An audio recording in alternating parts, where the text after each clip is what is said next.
If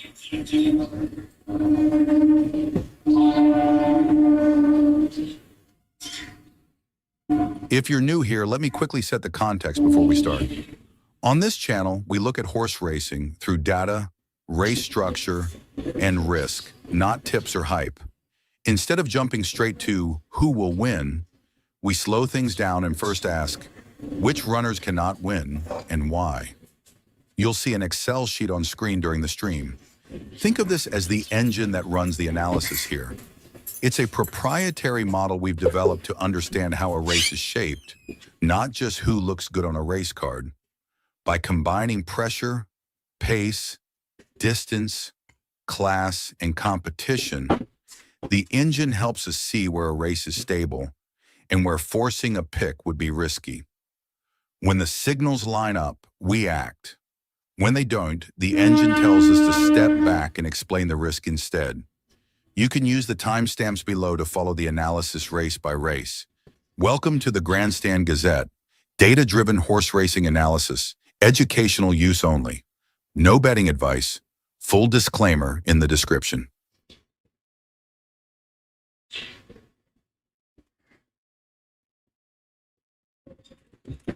Good morning. Today is 7th of March 2026 and we're going to be doing some analytics today. We're here at Flemington and this is hands down one of the top tracks in the world, probably the third, second, fourth, something on those rankings.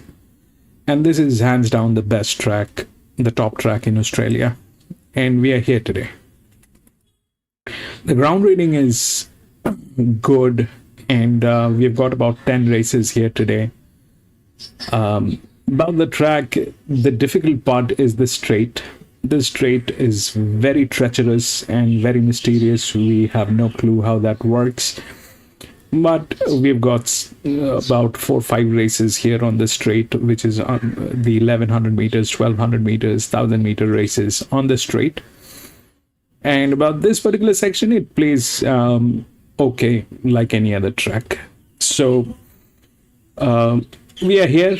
We'll see what we can do. Some of the most prestigious races are here today, and we've got some really nice races with Tentiris and Pride of Jenny.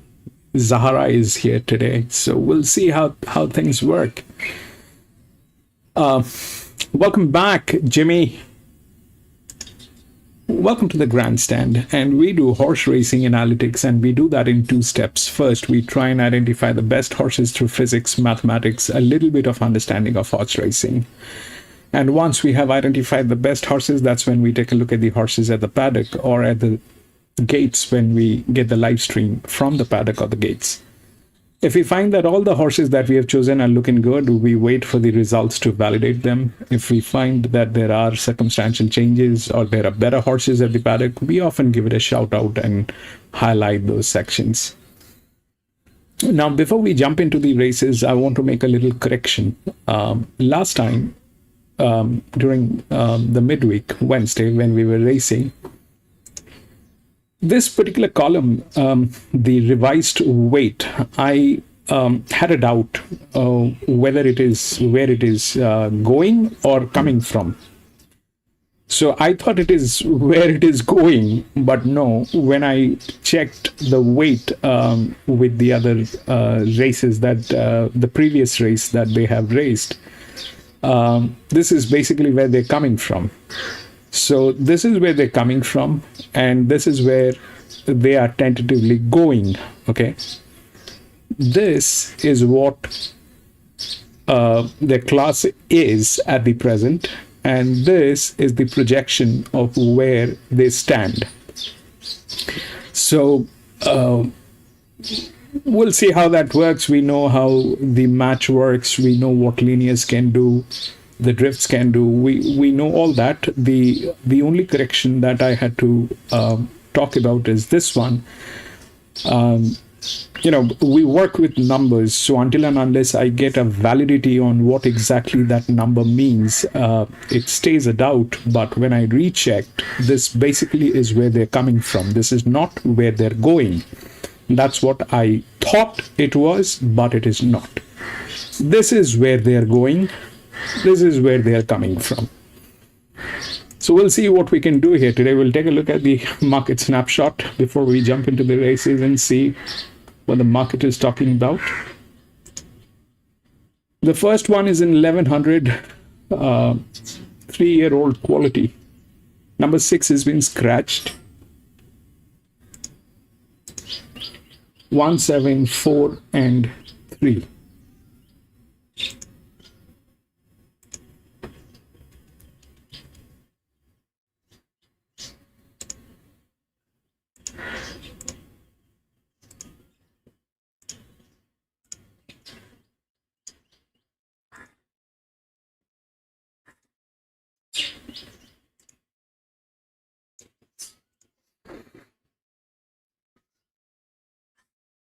Okay, so now how to relate with this is this, that when we have the highest on top, that's the highest, okay? That is the highest on top. And when we refer here, so that's a drop. And that's how things are calculated, okay? So how much is the drop? That is something that I will add in the next session, because we will also have to add the DICR, and it's a little complicated at this point of time, but I will add the DICR and the FLUC here. So 1 is the favorite. If you look at this and this, that's a drop, huge drop. If you look at this, then this, that's a gain. If you look at this and this, that's a huge gain. If you look at these two, and then here, those are drops. Then if you come here, it is a drop. Then you come here, that is a gain. Okay? So now we look at the balance. Now we look at the match. Okay? So if we look at the match, the 1 is the right odd. Right? So 1 is the right odd. Now, that's the right odd, should fall here. Okay, that's the other gain. Should fall here on 4. Then jump back. And which is also correct. The 7 should be the one where it should jump back. And then probably it goes somewhere else. But now let's understand what we're dealing with. That 1 is, this is going to be on the straight. If you look at that, that's a very strong jump, okay, from 57 to 61. That's a very strong jump. Through the DICR, we can see that is the highest class. Okay, we've always had the DICR to identify whether it is the class. That's the highest class. Now this is going to be a 1100 meter, which obviously requires a little bit of pressure. The horse has a pressure. The delivery is fantastic here. The problem is the jockey alignment. All right. So that's the jockey alignment, which is on this. The horse itself doesn't seem to have a problem other than this midsection. But jockey definitely is an issue. Now, how things might work, the question is here, all right, these two horses. This is 58, and that's a 58.5. This is a 57, and then it goes to 61. Both of them are in a position to work this thing out. The form line is a problem with 2, which is right. But on a pressure profile, that is a problem as well. Okay, this horse is at 110 on the pressure line. It's the highest class. The numbers, they suggest it should win. Why? Because this is a 213. This is a 231. That's a very low pressure. I mean, that's a very strong match for this horse. All that is right. The problem is the alignment on the jock. So, technically speaking, one should win. Unless the jock does anything funny. So, the straight track at Flemington is kind of mysterious, and it is a very treacherous track.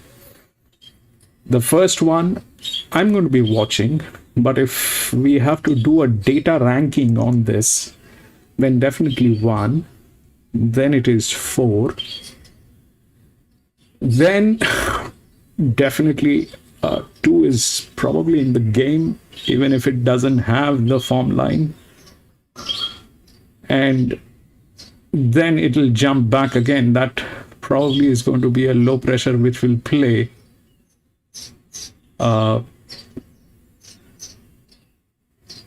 And then it'll jump back where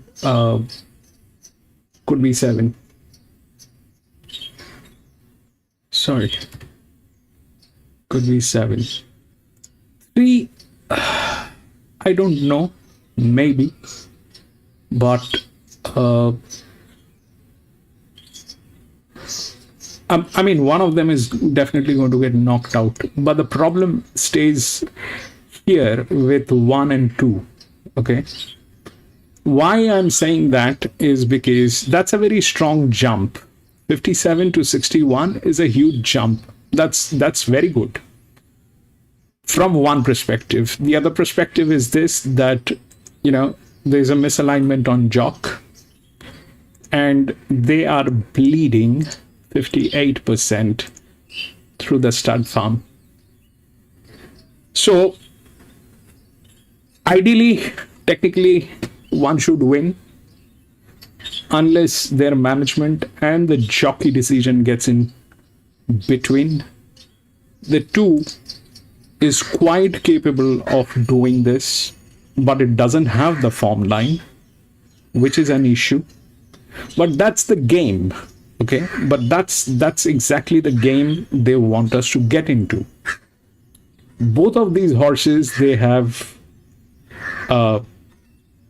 issues. Now, what's the priority on the issues? That's all personal. The 1 is the favorite. Jockey misaligned. Management is like that. 2, the form line is missing. Much lower pressure than 1. The match is also on the right side. Okay? The match is not wrong. The match is also there. What about 5? 5 has dropped from there. The form line is missing. Okay, from 58.5 to 54, that's a strong drop, but that probably is used to be the highest class, which actually dropped. So I'm going to watch the first one. We'll see how the ground is working. Rest, everything looks good. It should be like that. If the jock doesn't do anything that is not required, then probably the 1 will win. It's going to be on the straight, which is treacherous, which is mysterious. Not that we know everything. This side of the physics doesn't matter on the straight, that we have figured out. The straight is the straight. So we'll see how that works. Okay, as the first one, I'm going to be out, and we'll see how that works.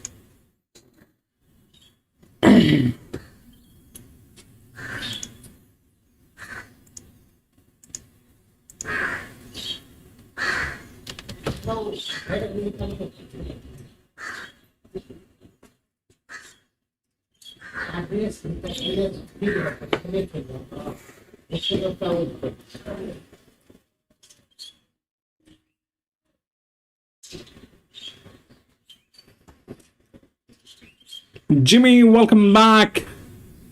Cliffy, welcome to the channel. Thank you so much for being here, my friend. Dows. Yes, lots of group races today.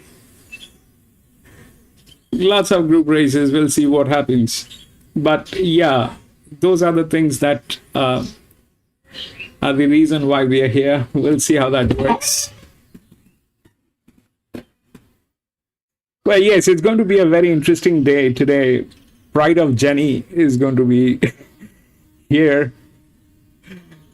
Thank you, Cliffy, for being here, my friend. Thank you. And Jenny is here. Tentyrus is here. And Tentyrus is being written by Zahara, which is also happening today. So there's a lot. The Queen Jenny, yes. So we'll see what happens. You know, generally this track gives about 40 to 50% on the odds. Okay, so out of 10 races, minimum 4 of them should get home. 4 of the favorites should get home. 5 possible. But that's what this track plays like. So it's a very, very stable track. We are with the Whirlpool today. There are races with the Whirlpool. And we'll see how that thing goes, actually. You know, I generally don't get into the first one. The first one is basically, you know, you take a look at what's happening, get a feel.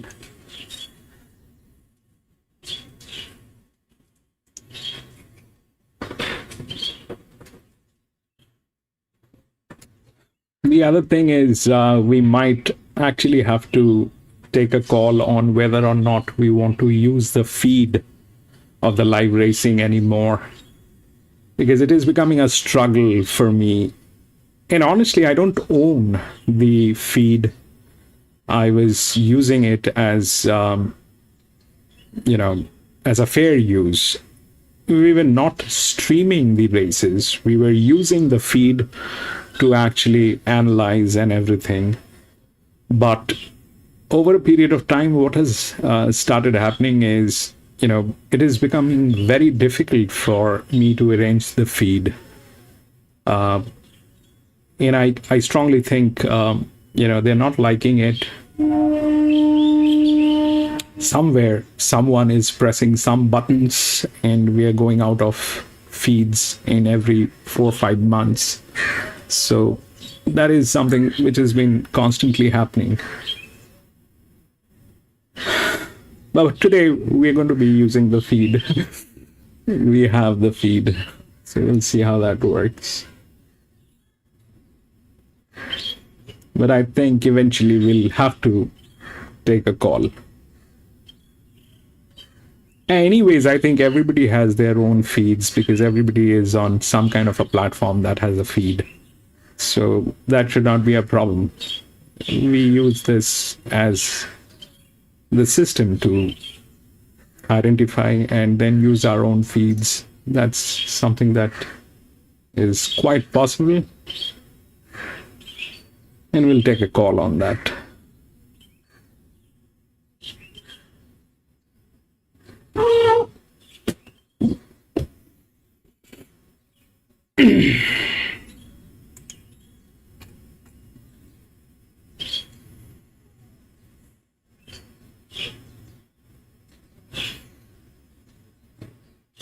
Dawes Randwick race 5. This 6 is the horse to watch.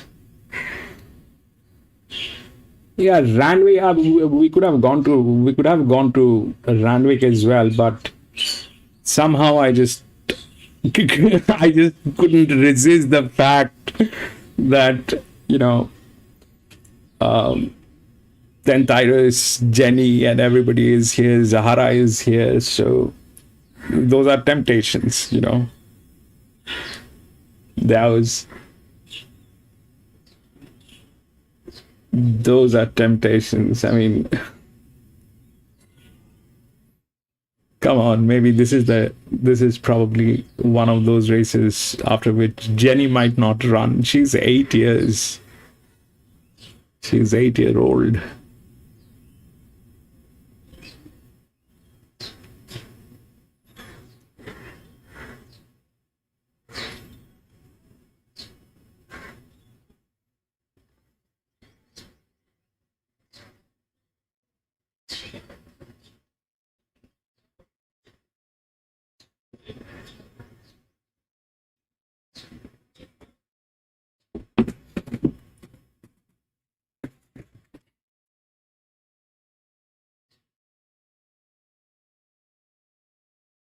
Yes, all the superstars are here today at Flemington Dow's.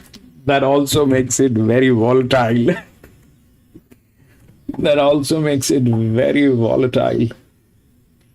But yes, what do? We do horse racing on Saturdays. We want the best of the best. That's all that we want. A stable track, best of the best horses. What else? Some snacks and beers. That's all.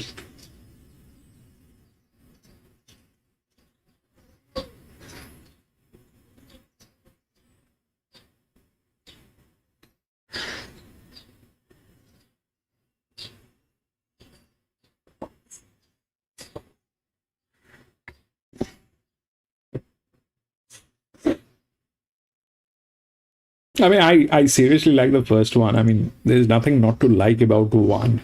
Okay. But there are, I mean, the first one is the first one. We'll see how that works. The odds are right. This thing is technically very difficult to beat, but that and that doesn't go well. So we'll see how that works. Yeah.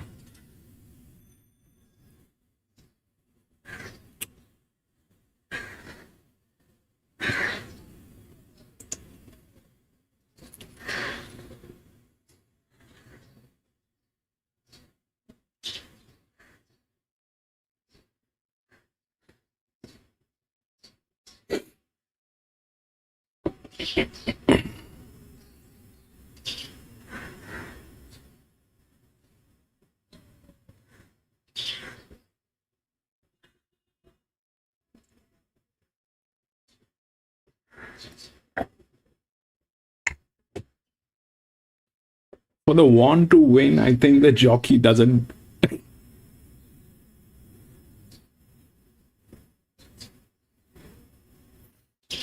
Next one. We'll go there, we'll see what the market is saying, but yeah.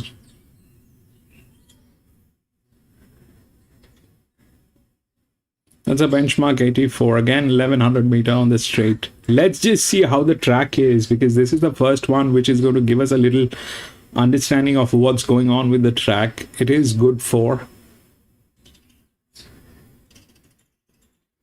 We will see how that works. I mean, honestly, the thing is, when these are the parts which is very difficult for me to actually understand and even talk about it. So the one is the favorite, okay? If you look at the one, it is not bad. There's an issue here, that's okay, but that's a very strong jump. Beautiful horse, okay? But if that's that, why would a decision like this be here? I mean, I don't agree with the fact that what we are doing, the numbers are not present with the trainers. They know what they are doing. So if all that is fantastic, why do they have that in place? It's a lot of money at stake. I am sure they know what they're doing, but why?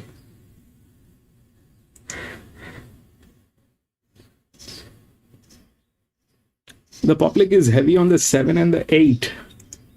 The 7, I mean, look, with the Jimmy, the thing is, racing is one part of it, all right? You're racing. That's one part of it. Where you look at the performance, you look at the numbers. But it is not that simple, Jimmy. I mean, at the end of the day, you have to understand, if you being involved in racing and your agenda is to make money, so is theirs, all right? They are also making money. The trainers, the jockeys, the racing authorities, everybody is making money. Your agenda is to make money. Their agenda is also to make money.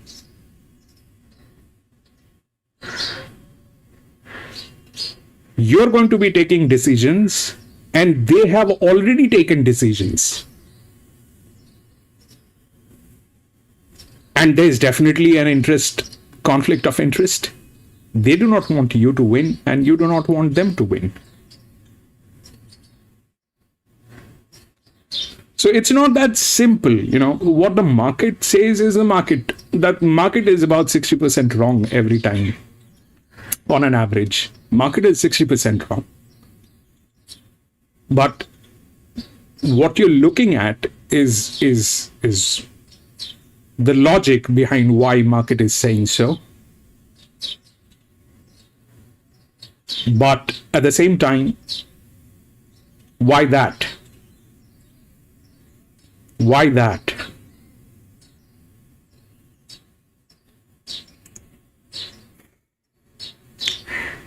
So, people are,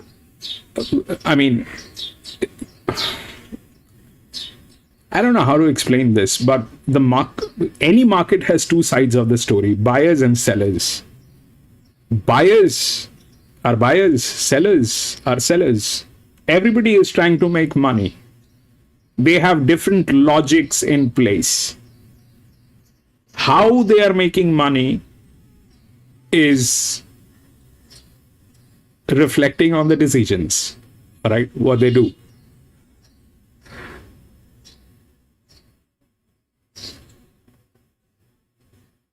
If you are trying to make money, they are also trying to make money. So,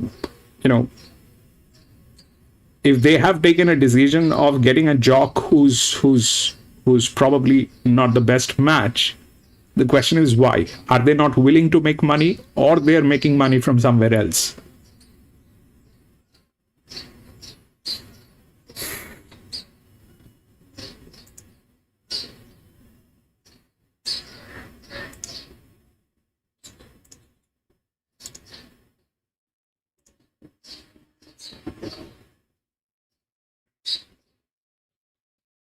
It was good to find out before he actually ran today if he did run, so I'm sure that you'll bounce out of it well. I can't go back to the city jockey room of another age when it's you providing instructions to you home and talk us through that conversation. Yeah, Huey talk us through that conversation. Yeah, you don't have to tell him too much. Huey Barton, you don't have to tell him too much. He's obviously sport. Good to have him obviously down here riding over the Massive Carnival. Down here riding over the Massive Carnival. So, what's got a huge chance for us? Expand on that. How What's got a huge chance for us? the time since we last you developed what are the time since Well, we you've last made nice technical progress to strengthen the autumn. Made nice benefit progress today's run against the autumn. Trial last week on today's run. He's had a very pleasing last week. Got the bleachers on the day. He had 1 over 1100. Probably got the bleachers on the day. He had 1 over 1100. It's probably been 12 short. You probably wouldn't like his been to be able to. Potsy up, yeah, look, he's got to be able to second half of the field. Potsy hopefully and just stalk them and just give him a half of the field. Hopefully and just stalk them and just give him a tip over the special. Thanks, Darren. Good luck to you in the stable across the day. Thanks, Darren Beeman. 9 into 8. So that's Don't only be 750 Burmester, on the 9 into 8. VOP. Back lane has been your 750 favourite. on Legacy the Bound, VOP. $260 back lane has been your favourite. Legacy Bound, $260 to your favourite. $2.5. Damage is done early for your favourite. It's better than $4 in the week. Got into 310 in the VOP. Better than $4 in the week. Got into 310 in the VOP Open. Now he's out to 360, so has been a drift. Military Tycoon, rock solid. I was narrowly leaning away at Military Tycoon, but with very little confidence. She was the pick of the yard from Nick Noonan. That gives me a little bit more confidence, but it will be interesting to see this race. Who goes forward? Military Tycoon looks your most likely leader. Do they stay in the middle? Do they go back towards the rail? It might give us a few little clues as we build up towards one of our features, the Newmarket Handicap. Let's go to Matt Hill to call the first on Super Saturday. He's one to come forward is going to be Legacy Bound. What's going to be a memorable day of racing. Legacy Bound goes up to complete the line. The first event, the tab we're on 1100s. Attended with Military Tycoon. Gates of Wagon Racing and Military Tycoon jumped away pretty well. Go left, jump fast with Shining Smile. And out deeper on the track, Legacy Bound, and they're going to huddle up the middle early. So there's almost 5 across the track with Military Tycoon, Go Left, Shining Smile leading from Legacy Bound. Vanco Bank checks about a length off the speed, and then Petite Artiste and Burma Star. 800 metres to go, and the front runner up the middle of the course is narrowly Shining Smile from Military Tycoon over towards the far side, and then came Go Left. Next in the field is Burma Star and Legacy Bound deeper, then Petite Artiste and Vanco Bank checks not that far off the lead, but still last. 400 metres to go. Shining Smile narrowly with Go Left and Military Tycoon yet to be called upon on the inside. They were followed next by, over on the far side, Petite Artiste and Burma Star trying to get into it. Legacy Bound the outside. There's a few hopes here at the 150. Military Tycoon under siege. Legacy Bound and Burma Star up on the inside. Legacy Bound just in front. Roars clear. And Legacy Bound on the first. Legacy Bound first. One. Burma Star check and Military Tycoon, and then came next Shining Smile. Towards the end was Petite Artiste and Go Left. Lovely return from Legacy Bound, who continues to have an exemplary presented first up record. Debut performance at Ballarat as a 2-year-old last April. He resumed here in the spring to win the Poseidon. Was thereabouts in both the Danehill and a Coolmore that is an enormous pointer to the Newmarket this afternoon, given, of course, he was only behind Tentaris and My Gladiola. Photos to come to confirm who out of Burma Star and Vango Bankcheck have the minors, but no doubting a winner, Benescari. Legacy Bound taking out the opener. He did indeed. Class rises to the fore. Nice job from Logan Bates. My little query with him was he only just got the job done there with Mark Zara in the saddle. Now he had to wait at 1100 last time in. Would he be looking for 1200? Well, he didn't need to worry about that because the class just rose to the fore. He was the best horse in the race. He showed that. He got to the outside and he finished strongly. It looks as though it will be Burma Star getting second. That's not official, and the number goes in. So there it is, Burma Star in for second. Vango Bankcheck third. 1, 2, 4, I And think. Military Tycoon, who seemed to have every opportunity in front, has run fourth. 103.47 1, was 3, the time. 7, and 4. Inside standard, which is a good sign. Racing well.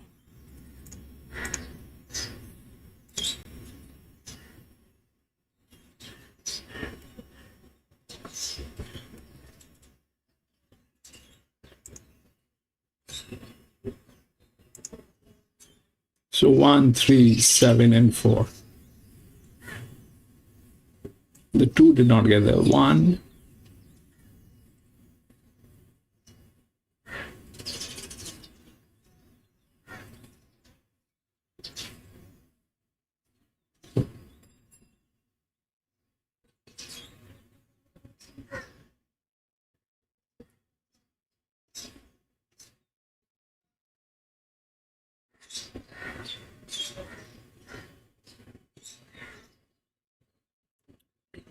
That happened. 1.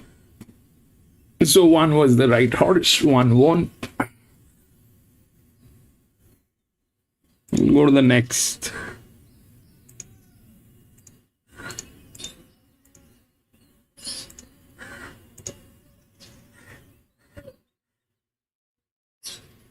Five and 6 has been scratched.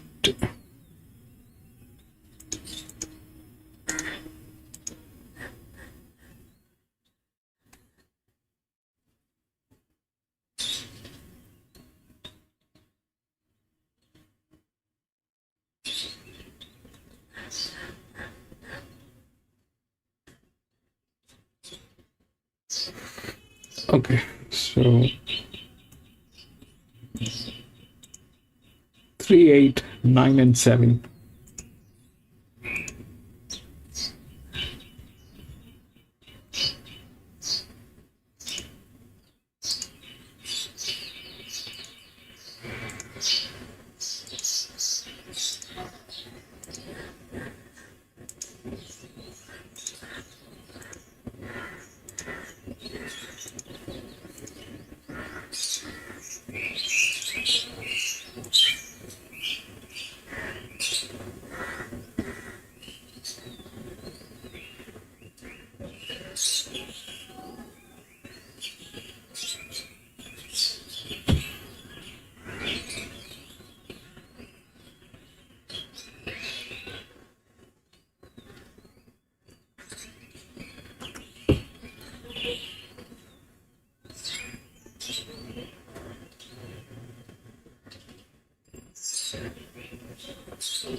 I think the odds are right. I think the odds are right. So, what happened here? Okay, that was the strongest jump. Okay, 61, and the match was beautiful. Jockey was an issue, but it is the straight. We will figure this thing out, how that thing works. But that thing won. Here, the 3 is the favorite. Okay. Now let's take a look at the jumps. Okay. The first jump is here. From 58 to 62. So that's a huge jump, but it is not doing anything nice. I mean, the form line is missing. It's an 8-year-old, 1100 meter, bad idea. Then the other one is here from 56.5 to 64. That's a huge jump. But then again, it is not doing great. The form line is missing. That is the highest rate, highest class. Okay. So these two are in questionable positions. Then it is here. It is a drop. It is not a gain. Okay. But the gains are like 8. Now through the DICR, if we look at what is happening, we are dealing with these horses, okay, on the top line. Those are the class, okay, 56, 64, 58, 62, 58, that's a drop. Then it is here 58, 57.5. Then it is here 58.5. That's a drop. 56, 58 to 55.5 and 56. So ideally it is here 3 and 7. That is also the way it works, you know, the high pressure and low pressure. Like here it is high, then it was low here. This low came in after the 7. So this is high, low. So I think the odds are right. So that's high, should work. Form line is questionable. Jock is present.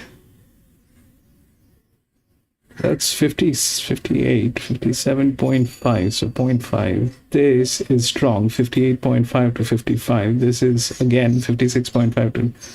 This is where it should land. 3-7. Okay.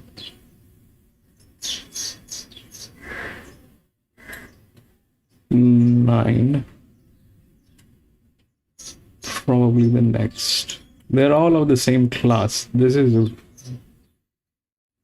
that thing. So the odds are right. We'll see how that works. I like the 3. Form line is missing. That's the highest leverage on that horse. That is also a higher class.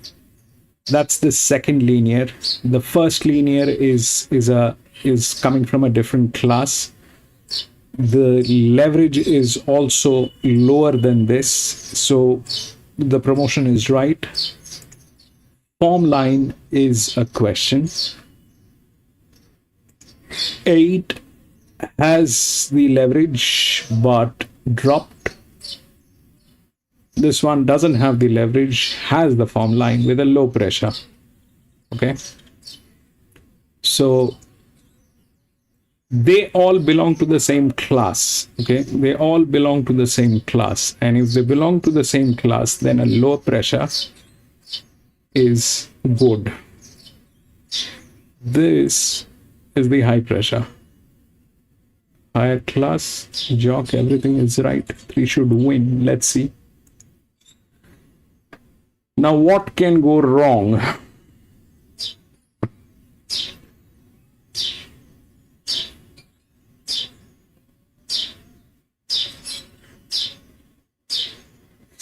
So this one was a quality. This is a benchmark 84.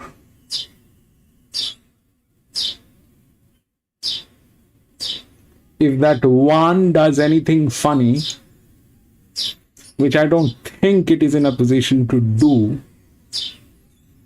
because of the form line, but that's a class. Okay, that's a class. If that one does anything funny that we are not aware of, now the one is racing after what? 21 weeks.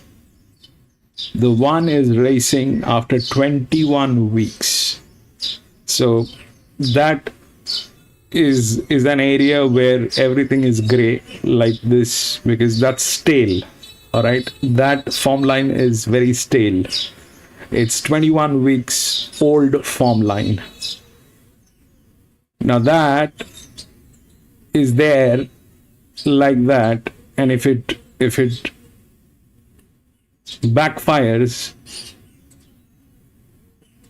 then God help. It doesn't look like it'll backfire, but the match is also bad. The match is better. That's 177, 185. So the match is better here, not there. So that probably is not the scene. 3 should be the right odd. 3 should be able to do that. Let's see how it works. 3 should win.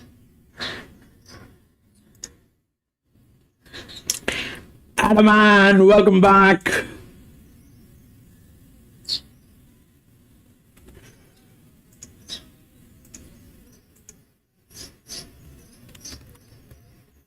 This track generally gives about 40% of the odds. The first few races might be on those lines. We'll see.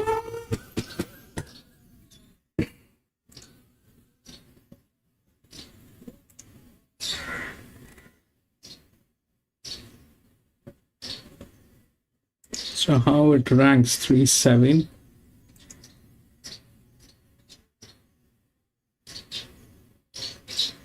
Then it'll rise. 7.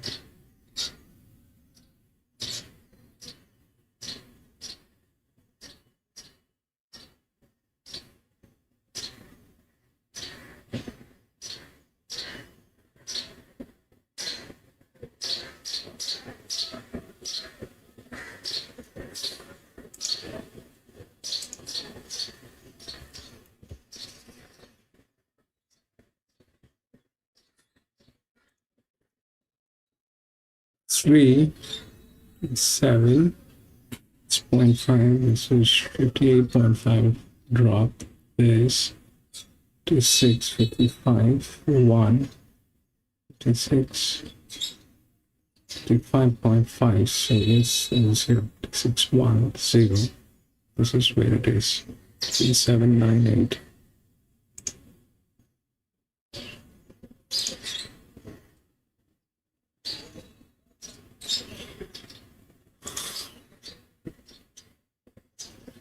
Unless the one doesn't do anything. The one should not be able to do anything. It doesn't match there. But that is also stale, okay? Because of this. That's also stale.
It looks like his coat's starting to turn as well, so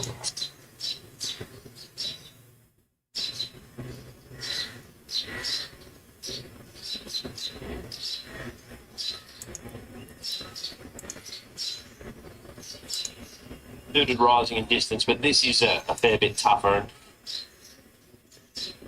I think he'd need to produce a new career peak or something close to it. Yeah, he does look like he has some improvement to come here first up, and he could probably move a little better. I'll probably send him a little looser in his action, so I think he'll just continue to improve. Horse 1 pressed down, making its debut for the Chambers stable out of Warrnambool after being such a hardy campaigner, including, of course, winning and placing in a gold topaz the last 2 years. Yeah, the best of his old form would be highly competitive in this, if not making one of the leading chances. But even after the claim, he's got plenty of weight. Maybe the change of scenery can help him to find something like his best. However, Nick, I thought his recent jump out for a horse of his class was only fair. So how forward is he first up? I think he's got some improvement to come looking at him. He's got a lot of quality in this yard. He's one of the horses that sort of sticks out to you, but he's carrying a little bit across his midsection. He looks like he's been sort of well prepped up in terms of how he's looking in his coat, but I think he will improve from today's round. Race 2 is the Herald Sun Plate. Again, we're over a sprint jet of 1,100 metres at benchmark 84 level. 12 months ago, it was My Temptation for EJ and Willow defeating Spring Zero, Wolfie and Marble Knight. Great to see if we have a similar level of quality emerge from this. I think we've got a better race than 12 months ago. We don't have the numbers, but we've definitely got more quality at the top end in this year's edition. And I think she's an artist deserves to be favourite and is the horse that they're going to have to beat here. Look, she continually goes around very tight in the market because of her starting price profile. That's anchoring her price, and because of that huge rating she put down at this track and distance at her second start. So the first up win was excellent. Quickest closing splits of the day, and now she might have further improvement to come. I do think there's too much of a gap between her and Verdot. He got the win first up with improvement to come, and he wasn't that far away from her at this track and trip last prep when he bled from both nostrils. So you can definitely make a case for him. He's that hot too, brings the different form into the race, and Cadigo was a bit unlucky not to finish closer last time out. But the 3 on top for me, Nick, it sounded like from your push with her that you're pretty happy with what you saw from She's an Artist in the yard too.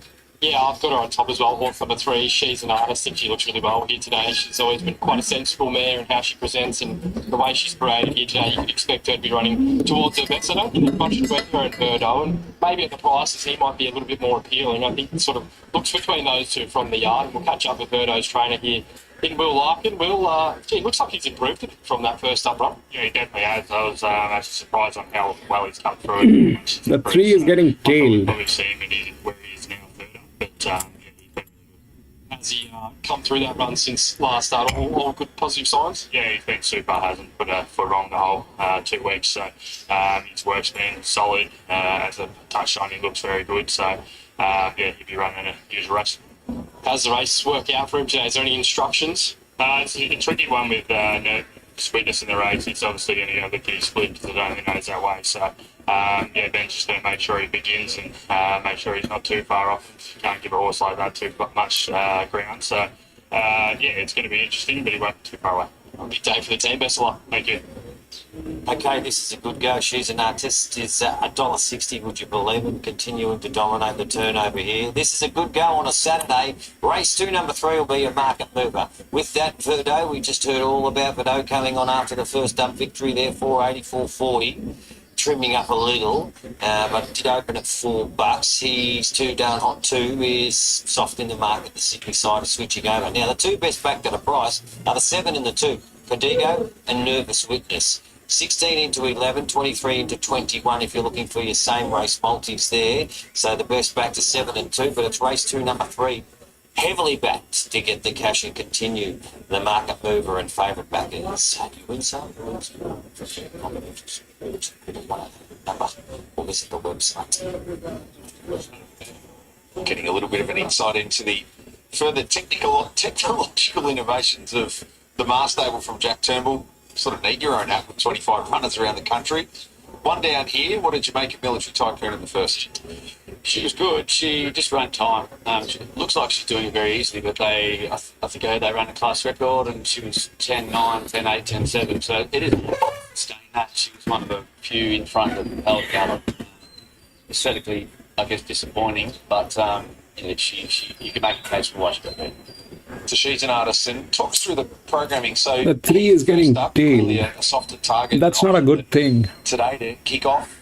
I hope it wins. And then why a month between runs virtually as well? So kickoff was 78, well in her grade. Ran 3 and 2 both are getting tailed. That space between it's more for her physical. She's a light, narrow filly, which Noonan pointed out in the paddock. So it's just trying to help her out. There's another option 3 weeks after this particular event down the straight again. That's an open, and then we can put the front run up. Tammy rides it for the first time since the Creswick in the depths of winter last year. What's the approach she's discussed with you? She's got good natural speed. We don't need to be as far back at the heat. That was by default out of the gates. But there is good natural pace. So if we could be second, third there to cover, that would be the dream. And then we can just take our chances from there. But she's clearly the better horse in the race. If she gets back to any of her previous ratings, she'll be too good. But need to see it first. Good luck. Thank you. There we have the latest on the favourite Cheese and Artist, who's been heavily supported for $8.80 and $1.65. Of course, if you're wondering where Costello was, he was a late scratching in the race. So there are some deductions if you bet late scratching to come out. And a break to his top on the course. He was a late scratching. Gentlemen, be careful about Left with your actions because the 3 is getting tailed. It has every good numbers, but being tailed It's going to be interesting. Nervous Witness is not a good thing. We have seen that. He looks your likely leader, and the question is, he was very weak. It is refusing the pressure. Can he keep going? He's done hot 2. He's also got The jockey is good. Let's see. Press down Nation State shouldn't be far away, and She's an Artist is a horse with some natural pace. It's probably going to be just in behind them. So there is the potential for quite a good speed up front in this race, and we'll be able to see how that rates against the first race on the program. I was with She's an Artist on the top. Overly enthused to dive in at $1.70, but Nick, you were wrapped with what you saw from the yard for her. Yeah, she looked great. I didn't think there was much between her and Verdo. I think he's really improved last run also. So I was sort of splitting hands, but I went with her. Here's the other one that's been well backed. 550 into 420, Nigel. News coming through as well, Ben, that he's done hot 2. Hugh Bowman is riding it 1 kilo over. So loading process underway. She's an Artist, 170 VOP. Behind her, serve herself. Great once more. We join Matt Hill for our second on 2-7. Against set well here, the Hero Sun Great eventually 84. Hugh Bowman riding 1 kilo over here. Ben Allen riding the advertised handicap weight of 55. Last couple getting set. Here's Wiggum joining them to complete it. And they're ready for race number 2. And away they go. Nervous Witness away pretty well. Jumping very fast, he's down hot too. Led them easily from Nervous Witness, and then pressed down Nation State for doing the early strides. Cadigo, She's an Artist, and Wiggum dropping back to last. So again, up the middle of the course, at the 800 metres, the leader is on the outside, Nervous Witness, just gliding up alongside of He's Down Hot 2. It's a half length the margin, 2 lengths pressed down, a length for Do, then Nation State, She's an Artist. Cadigo and Wiggum as they reach the course proper. 600 metres to go. He's Down Hot 2, the leader, by a length. Now on the inside of Nervous Witness. They're chopping and changing, about 3 lengths pressed down, and then Nation State flat to the boards. Verdue is still travelling. She's an Artist, the outside, stoked up, then Cadigo. He's Down Hot 2 of the 250 with Nervous Witness, joined by Verdue and She's an Artist as they reach the 150. Verdue about a half length in front. She's an Artist moves up on the outside. Verdue draws a neck in front. She's an Artist not going to get there. Verdue too strong to do from She's an Artist. 2, 3. They were followed by Preston Cadigo. He's Down Hot 2. No. They were followed by, back behind them, Nervous Witness, Wiggum and Nation Stakes. 9. Verdue takes another step forward in his promising career, but has just seen him always seemingly run well. 9317. Bad performance in there, virtually in 10 starts. He bled in that race on Maccabi Davis Stakes over the Persians.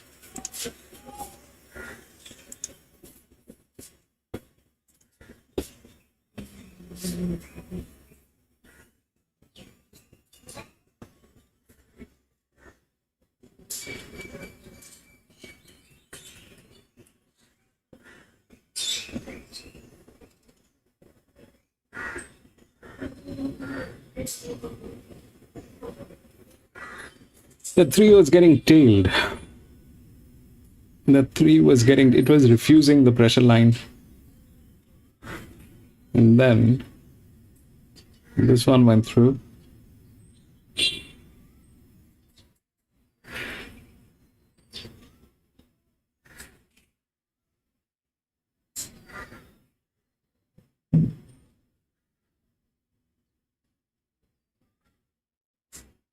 That was a problem because that's tail.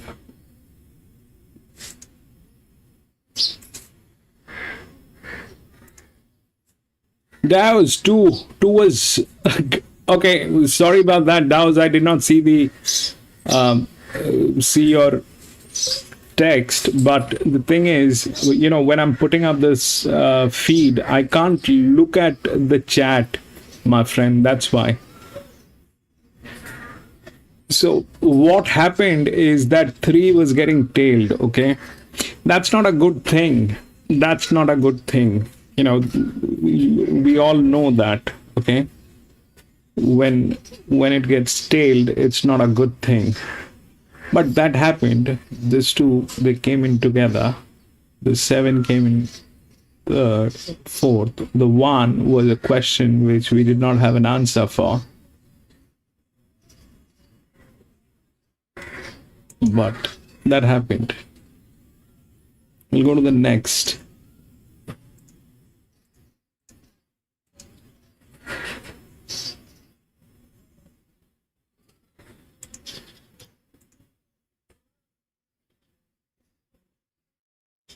Seven and 9 has been scratched, so 7 and 9 are not there. 2, 10, 3, 8.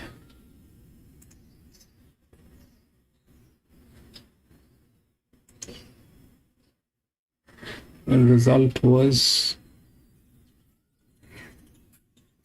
9, 3. 9, 3, 1, 7. There it is. 2, 10, 3, 8. 2, 10, 3, and 8.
So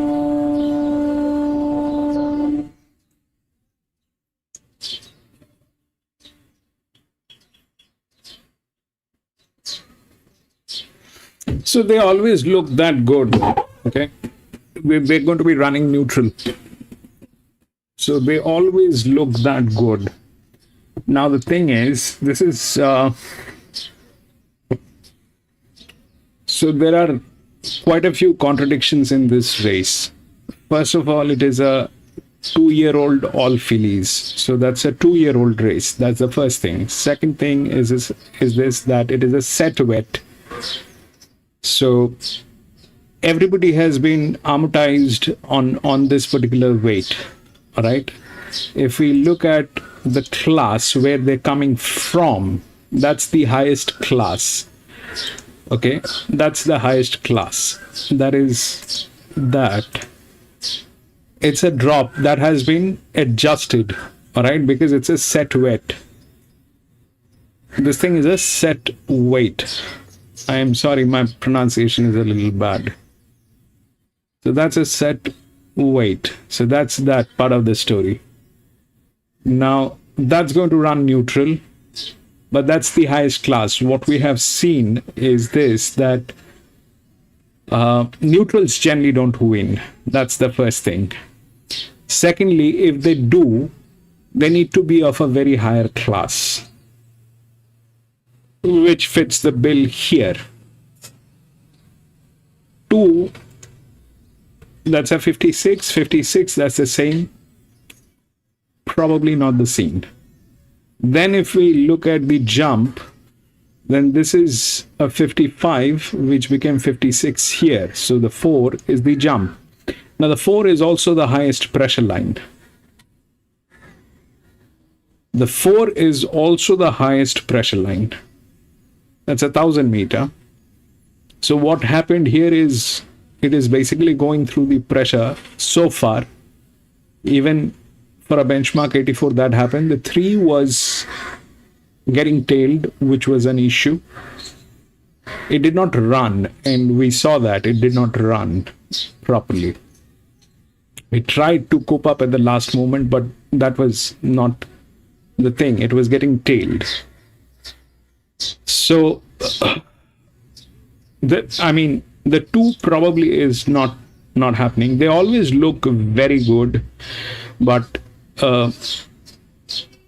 that's a thing which is not great. Okay. And for 4, as a linear, if you look at what the 4 is, that's the highest difficulty of the race. All right, here when we look at this, so this was if we look at the difficulty of the race, hold on.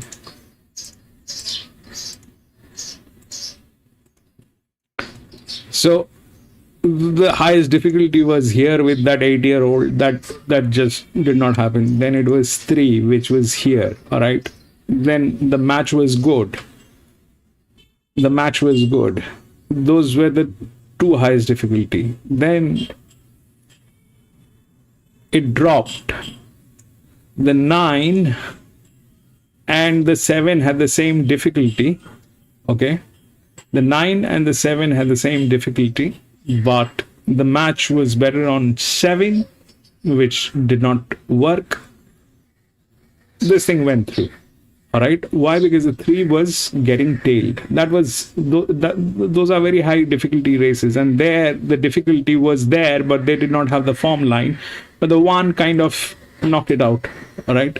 Got there. So if you look at, so what I'm trying to say is that the higher difficulty and lower on the, the lower number on the match side, a better match is always a better match. The difficulty is high, the match has to be on the lower side, which is good. So here, that is the highest difficulty, all right? That 4 is the highest difficulty, and if you look at the numbers, those are like, it doesn't look like it is stoppable.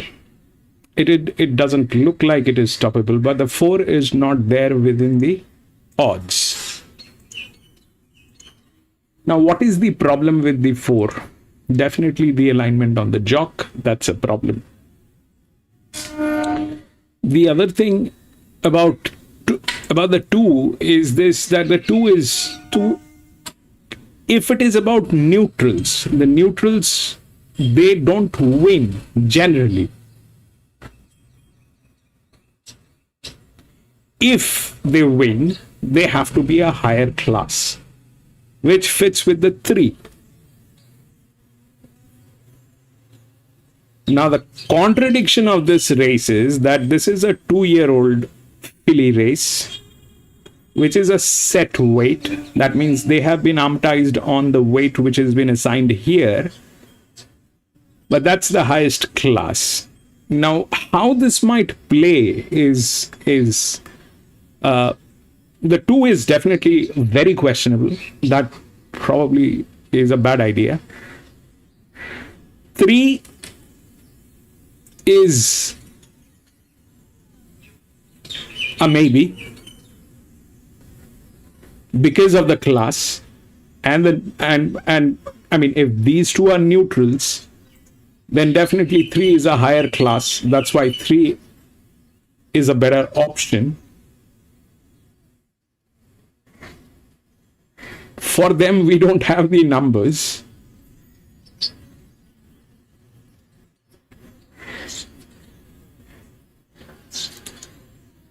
And the 4 is a check. I like the 4. We'll see what they have to talk about 4. Because that is that which has been amortized here. Okay, that's a drop. 57 to 56, that's a drop because it is a set weight. But if the same thing follows here, then that's a 55 and that's a jump, which is a 4. Okay, so everything is about the jump. You see, it was a 56 that became a 64. This one was okay, but it did not accept the pressure. It was refusing the pressure. Then the 9, which actually won, is 56, 55, which was a drop, but because of the menace that happened here, that's why the 9 went through.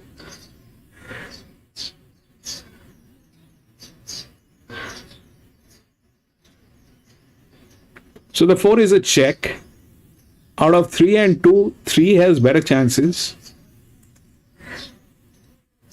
Those I have no clue what they are and how they will run, but they are the EWs.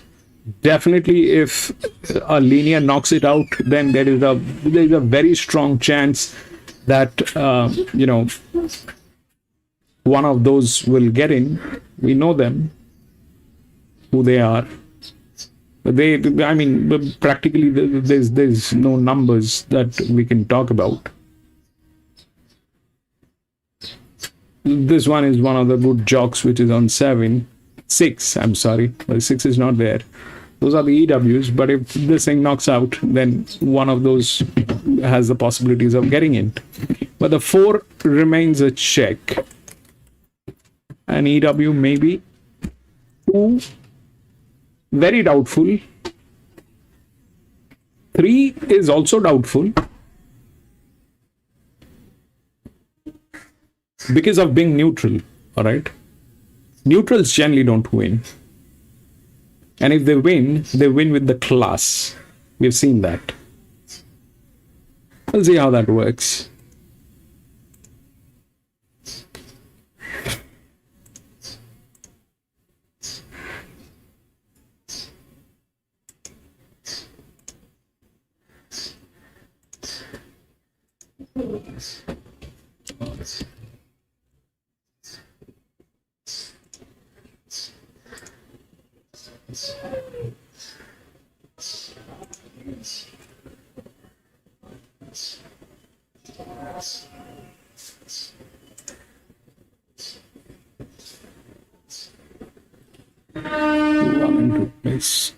Cliffy, you got the 1.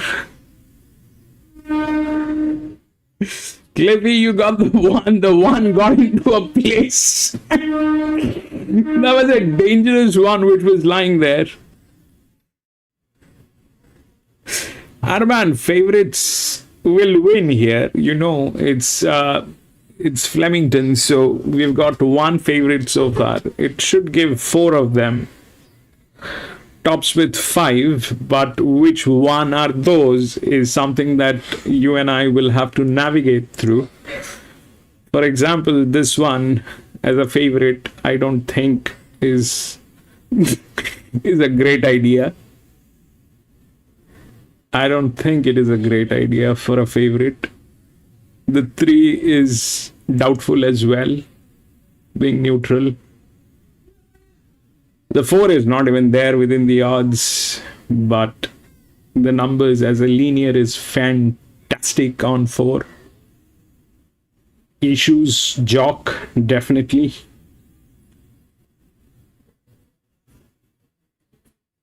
And the leverage, if you look at that, leverage is 134. It's not a matter of joke.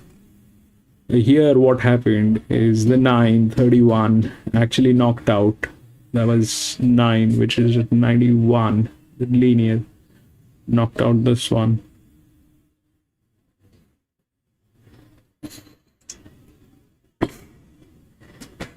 No. The last one did not. The last race, the favorite was getting tailed. Autumn man. The last one, the favorite got tailed. And that's when, you know, I had no other, I mean, I did not have the chance of altering my thoughts within my actions. My action was already done by that time. But I could see that I'm not in a great space. It was paying, Cliffy. It was paying all right to me. Yes, the one was technically, I mean, see what happened with the one is it was running after 23 weeks. So everything is stale. Okay, that's the highest class. Can you imagine, like for 56 to went up to 64. This one I can understand is an 8-year-old gilding. Okay, that probably is not happening. Even after that was one of the highest class was a neutral. All right. So there was 2 problems here. One was 8-year-old, then was a neutral. Here we are dealing with 2 neutrals. So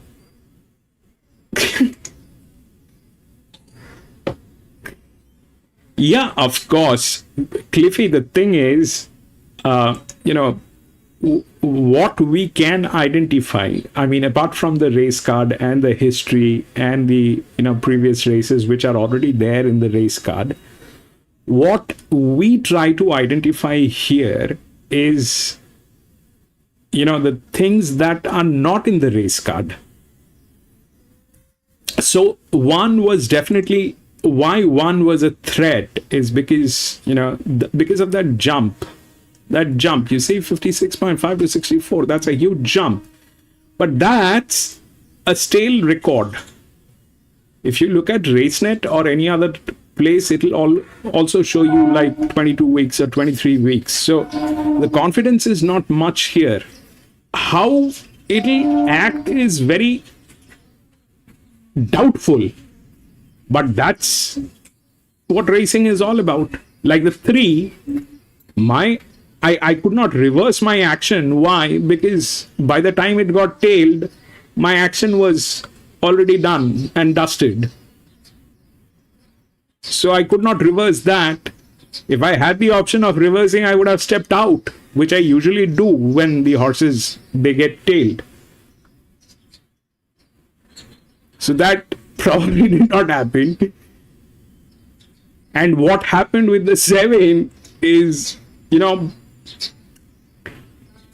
because that thing was there, so that was a low pressure. Even, I mean, on papers, these are low pressures. Okay, this is a low, this is a low. But look at the form line. That probably is not happening. Here, it became a low.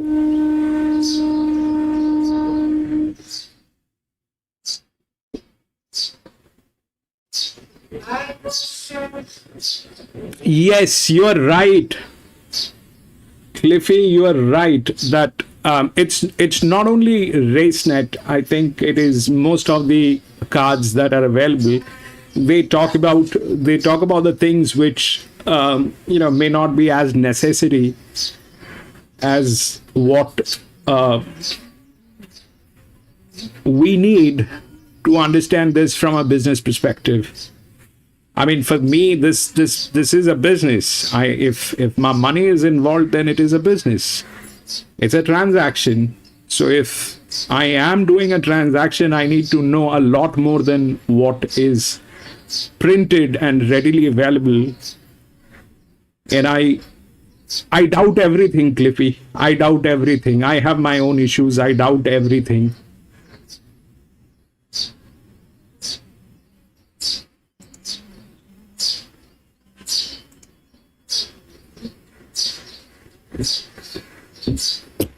Mark, welcome to the gang, my friend.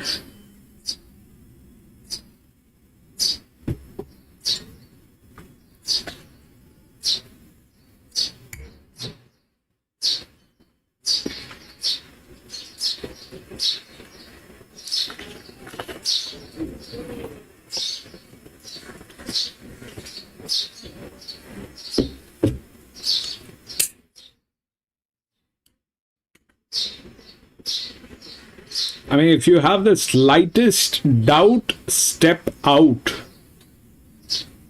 1% doubt, step out. There's always a next one.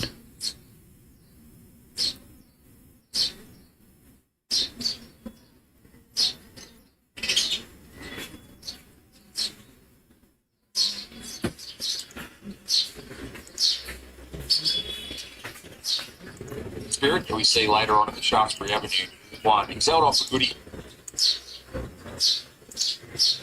Well, so looking forward to today's action being involved in it all. Just to note that Miss Trumbari, who will be the first to get... This is not our race. Who will be the first to get Seth Trumbari, who will be the first to get in the cup colours. Half length the margin, 2 lengths pressed down, a length to do their she's an artist. Cadigo and Wigham as they reach the course proper. 600 metres to go. He's down hot to the leader by a length. Now on the inside of Nervous Witness. They're chopping and changing, about 3 lengths pressed down, and then Nation State flat to the boards, but Do is still travelling.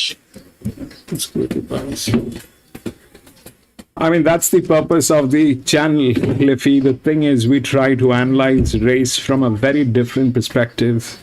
We try to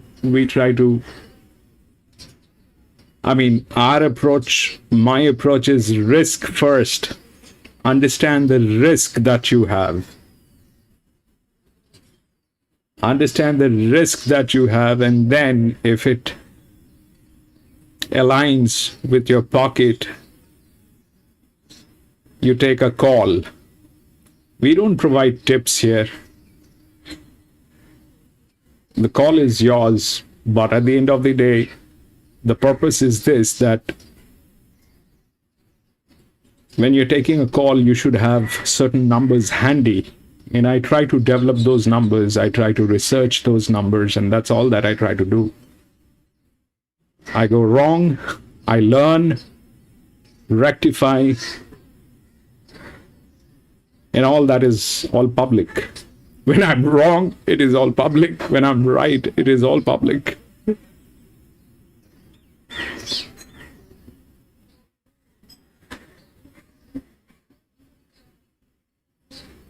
Yeah, PC, welcome back. That's PC's theory. Bet until you lose it all. PC has done that. PC has done that, win there. 25 years of racing, PC. That's not a matter of joke.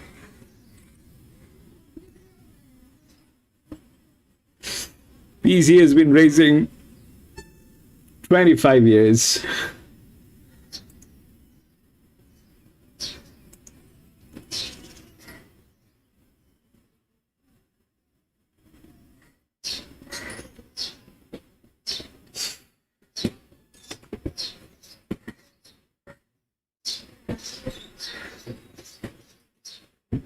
I'm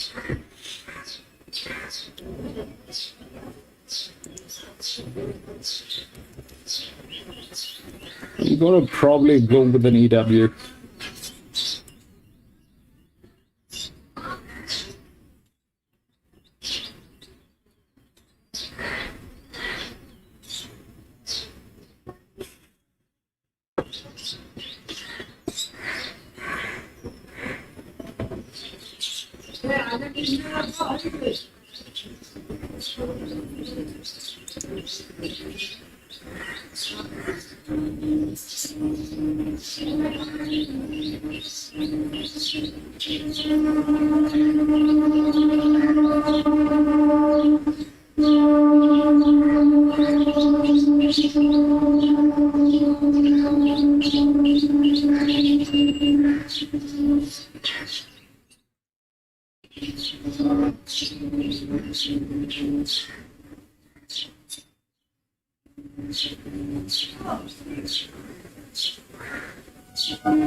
Bro, I don't have any feed. I don't have those feeds, Arman. And I'm thinking that, we'll have to take a call of getting rid of the feeds. We will just race. Everybody has their own feed. It's becoming a struggle for me, Arman.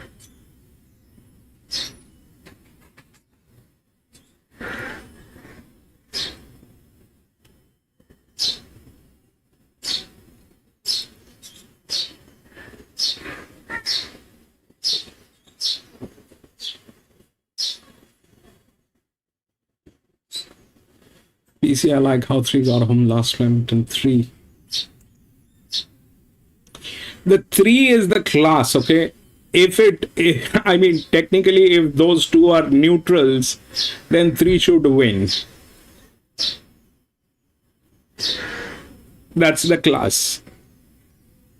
But then you also have the 4.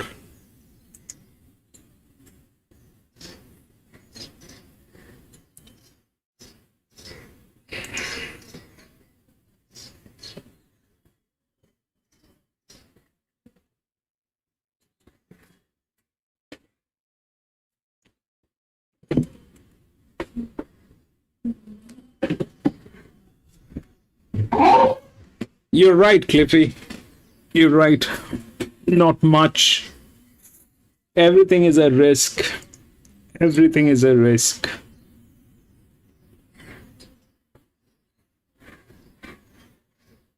Everything is a risk.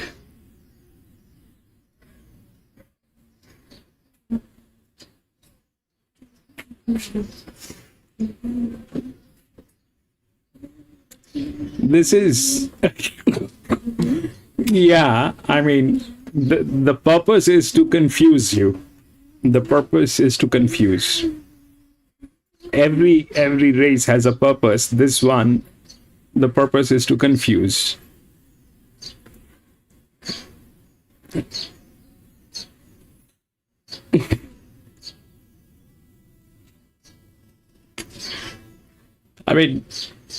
What are we dished out with is this, where we don't have any clue of those horses. Those 3 horses, we have no clue. Then it is a set weight. Then it is a 2-year-old filly. So there's a lot of judgment call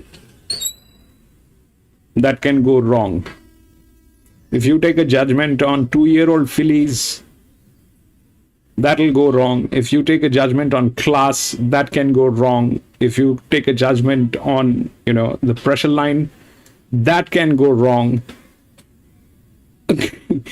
So, plus it's a group 3.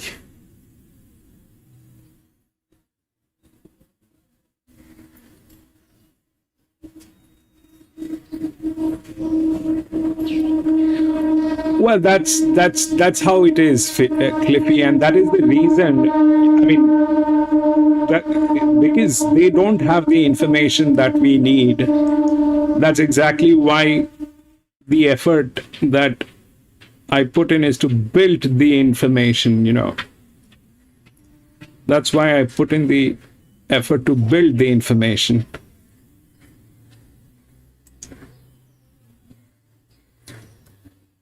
Lightning, welcome back. 1, 2, 3, 4. 1, 2, 3, 4. That's the linear.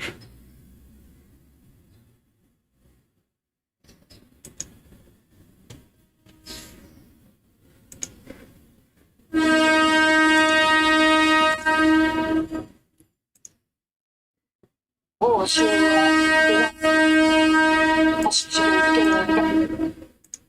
to follow and be able to go through a gear. So look, it's different tempo from trials and jump outs into a race day experience. So we just told Geordie just to look after her and help her go through her gears and hopefully be strong late. Thanks, Graham. Good luck. Pleasure. 7:50 to 9:50 for Jadzia there, in a pre-race interview, but this is a big go on a race day. 3-2 medicinal smashed into $1.85. Punters have voted and Tim tapping the best out. Wow, it's a good go. Looking down the page, Scintillation, Better Off Alone, the 4 and the 5, the only other runner spec, everything else cold in the market. Race 3, number 2. Your market. Get your bets on race 3. You win some, you lose. Bring confidential support, the 1 number, or visit the website. So about a minute and a half until the running of the Good Friday Appeal Ottawa Stakes. For over 1,000 metres, this race moved from the Melbourne Cup Carnival last year to find its place in the Festival of Racing. Military Tycoon defeated Gin Spirit and Pure Passion. Our third consecutive race up the straight so far, Beniscari, and it seems to be playing as fairly as you could get at this stage. Certainly does. They came up the middle in the previous two, so whether that's a guide to Newmarket, it could well be. This is a huge go for Medicinal, $2.30 into $1.85. So she was given a great push by Nico from the yard. My little question, as I said, heard a lot of commentary, time great relative to the other races, closing sectionals great relative to the other races on the day. If you were wanting to take it on, not happy to take it on at that price, I just think she's short enough. I did notice that track was deteriorating throughout the day, so I don't think those relative times have a lot of meaning, and maybe that they're anchoring her price a little bit here. But still, what we do know, she won very impressively. The splits were still good, and the time was still good, just knowing the raw times at Ballarat. She's very short though now, $1.80. I was happy to be with Simply Steffi and Sanctuary at the prices. I like to push Nick out Sanctuary and Simply Steffi. I think can really come on for the first up. Plenty of depth in this race. Scintillation was the pick of the hour, Nick at a good price. Maybe the 1,000-metre horse of the race. Let's go to Matt Hill for the call of the Ottawa Stakes with Medicinal to run your heavily backed odds-on favourite. Terrific, Benny. So the black type racing starts here at Flemington. It's our Sky audience joining us as well. 2-year-old fillies. It's a Group 3 contest. Fence here. Scratched a couple of times and then played this elation a little bit stirred up. There's going into the gate. Rebel Tuesday coming off 2 victories, including the Cinderella there at Morfordville. Rebel Tuesday in. Elation joining them. $1.80 medicinal with bookmakers from an opening price of $2.30. Big day for the Baker stable. Better Off Alone running here with Craig Williams. Of course, Steffi Magnetic are going around in the All-Star Mile later. Better Off Alone about to join them, but this is going to be the final one to the outside.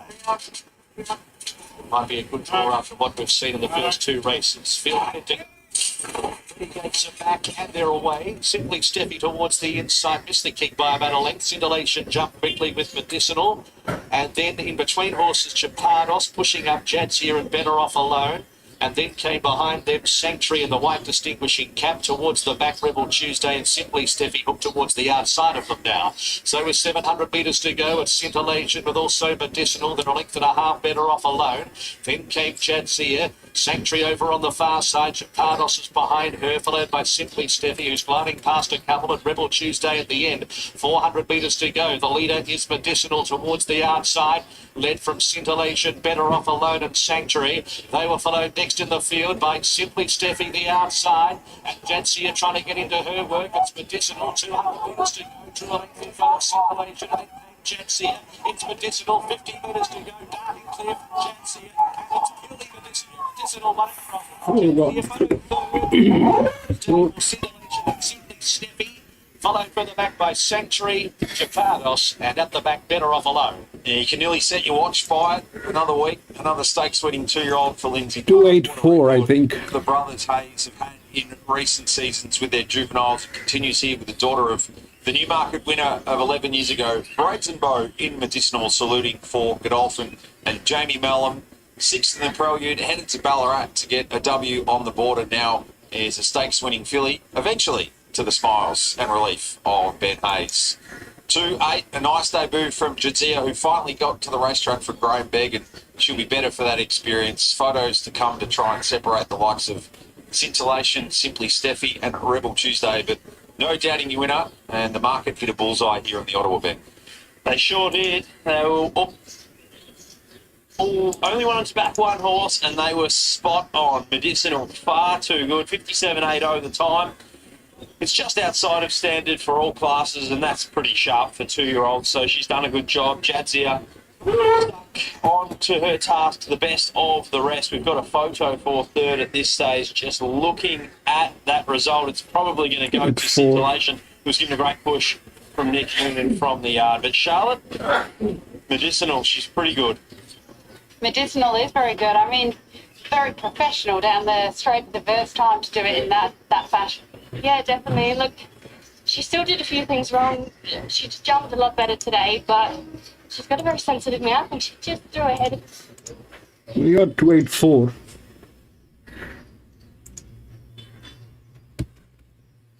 284 is there. What happened? The favorite was right. Went through, then it went to 8, which was the EW. 2, 8, and 4 was here.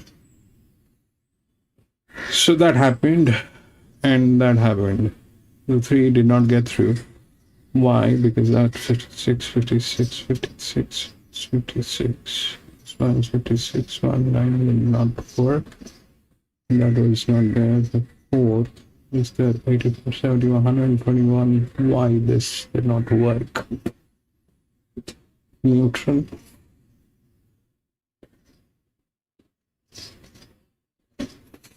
Anyway, that happened. We'll take a look at that later. We'll go to the next 4.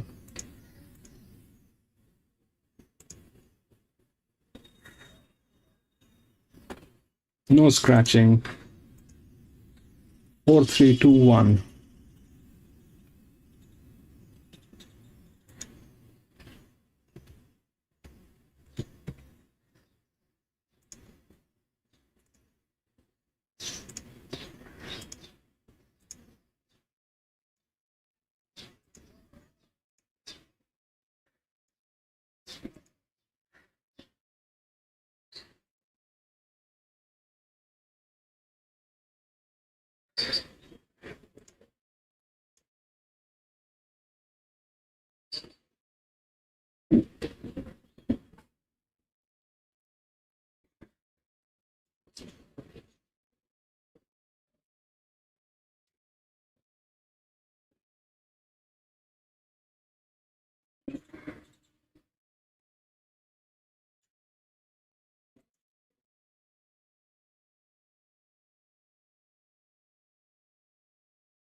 Okay, so this one is a tricky one. So why it's a tricky one? It's a group 3. Now, generally, what I have noticed, group 3 is about the challenger horses. Okay, if the class horses are getting into a group 3, that essentially means that they're trying to get a re-entry. All right, their time has passed and they're trying to get a re-entry, and this is where the class horses belong on a group 3 race. But technically speaking, this race is about the challengers, which is these horses. Okay, but with the presence of these horses, that always becomes a difficulty. Now, if we have to understand what is 4. Okay, so let me just first update. That was the second favorite that got home on the third race. So that 4.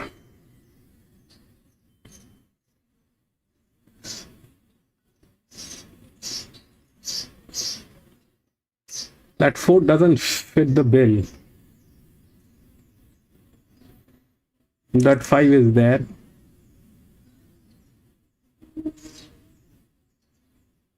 This I can understand, maybe a 7-year-old gelding. But the 5 is there. It's not in its greatest shape, but the capability is much stronger than 4. It's a 6-year-old mare. Then we always have these horses which are there. So that's that part of the story. Now, how things might play. So this one is a strong drop. Okay, the 2 is a strong drop. It is a 57, comes to 54, but that's the purpose.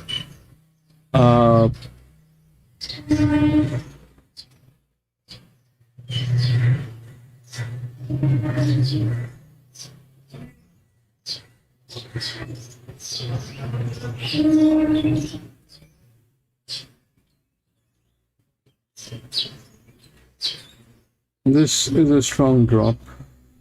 These are all 57s. These are all 57s. All of them are strong drops. So that's the purpose. But if they are all strong drops on the 57,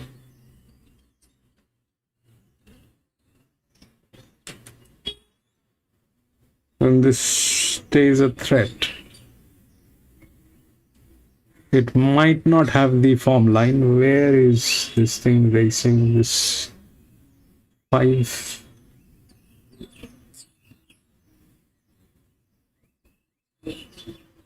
Versus down 6-year-old mare, 7th. It's a very volatile horse.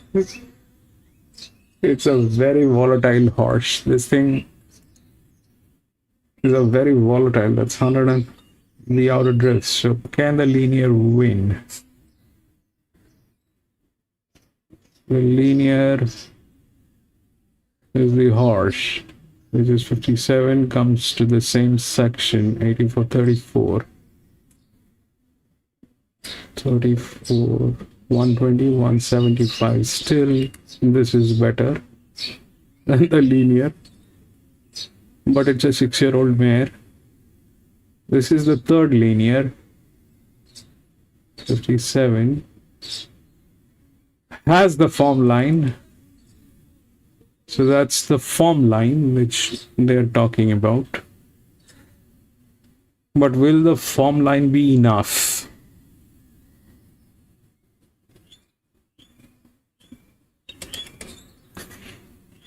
The 5 is a very volatile horse, okay?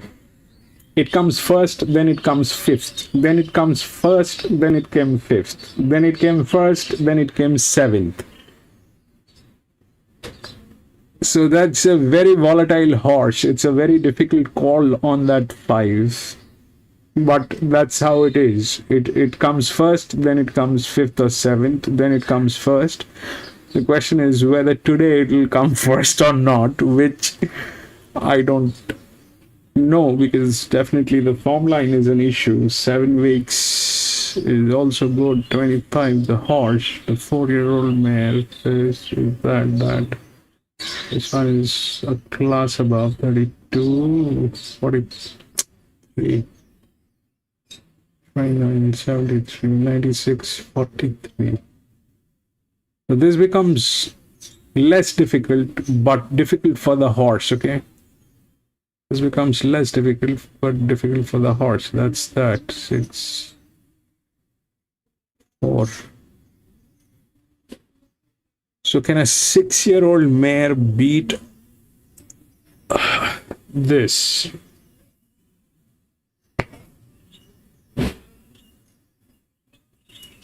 I don't know. I don't have a clue. I'll be out. Pass. So what is happening is this, that it's a group 3, okay? Generally, group 3 is about these horses. Group 3 is about these horses, okay? That's what the group 3 is all about. Out of which the 4 is the favorite.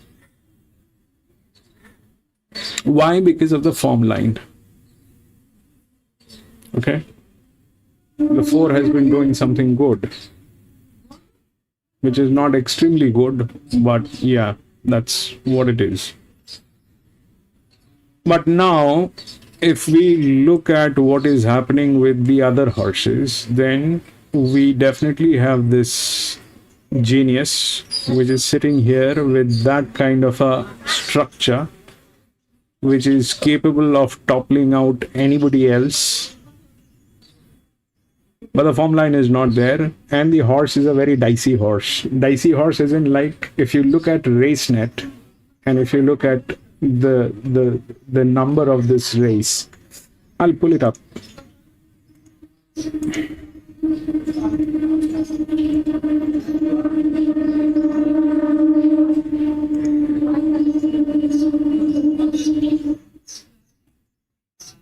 That's race number 4. Okay.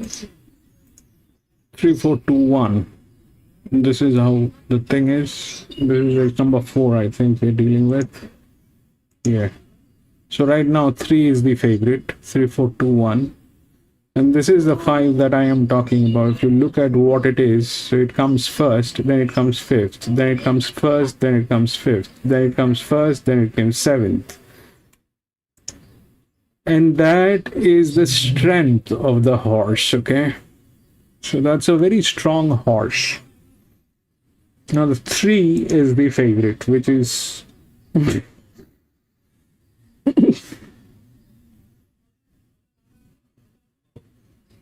which is equally dicey because they don't have the form line.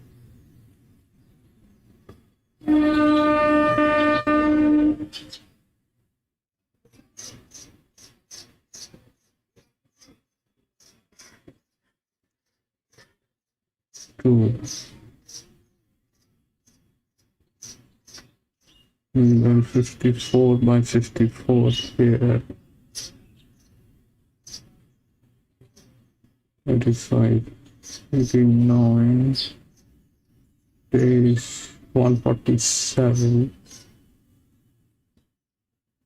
Very high on that also to the 2, but doesn't have the form line. So what makes it dicey is the 4 is not a clean go. The 4 is difficult, definitely. The 3, which is right now the favorite, is, you can see what it is, and not a great match. There are others who are there. The 2, for example, is a class. Forget about that 8-year-old, but this is a class, doesn't have a form line. If you look at that and that, it doesn't give any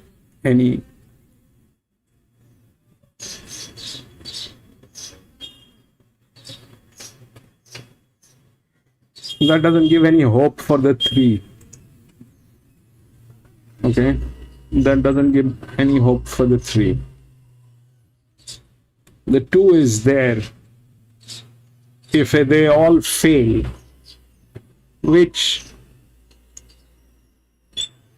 I mean, I don't know how to construct this, because generally a group 3 is about them, the challengers. But the challengers, they look, I don't know where to focus and what to do, because this, I like the 6, I mean the 5, but doesn't have a form line. I like the 2, doesn't have a form line. The 4, which was the favorite, has a form line, doesn't match. 3, which is right now the favorite, is twice the problem. For me, it's a pass. I'll just watch.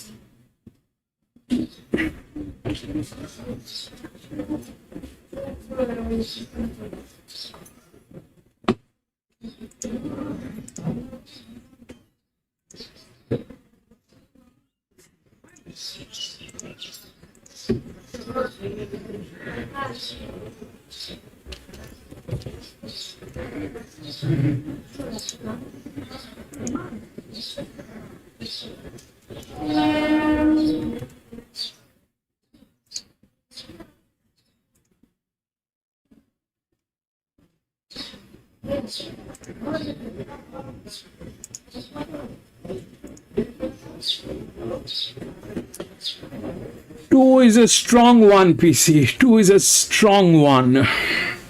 Low pressure. 2 is a very strong one. So is this one. God knows how it will play. Ranwick 5.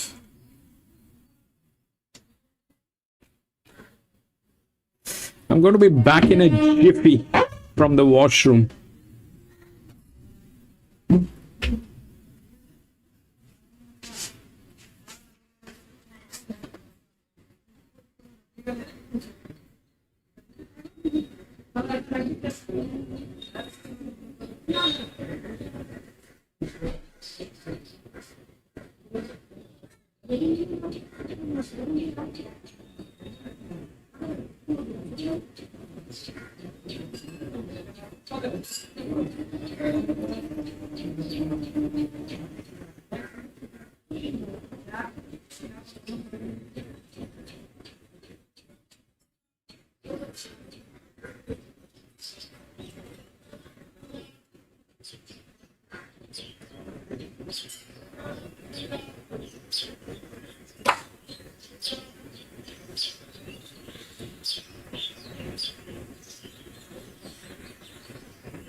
Okay, I'm back.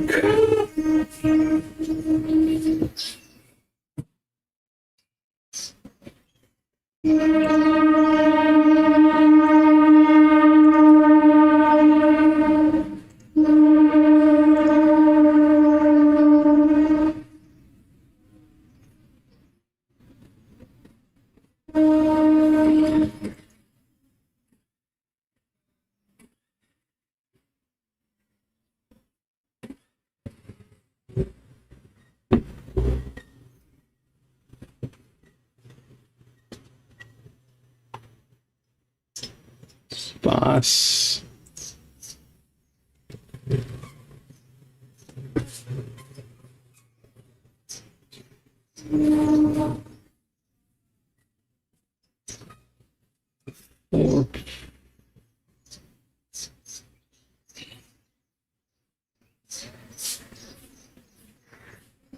It's at 460 is of now, PC. It's at 460 is off now. It has a strong chance, PC. I mean, look at that, look at that. But the contradiction is this, that whether that will work.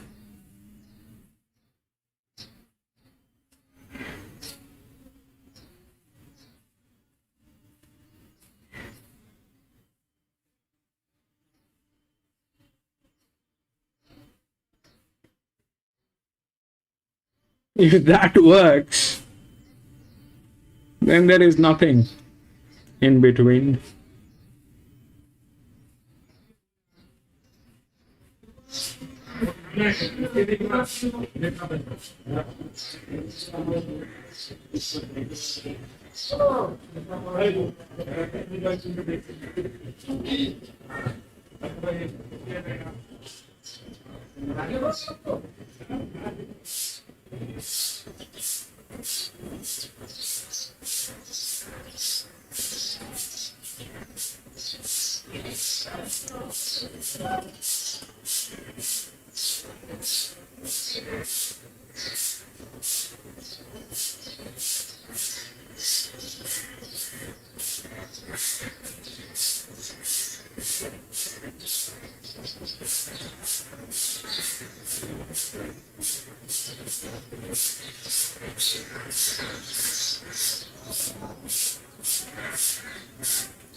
It might be like this too, with a low, then it'll go high. So high, this thing is difficult. This is good.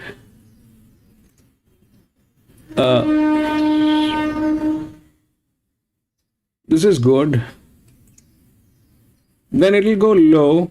So this is good in that case. 2765.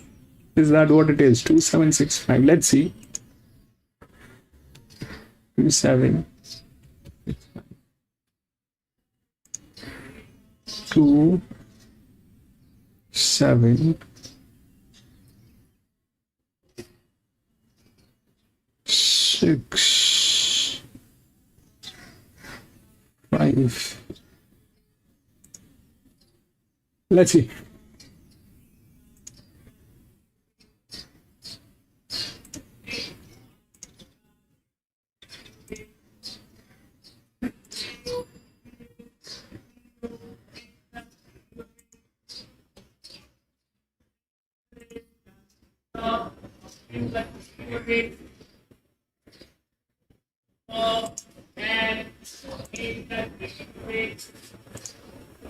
To the 5 in Precious Charm, who's drawn for a knot.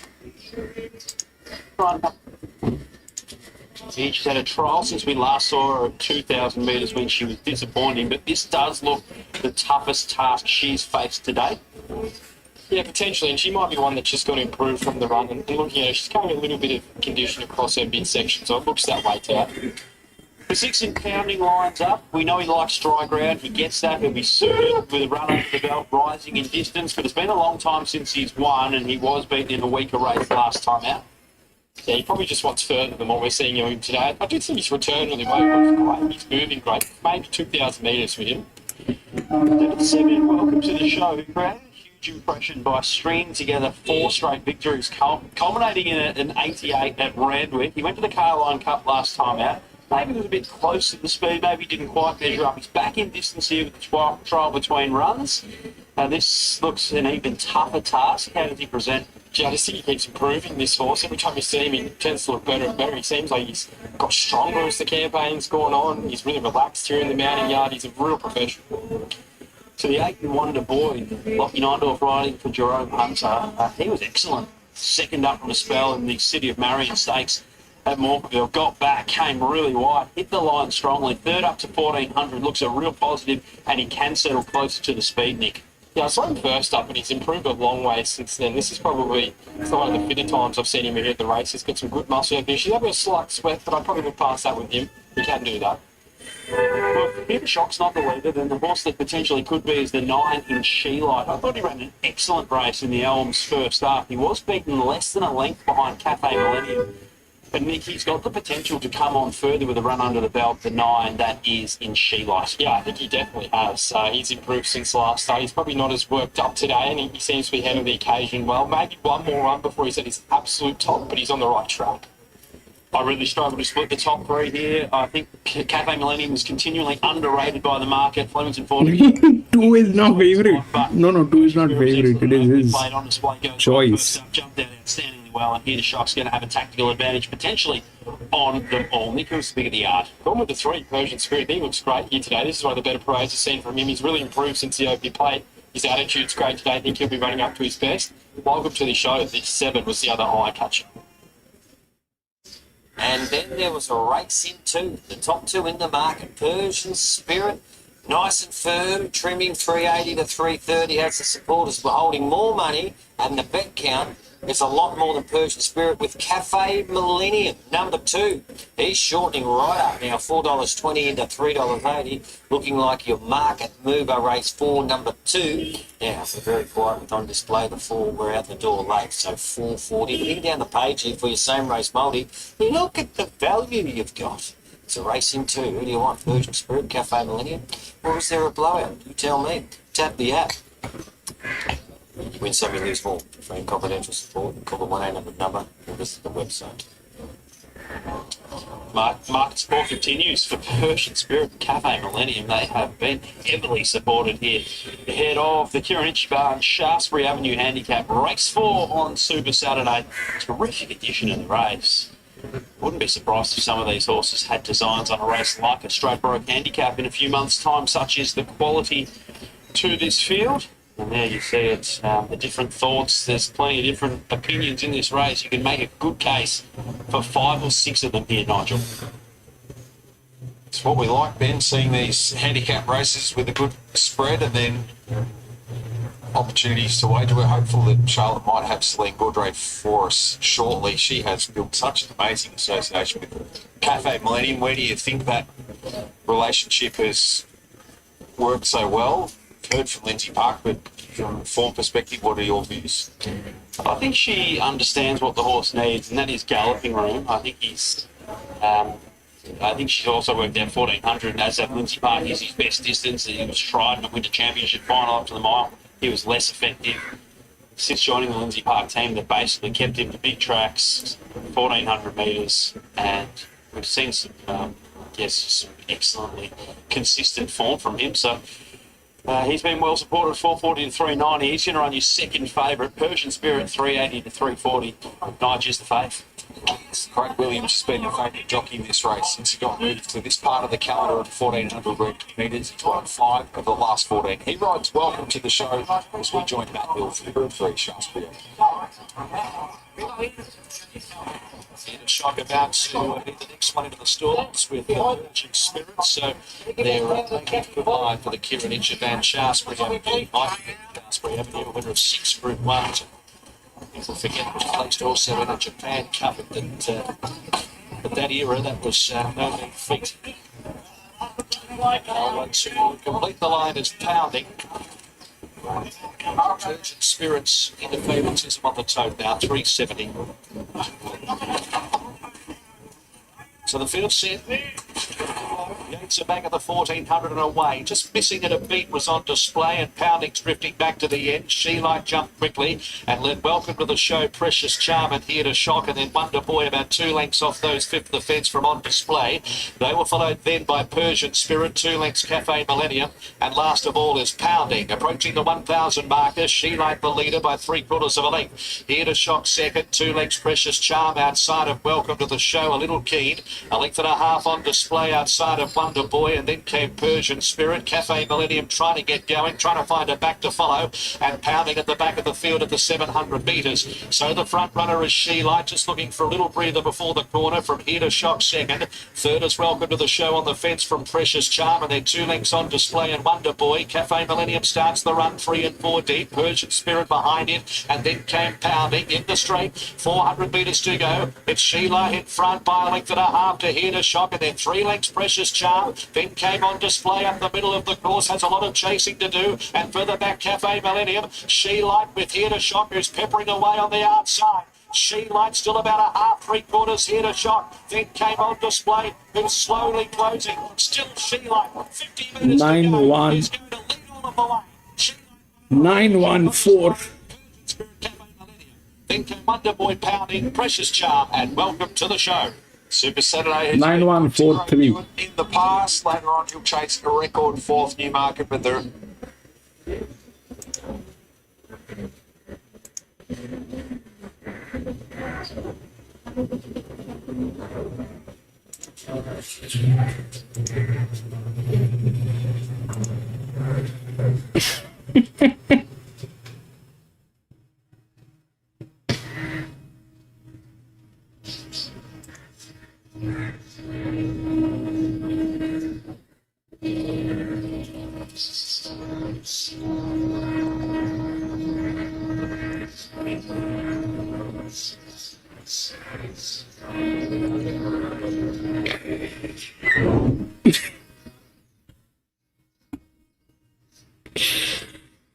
That monkey 9.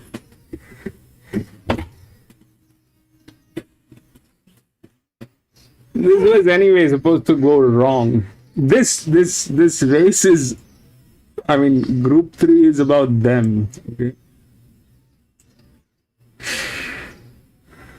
That was not a match. 3 was bad. 2 did not have the form line. And that 1, the 8-year-old. Man, can you believe that?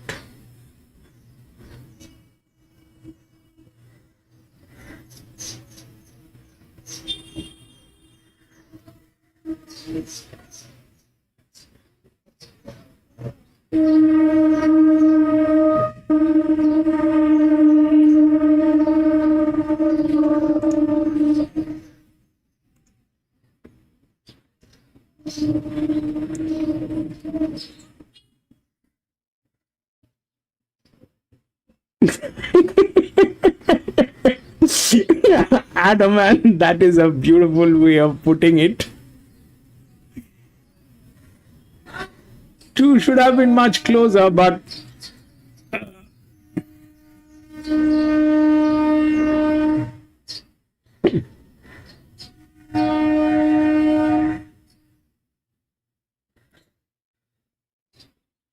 you know, the thing is, it just did not give the right feel from any angle. These two being present already makes it volatile. 4 was a bad match. 3 was equally bad match. I did not expect this to happen, but it happened.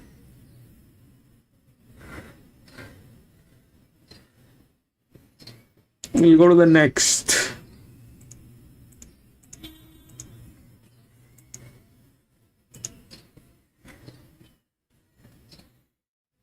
That's why I stayed out. It was too much.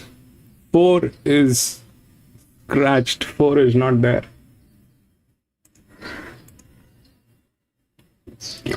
2157.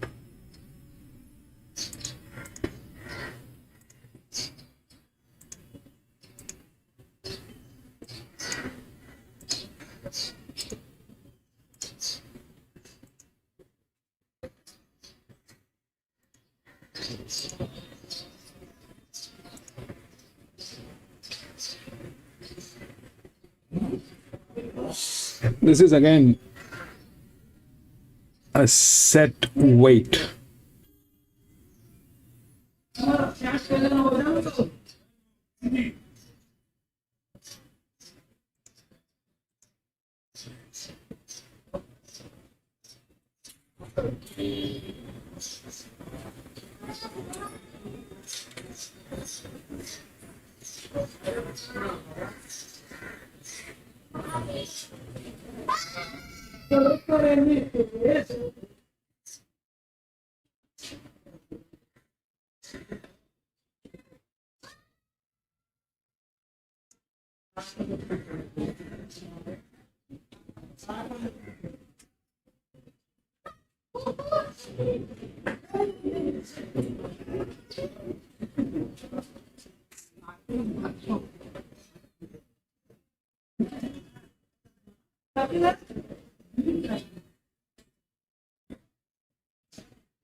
It doesn't look like 2 can be beaten.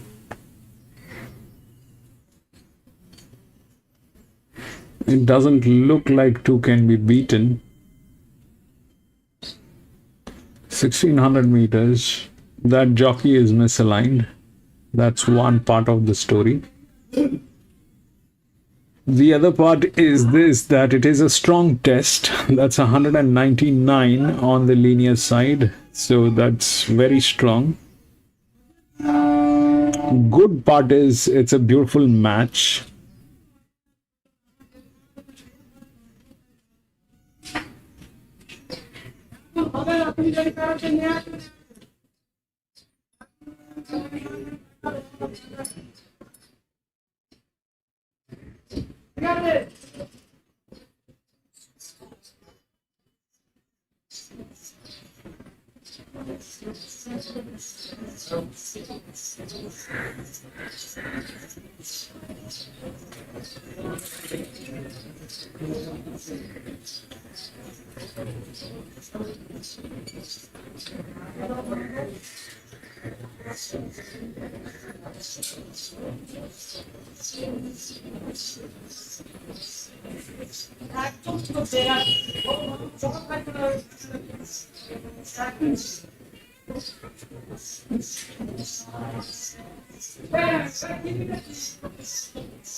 It doesn't look like 2 can be beaten.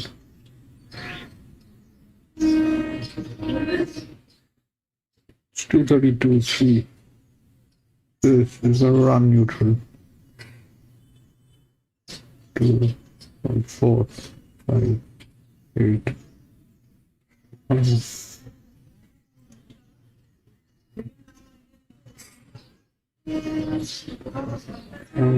2,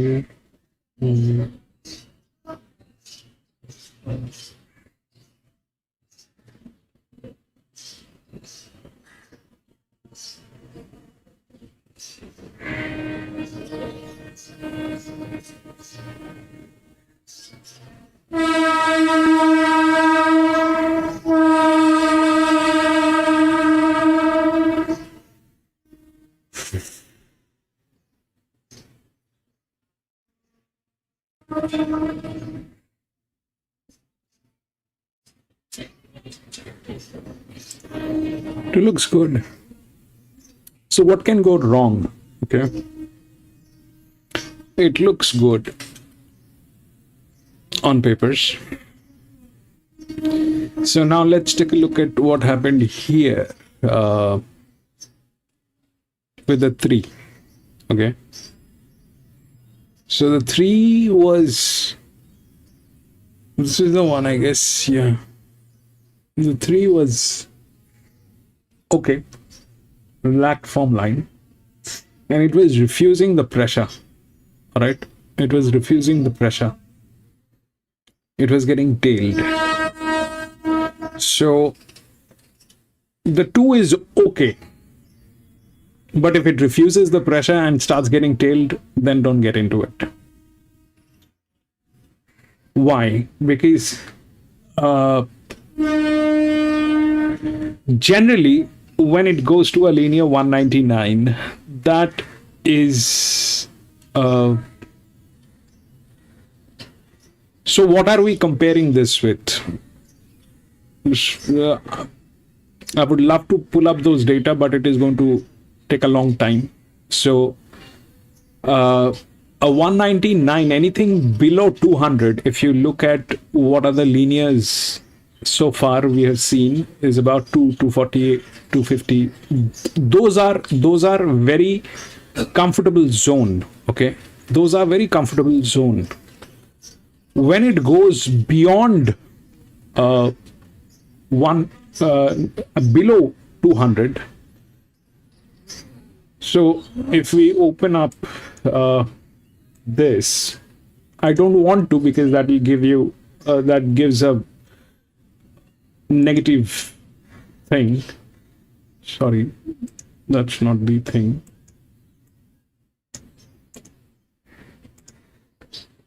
So that's negative. All right. Why that is negative is because of where it is going. If you look at this, that's the only horse which is going negative. Okay, they are parallel, this is parallel, all those things are good, but the moment this goes negative,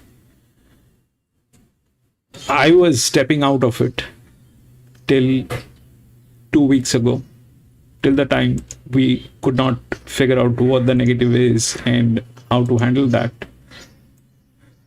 Now the thing is this, that it's a negative. That what does that mean is it is going beyond its physical capabilities. Now there are two ways of looking at it. All right, one is the pressure line, then is this number here, and then the match. So what the match says is that it is a good match. Okay, the match says it is a good match, but when we come here on the linear, that profile goes below 200. Now, is that good? That means it is a brilliant horse. That means it's a brilliant horse. That too is a brilliant horse. It also has the form line. That's not an issue. But when it is below 200, negative 200,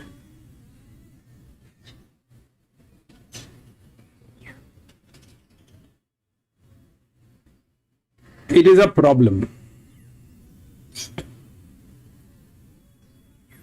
It's a problem. And what kind of a problem that may happen?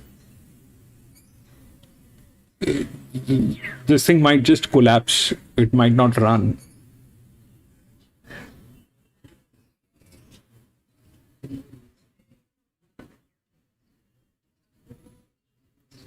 And the second problem is definitely the jock alignment on this. But we have made arrangements to do this through the match. So we are going to get rid of the jock alignment part, which is already very confusing. Why I have kept it so far is just to keep a tab of what is happening. All right. Even if the jock alignment is bad, the match is beautiful. Going below 200 is a red flag.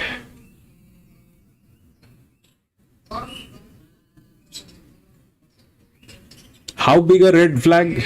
We will see. I like the 2. Should win.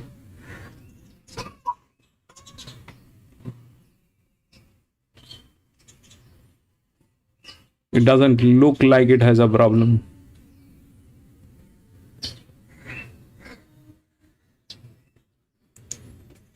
But if it gets tailed, step out. Wait for the last moment. Wait for the last moment till the horse is taken to the gates. If it gets tailed in between, do not get into it.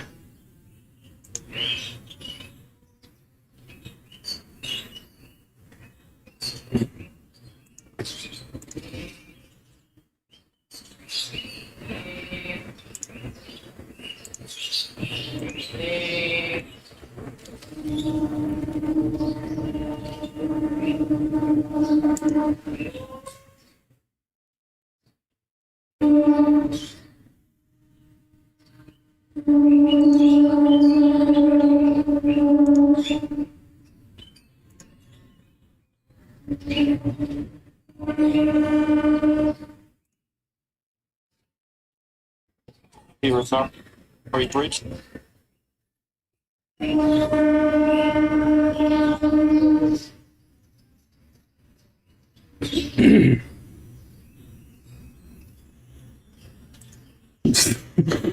This one went upside down. Absolutely upside down.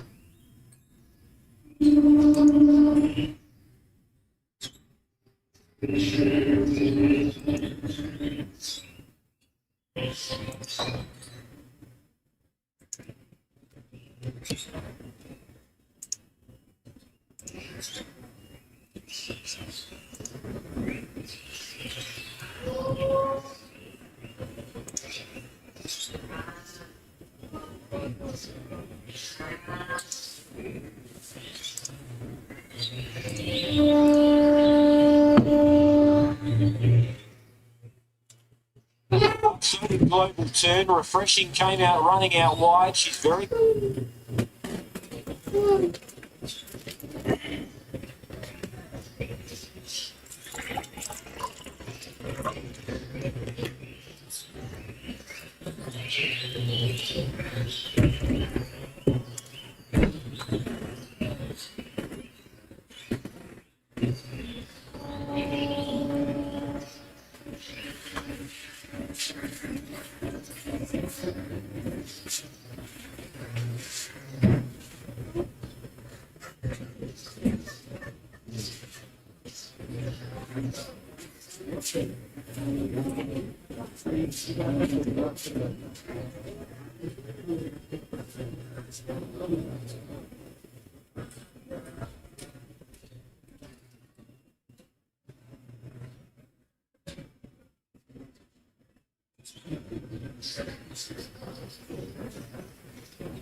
Adam and Radwig are on 3.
Yes, Adoman, that's the key. If it refuses, then it refuses.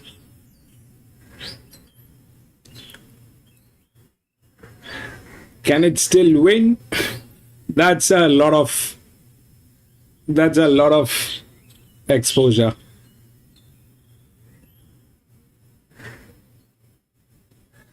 That was 4.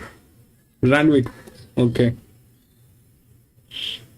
If it refuses, then it refuses. That's the problem, is that, you know, it is getting on negative. That's 199 is a very strong. So what I was trying to explain is this. I don't know if you remember, we raced Lady Shenandoah last year, right? Lady Shenandoah, when we were racing Lady Shenandoah, that is the kind of number that we got on Lady Shenandoah. But that was Lady Shenandoah. And she did what she did. Apart from that, anything on those numbers, they collapsed. Most of them, as far as I remember. We have spoken about it. We've done those mathematics. So it looks good.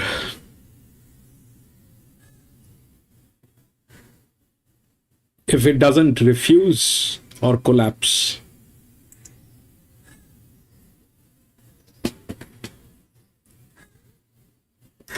But I definitely like it.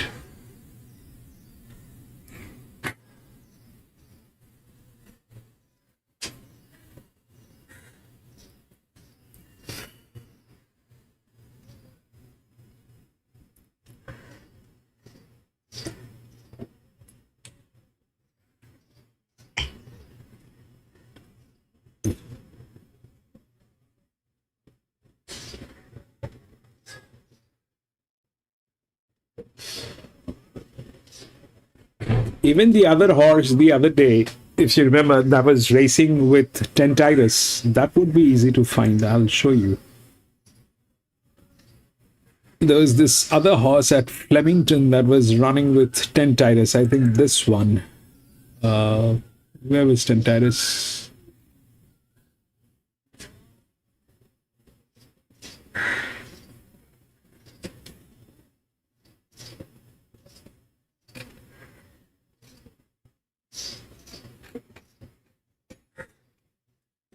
Not this one.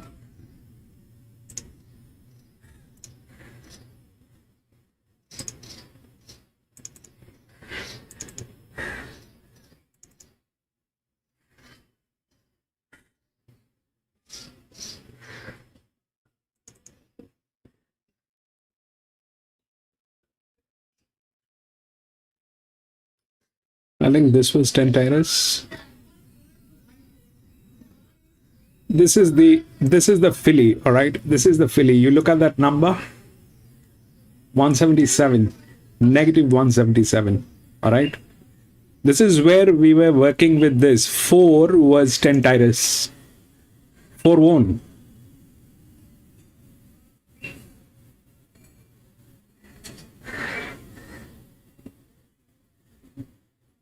This is the horse that I'm talking about. It went under 200.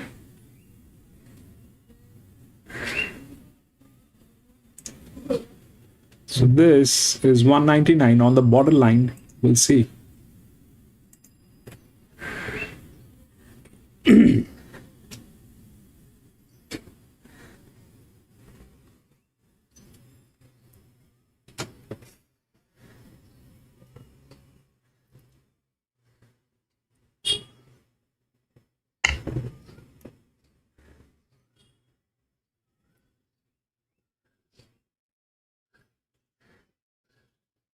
And it collapsed.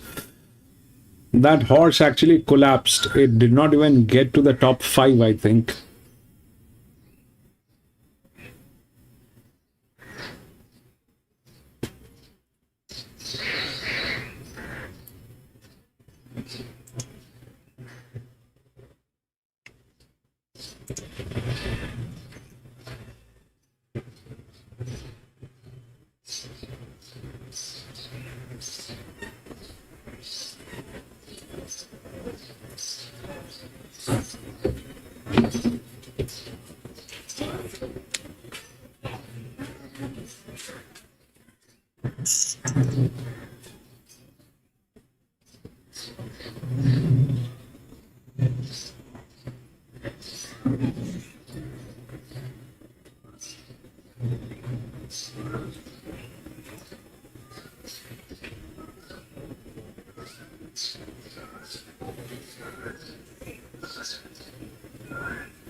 Talk about coming out of her last run that he thinks he still had her a bit underdone.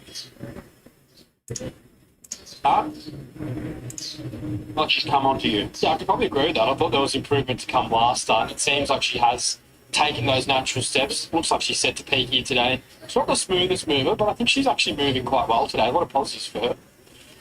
The horse's favourite in the market currently is Sass Appeal. She just continues to win. She's won her past three, including a victory in the Desirable Stakes last start, beating Ole Dancer. The potential huge advantage she has over her main rival in Salty Pearl is the fact she can settle right up on speed. How does she look, Nick? You couldn't find any knocks here in the mounting yard. She looks outstanding. She's walking really well, got a perfect attitude on race day, hasn't shown any signs of training off here. She looks great. We see after summer for the first time in this preparation, she ran third in the Group 1 Victoria Oaks last preparation. She's had a jump out and a trial to prepare for the first up run. Finished third in the recent Caulfield Heath trial. How forward does she look to your eye, Nick, first up? Yeah, look, it looks like there's a fair amount of improvement to come with her when you compare her to a few of the other fillies in the field. She's walking out quite well, but she's a little bit fresh there, getting on her toes. One of the potential sticking points for this favourite Sass Appeal could be Pillow Fight, who has plenty of early speed. I'm thinking with a southerly breeze here at Flemington today, the circle races are going to be advantageous to be on the pace. She's rising in grade today, no doubt, Pillow Fight. She brings some different form into the race. She drops in weight. And how does she present? She looks like she's travelled down really well. She's still carrying good condition. She's a lovely mover, got a nice head on her. She's one that really sort of catches the eye in the yard, so she could run a nice race. Looks a 1,600 metre horse. Stablemate to the second favourite in Salty Pearl is Exit. Kieran Maher trains Craig Williams to ride. She's third up today, maybe ready to produce a peak performance. She got back, ran on quite well. I wonder if she peaked on her run late. I have a few queries about her at 1,600. What about as a type, Nick? I think on type, wouldn't really be querying that. She's a nice mover. She's got a really strong hind quarter. The coat's in great order. She may continue to improve deeper in the prep, but she looks really well. Down to the 7 in Lathlane, who I've always had plenty of time for since the day she won at Seymour on debut in fast time on heavy ground. Now, she didn't go on with it second and third up last preparation. She returned against the older horses at Seymour this time in and just obliterated them. She was far too good controlling a slow speed. She's another that has the potential to race handy to the pace. It's much tougher today, but how does she look? She's a nice type. She looks like she's come back a little bit stronger this time in. She's moving quite well, just showing a few signs of freshness, but looks thereabouts from a fitness point of view. Seychelles had some strong starting prices last preparation. She returned with a good win at Pakenham in fast time, beating a filly that I've got a bit of time for in Ottolenghi. It was a race that was set up for her, but you'd think naturally there's only going to be improvement to come. She's obviously rising significantly in grade, but Nick, it looked off her jump outs that she was going to improve with the run. She was still good enough to win. How does she present? Yeah, I would say she's even going to improve again from today. So it must have been a great job to win first up. She's carrying a little bit of condition. She looks the real stayer of the field. And down to another horse that caught the eye in a Pakenham in Naragi. She got the eye running second to Hello Halls, who's the best of the on-paces first up. She obviously improved for that run with a victory at Wangaratta second up. She's another of the potential leaders in this race that could put a little bit of pressure on the favourite. She's right up in grade, but third up, is she nearing her peak, Nick? Yeah, you couldn't knock her from the yard point of view in terms of her fitness. She looks like she's at a near a complete top today. She's coming here a little bit buzzed up, but looks okay. But with Salty Pearl on top here, I think there's three potential leaders with Pillow Fight, Naragi and Sassapeel that maybe could put a little bit of pressure on the favourite. I am concerned that Sudley is starting to pick up and it's going to be a good day to be on speed in the circle races. But Salty Pearl, third up to 1600, she looks ready to produce a peak performance. She bumped into a very good one last time out. Sassapeel looks the other obvious leading contender. I've got plenty of time for lap lane as well. But I've got Salty Pearl on top. Nick, who's big of the yard. Yeah, a lot of quality here. You've got to go with the 2 Sassapeel. She looks outstanding here today, 1600 metres. Looks like it will suit on tight. Salty Pearl set to peak, and Pillow Fight, the 5 also caught the eye, but the 2 on top. And it's been a good go, Sassapeel here too, Nick, for your pick of the yard. Rosa got involved and made her a clear-cut favourite. It's 2.15 now, 2.20. We're holding more money on Salty Pearl, and she's got the highest bet count, very popular. It's the second elect, and it's a racing too. A couple of roughies that I mentioned earlier were spec the 3 and the 6 in race 5, if you're playing the same race multis. But race 5, number 2, Sassapeel, they've crunched late on the sports bet books. You win some, you lose more. For free confidential support to the 1-800 number, or visit the helpline. And we'll have a look at the trainer watch too. So if we'll whack that graphic up, that'd be awesome. It's Dan O'Brien, that's the favourite here. Look at this, race 5, number 2, Sassapeel. Look at the 55% return on investment from his last 50 starts. I know, off the Richter scale. Race 8, see what I say, see, with a great chance. Miss Aria scratch, let Steele's run.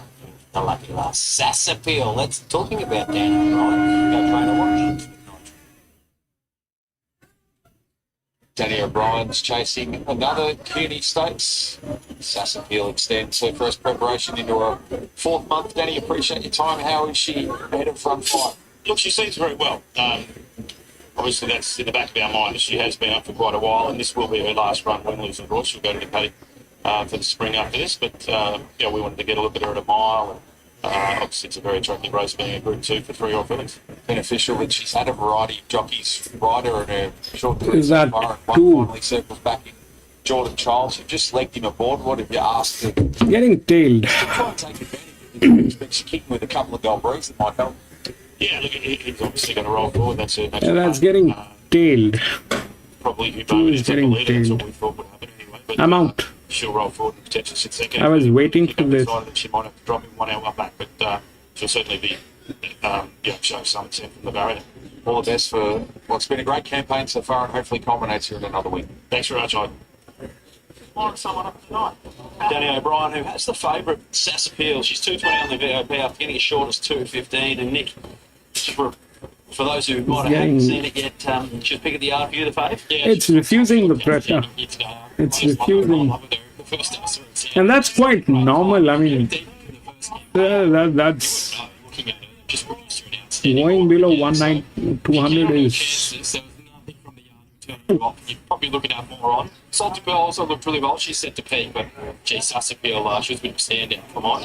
The Sudley is whipping up here at Flemington. That would probably be the concern for Salty Pearl. It was an on-pace dominated race for the Circle previously. And when you think Sudley at Flemington, you think what draws advantage in straight race, you think on-pace gallopers advantage around the turn. But we've eventually see there's a bit of pressure on here with Sassapeel, with Naragi, with Pillow Fight, also with the ability to roll forward. The local way for race 5 on Super Saturday. It is the Group 2 CUNY Stakes 20-year-old fillies. Sassapeel going for 4 straight. Run your favourite. Not worth it. It's too short. Final one to come along is Sassapeel. It's too short. Pressure is too much on that horse. The horse is refusing it. Not worth it.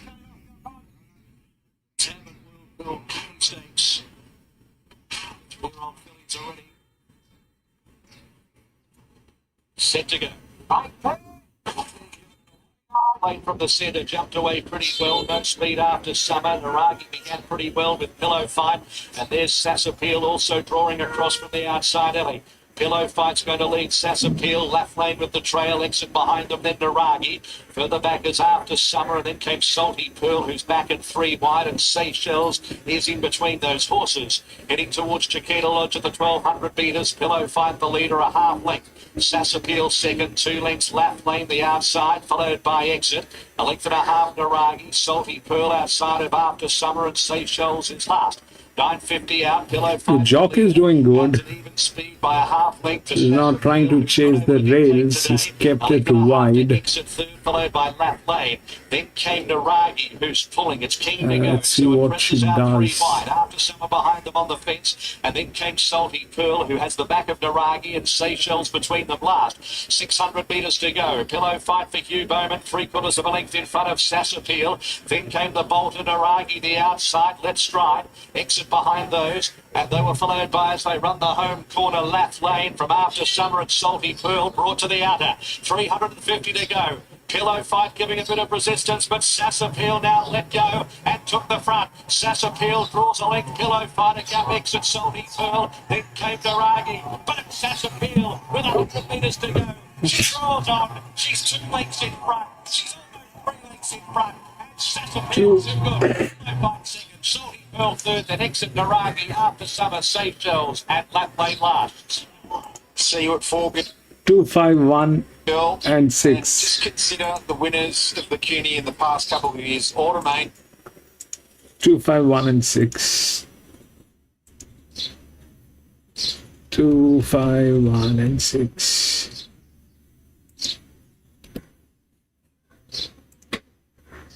2, 5, 1, and 6.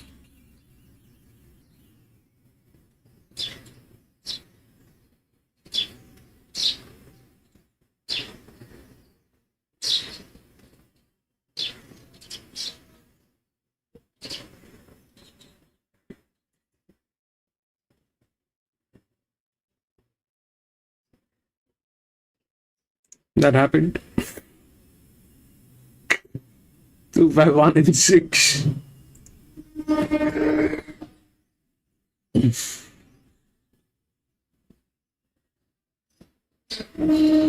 Careful.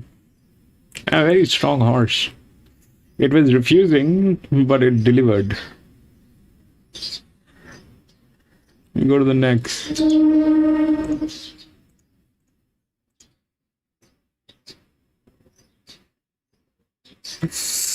It was refusing, but it delivered. Anyway, we'll go to the next. 6. 8 and 12 has been scratched. We don't have 8 and 12. 1, 4, 7, and 11.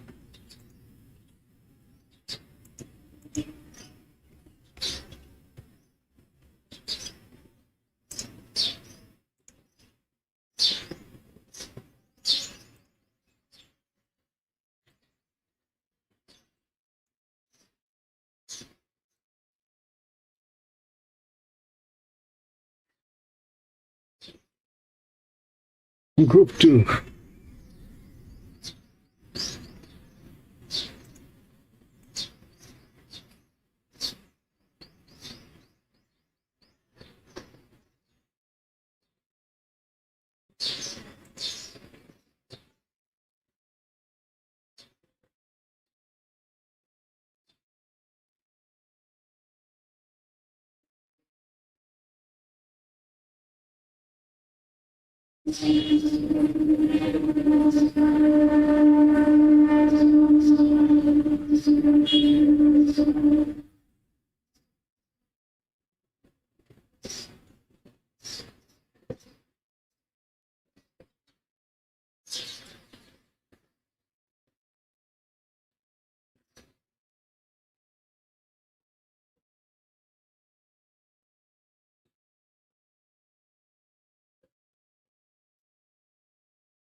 Okay, so what is this one? This is a group 2. This is like a group 3, what we were dealing here. A group 3 is about these horses, okay? Group 2 is about them. But the problem is this, that this bifurcation here is a sexual bias. The lady horses, the fillies, they are here, and the the male horses are up here. So that is already a conflict of group 2. Okay. Now why? Because it's a 2-year-old. So generally, like in this case, what happened is this was a group 3, and this was all that, and it was about these horses where the 9 actually nailed us up on the table, on the wall, because of that. But the thing is, here it is actually about them technically, but the scene flips because this thing is being done on the gender. It's a gender bias. All right. So now the problem. So 1, which is the favorite,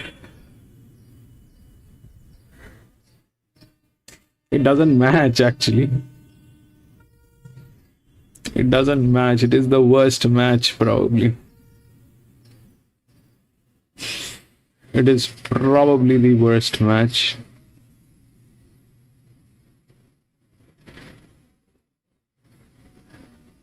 But has the best form line.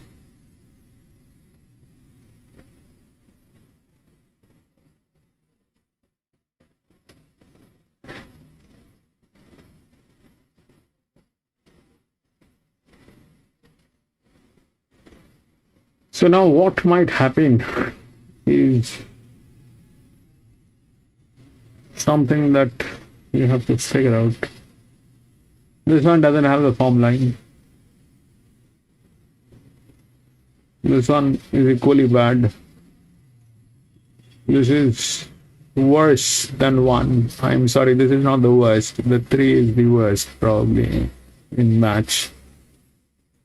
And it is here.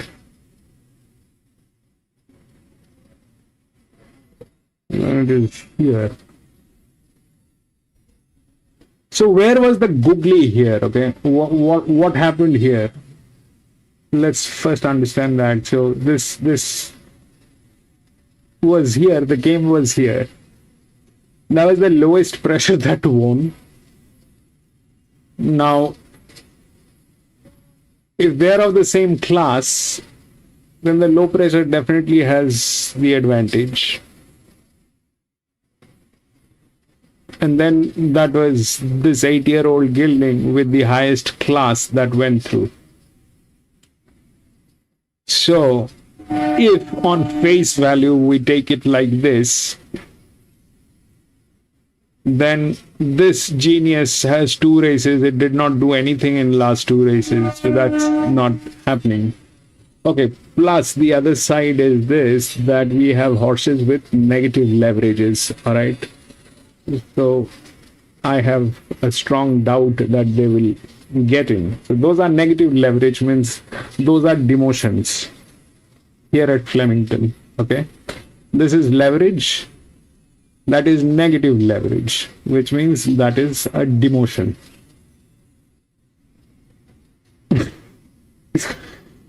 So that is how it is.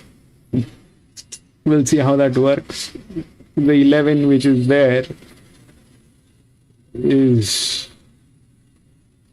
a demotion of that level. So the 1 is on the borderline, which is not a promotion, not a demotion, but 0. No promotion given, no demotion given, but 0. Has a fantastic form line. The leverage is on 7, which is a filly. Okay. And look at 58. 59 becomes 57. 7, 58. This is a problem because that is a problem. That's that.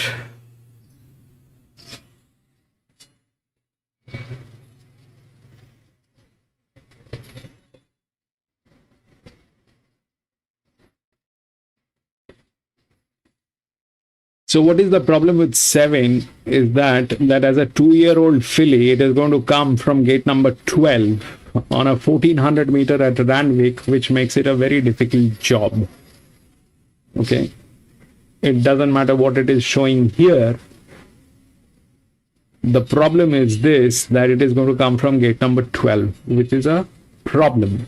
So what needs to happen on 7 is a very strategic ride, which depends on this genius, which looks good, but I don't know whether he will take that call. The 1 is a form line, which is good, okay? So if the form line wins, then the form line wins, but it is a bad match.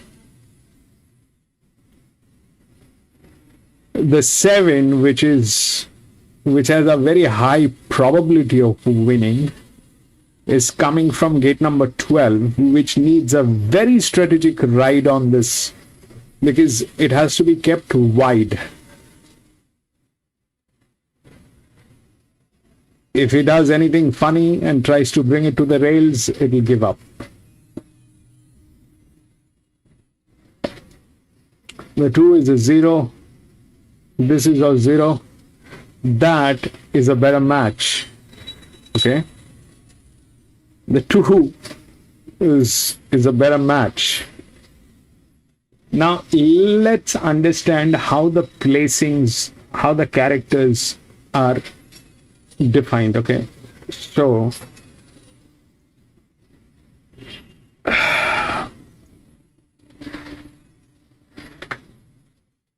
this is the linear. Okay, right after the linear is going to be always the EW, right after the linear. That is usually the highest pressure. But if it is not the highest pressure and then it is still the linear, then there are other things to think about. But generally, that is the highest pressure, then it will be the lowest pressure here. Okay? That is the linear, and then comes the EW. That is how every time it will happen. What happens here on the drift is that they will go out. So they will go out as in their pressure line is as good as the linear pressure line. It is just that they have different mechanism. Okay, so if 4 is the highest, which is not here, the 7 is, which is the third linear. Okay, and the linear is not in a position to win, then the drifts are very strong. Why? Because they can do a lot of things that the linears cannot do. The linears are very, very delicate because of the pressure line, and that is also that, like in this case, this was the linear. Okay, if you look at how the arrangement is, so that is the linear, the red will always come after this. Okay, that means this is the highest, this is the lowest. But then here, if you have these guys, okay, if you have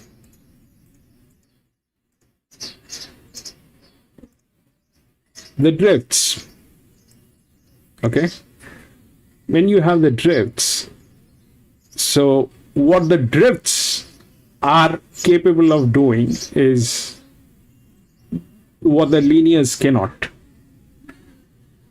They generally, then we will have to look at the pressure line. If the linear is in a difficult position which cannot win, then the drifts are fighting with them. If you look at the result of 4, let's check 4. 9143. 9143 is the result. Okay. So 9 happened, 1 with the class. This is a drift. Okay. That is a drift. This is a outer drift. That is a inner drift. So that happened. 9143. Then these two geniuses, they came in the linear. So here the problem is this, that genius is like that. It's a bad match. What I'm trying to say is this, that's a bad match. Okay. Now that is up here. If we go through that, then the linear comes up, which is equally bad. The 7 is in a beautiful scene, but will come from gate number 12. Now the 2, which is the drift. This is also a drift. This is also a drift. Okay. This is a larger drift. In this case, they were not larger. This one was larger, the inner or the outer. So in this case, the inner drift is this one, which is the favorite, a bad match. The linear is up here, which is a bad match. And the outer drift is here, which is a good match. Along with this 7, which is here, which is like that.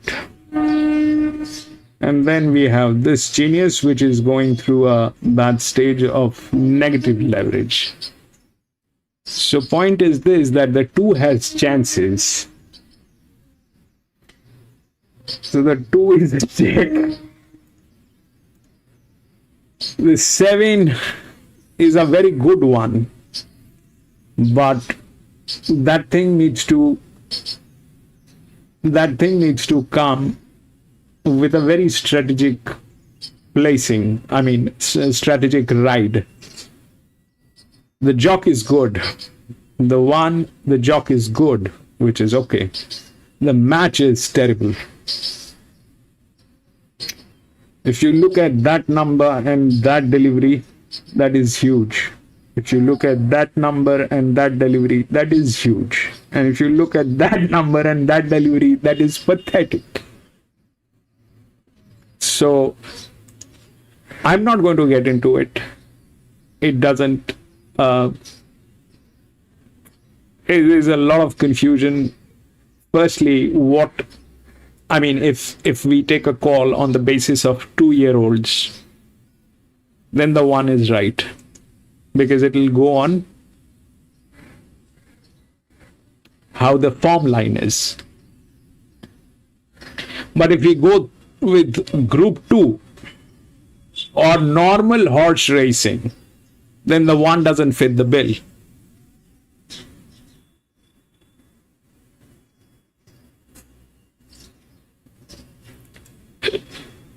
The one that I actually like, which is 7, needs a very strategic ride.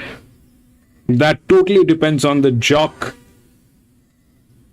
because it is from gate number 12, very wide.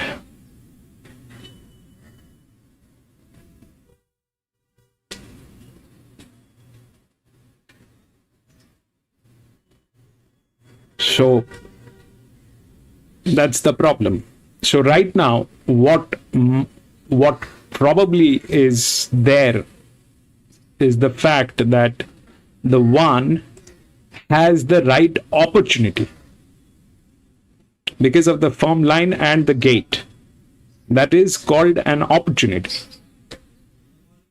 But it doesn't match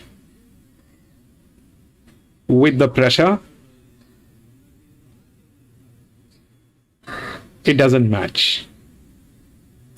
It has the opportunity. Will it be able to encash the opportunity? Totally depends on everybody else failing.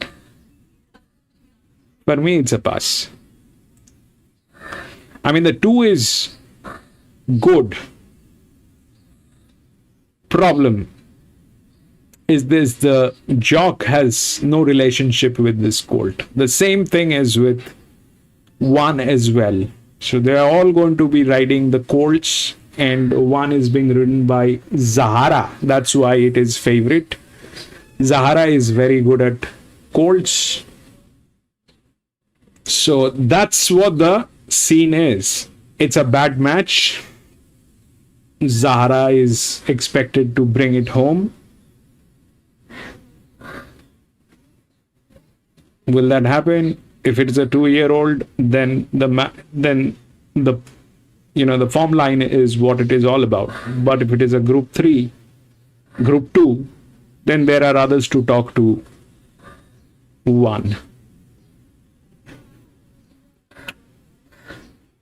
The linear is in trouble, bad trouble. The 7, which is something that I seriously like, is going to come from gate number 12.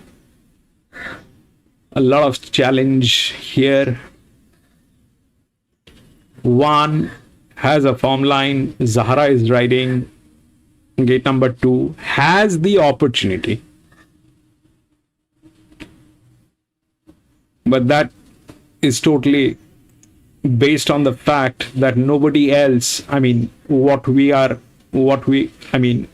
getting involved into this race is like believing that rest of the horses, at least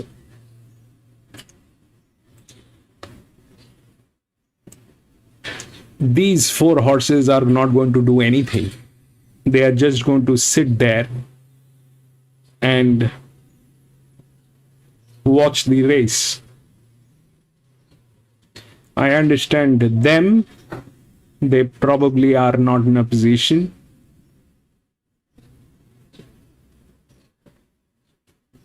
But that does not mean 1 is in clear light. Apart from the fact that Zahara is riding.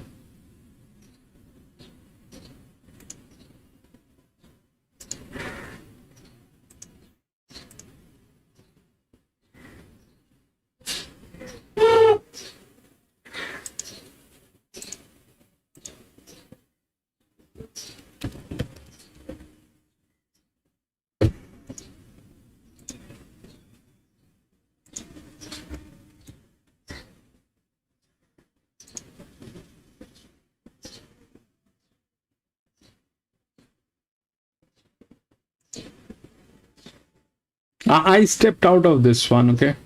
I was not into this. I stepped out. It looked good. It won. It is the best horse. But I stepped out after it was... I was waiting for the time whether it gets tailed or not. It got tailed. I stepped out. 1, I'm not in.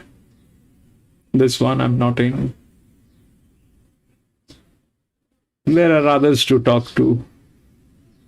And things can go wrong.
probably the most relaxed I've seen him parade as well, which looks a big positive, stepping up in distance. Going down to the 4 and Hydro Bomb, who is a stablemate of Euro Canto. We don't have the 3 in the yard as yet. And this horse was excellent on speed, or just in behind the pace in a small field on debut. Leopard Shark looked like it was going to go straight past, but Hydro Bomb was strong over the concluding stages. And I think might be one that can take a position close to the speed, which has certainly been advantageous around the circle races today. Yeah, he's not as excited today as what he was last start. He got very excited there with a few fillies in the race today. He looks like he's handling himself a lot better. He looks like he's come on from that run, so give him a good push.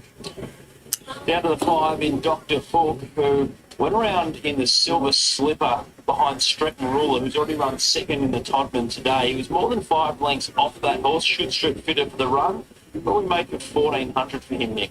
Yeah, it looks suitable off type. He looks like a horse that's going to get over ground in the future, so it's probably got a little bit of a maturing to do, but he looks one to maybe follow. Down to the 6 in Inner Gold, who we've seen once at Warwick Farm. Did race wide without cover, and that was behind Wolf Gap, who was placed in the Todman today. Yeah, he's a nice type. He might be one again that sort of matures and gets over a little bit further, but he's got a really healthy coat today. To the 7 in Leopard Shark, who's looking for a hat-trick of victory. He beat a key rival in Hydro Bomb last time out. Changed tactics today. They want to be further forward, and I think that's really clever given there looks a lack of obvious speed in the race. She's been up a fair while, but Clayton's done a great job of keeping some condition on her. She presents in very similar order to what she did last start where she won. To the 9 Expensive Taste, who looks the potential leader in the race, was beaten by Talaga Bay, only narrowly less than a length in Ballarat last time out, but third up to 1400, has the speed, I think, to potentially lead these. He's still a mate. She's quite a strong filly. She's really strong through her neck and through her shoulder. She's getting a little bit worked up here in the yard, but he's one that looks like maybe stepping up in distance is suited. Another that might be suited for rising in distance is the Tornado filly, Grinzinger Heart, was 5 lengths behind Heart Kick in a fast race on debut, but Nick might be suited rising in trip. Yeah, one that looks that way. She's got a bit of leg underneath her. She's, I think, one for the future. There looks like plenty of upside to come with her. Certainly one that is bred to relish rising in distances, refused the curtsy. She raced that way on debut in the Blue Diamond Prelude behind subsequent Blue Diamond winner Strides, and she couldn't keep up there, was doing her best work late. She's trialled nicely between runs. But she has, and she's the half to Strickler Business who won the Oaks, so there's a good pedigree there. She looks a filly that's going to keep improving with the time, but she looks like she's taken good fitness improvement from that debut run.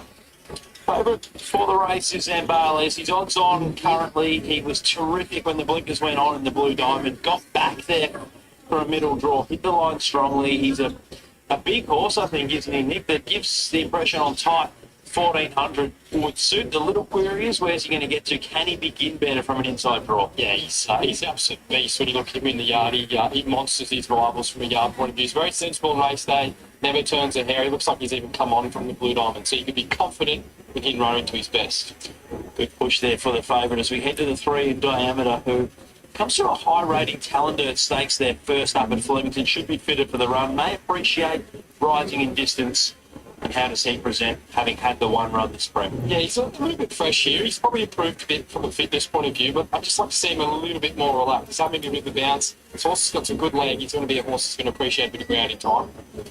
I can't tip against this favourite, Zambales, and I'm not put off by what I heard from Nick in the yard. He brings clearly the strongest form. It's not a strong edition of the race. I thought up to 1400, he's got the potential to settle much closer to the speed. So he picks himself as deserving of being a short price favourite in the race. Outside of him, I thought Hydro Bomb's debut was quite encouraging. Should be better for it. Maybe can take a position closer to the speed. And it's quite an even race outside of them. But Zambale is clearly on top for me. Nick, you gave me a pretty good pick from the yard. Was it good enough to be on top? Yeah, he goes on top. He's a quality colt, Zambale. So the one, the pick of the yard. There's two that stand out here. He's one. The other's at a big price. 6 in a gold. He's the other one that really stands out. Great mover. For him in your exotics. Oh, $1.65. This is a good whack here. Zambale is clearly the best back and dominating the turnover for the size produce. So with that, now Refuse to Curtsy is climbing up the ladder here. Look at this. Now third elect in your market, and also down the bottom in a gold, there was some specking there. Nick said this horse presented very well. The 6, if there was a super blowout, would be that. So race 6, number 1, be your market mover. Wow, look at this for a same race, multi-race. $12, betting outside of the favourite the field. You win something, win small. Free confidential support for 1-800 number. Or the still website. Lindsay Park in search of yet another BRC size produce. Co-trader Ben Hayes joined to say look to make a clean sweep of the juvenile features on Super Saturday. In a Eurocanter, it's been such an interesting journey. That's probably one way to put it, but why here and how does he present? Look, we obviously his first start he got it totally wrong. He over-raced and didn't participate. Blue Diamond, just got horse laying on him. It was much better, but then he got knocked down in the straight. And we've just noticed he started really quiet down. And 1400's a trip we wanted to get him to. And with training, his manners got better. I'm very happy with the way he paraded. And we've drawn a better gate today, so he should be able to hold a bit of a position. And the key is to watch in the first 400 metres. If he relaxes, he could run very well. Last time he raced, he won a stakes race. Good luck. Thank you. So, Nick, we spent plenty of time talking about why Zambales deserves to be an odds-on favourite. He's presented beautifully in the yard. He's got the physical advantage over his rivals. He's got clearly the strongest form. The question would be, if he's just touched slowly away and he ends up buried on the fence, who are we thinking could be the potential dangers? I really like Did a Goal out of the yard. He comes to a strong, high-rated maiden in Sydney behind Wolfgap and a few other nice 2-year-olds up there. And he's sort of drawn the right barrier that even if he is sort of not a real natural on speed horse, he might just sort of end up there. So a bit of the depth coming out of this race was scratching, and that's why we're seeing him, $1.60 versus $12 pretty much the rest of the field. But maybe Hydro Bomb's the other. He's probably the one that you think might be able to settle close as well. He's what I was going to ask you about. We heard he got quite amorous and excited on debut, but still, the encouraging thing was, came out and ran excellently behind Leopard Sharp. It sounds like he paraded a bit better, and maybe there's some value about him at $12. Yeah, I know. I think he's a horse that's going to continue to get better with every run. Sort of looking at him, he seems like he's going to keep improving. So 1400 looks right in his wheelhouse, but when you see them in the yard, you look at the form lines, I think he's the deserved $1.60 favourite. Another thing that I thought was quite interesting from your yard observations was Eurocanto being much calmer than he has been in previous starts. And I find it interesting the market hasn't completely binned him today off his 2 runs this time in. He looked one of the better 2-year-olds we'd seen on debut. The 2 runs this time in, he's gotten keen. He hasn't done anything at all. But from the yard presentation, maybe there's a chance he improves today. Yeah, and he didn't have a whole lot of luck in the Blue Diamond, and they're sort of looking away from a few of them in terms of the second pick and the filly. Refused to Curtsy, who I think was around $51 earlier in the week. There's been some significant deductions in that price, but the support's continued with her into as short as $11 now. She looks the real improver, out to 1400 metres, was strong late in the prelude. She wasn't far off Cheyenne, who just won the Riesling, so it's pretty good form, the Melbourne form this time of year for the 2-year-olds. Yeah, it certainly is. You can see why there's been market support for her. She's been 13 into 11 on the VOP. She may actually now be, she's officially on the second line of betting. Zambales is utterly dominating this market, but Refused to Curtsy well supported as much as Nick said, $41, $51 earlier in the week with deductions to come out of it. She's been well supported, and she couldn't keep up over 1100, but she was quite strong late, and the strongest late in that race was Cheyenne, who dominated the Riesling, one of the key Golden Slipper lead-ups earlier today at Randwick. So there's been some form coming out of that race, and she has been heavily supported here as one of the better back runners outside of the favourite. There's been no drift for him though. Zambales, he dominates the market. $1.65 into $1.60. It is double figures or longer the rest. Expensive Taste looks your likely leader, and they have announced the change of tactics with Leopard Shark, who went back in a small field at Sandown last time, drawn the outside. They want to go forward here. I think it's a smart move. We've seen 2 races so far today at Flemington around the circle. The first 3 rolled down the straight. We had the Shaftesbury Avenue over 1400, race number 4, won by the leader in Sheelight. And then the favourite, Sassapeel, sat outside the leader in Pillow Fight, and they ran 1-2. Both races they ran really quick time, suggesting they weren't running an overly slow speed in the early stages. So a good day so far to be on speeds there. Barley's to run your favourite, $1.65 into $9.60. Everything else in double figures. Let's go to Matt Hill for the call. Group 2, daily size property stakes. Time on the race this one as the get set for Rixinger half. It's the next one forwards. Craig Williams riding this horse on its second run start. Continue to load away. Craig winning this race all the way back in 2008 on Costa de Hero. So Hydro Bomb, who fought on pretty well there. Weaker grade of Sandown about to join them, with also Diameter, then Vellum. Won this race back in 2011 with Running Tall wearing a white distinguishing cap. Hydro Bomb is forward and Leopard Shark, who all forward, is going to complete the line.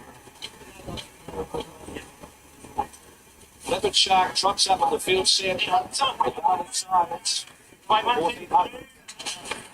Racing immediately, and Dr. Hook on the inside jumped away. Middle of the line and beginning well out wide in a gold with Rinsing a Heart and Expensive Taste is booting up. Dr. Hook got to fourth. Hydro Bomb has roused up to get to fifth. Sam Barley's behind them. 3 lengths away, Refused to Curtsy, Diameter, Euro Canto.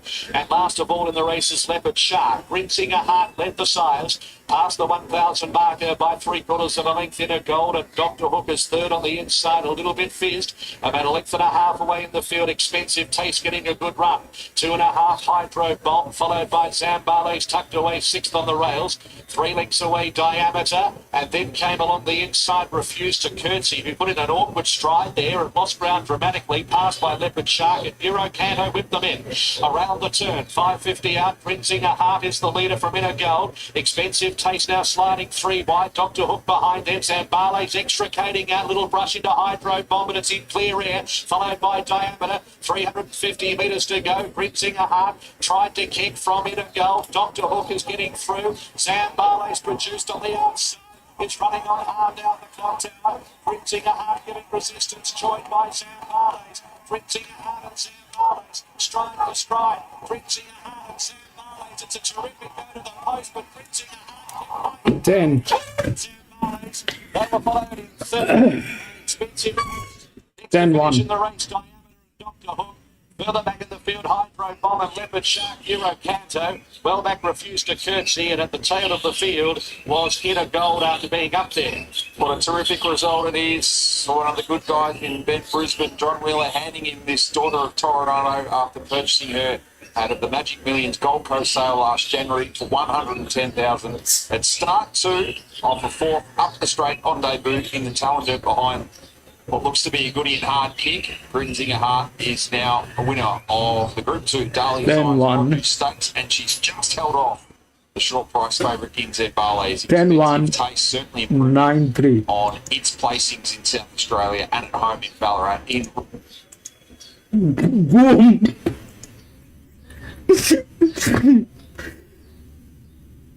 10.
So what happened is this, that even with the form line, that did not work. What worked was a low pressure from here. That did not work. The 7 was from gate number 12, very bad Placing one like that did not happen. This went through.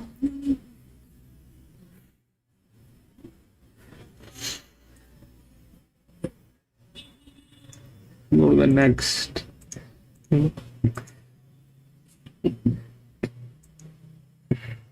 7. 2 and 10 has been scratched.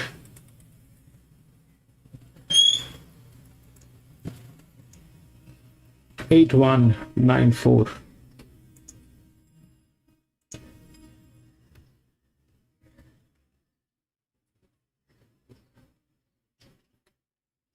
Eight 1 9 4.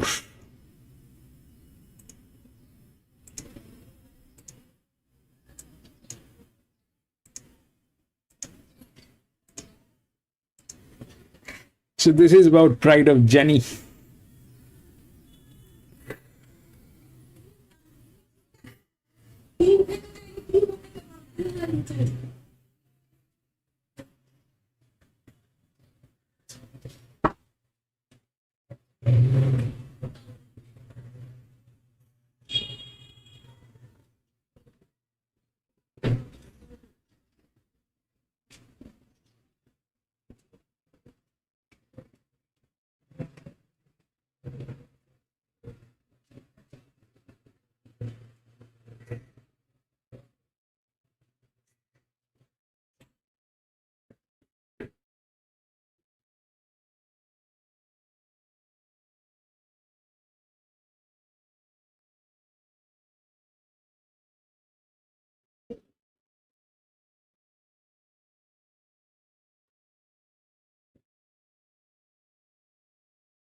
It's about Jenny. And that's how she looks, but she's also an 8-year-old. Doesn't look like she can be beaten. Don't worry about the physics on a 1600 meter. I have seen her beating the physics too many times.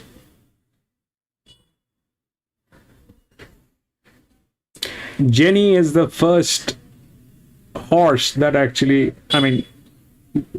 generally you need the physics on this side if you're a linear or any of those horses. So unless, like the 10, if you look at what happened, had the physics over a 1400 meter. Generally, without the physics, it doesn't work. Okay. But with the Jenny, that doesn't matter. Jenny can beat the physics. If you look at all the winners we had today, had the physics, okay? Without the physics, it's very difficult to win. But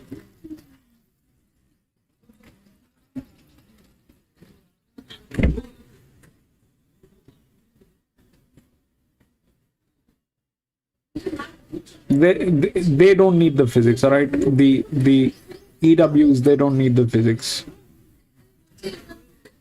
But here, Jenny also doesn't need the physics. She's quite capable of breaking the physics. She has done that. It doesn't look like she can be beaten on the papers, but at the same time, she's an 8-year-old.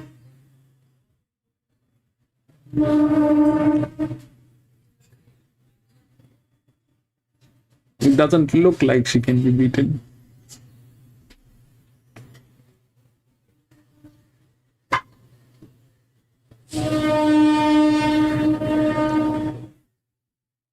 Rest, everybody needs physics. without Jenny. There are no EWs apart from this one. This is the largest inner. This is the largest inner. So this is the drop. Basically, this is where it should drop. But the drop has happened here. If that's the high pressure, if we take that is the high pressure, which it is not, then it'll drop. And that's where this is the right thing, but this is going to run neutral also. So if that's the high, that's the low. Okay. If you look at what happened here, so is bad idea. This was the low, and then it went to the high, which was the 0. Okay. Then it went to 9, which was again a high. Generally, that's how it plays. So 8 is Jenny. It doesn't look like she can be beaten, but she's an 8-year-old. I love her, and I'm going to support this. Even if she's an 8-year-old, she's the only horse that I support above 6 years.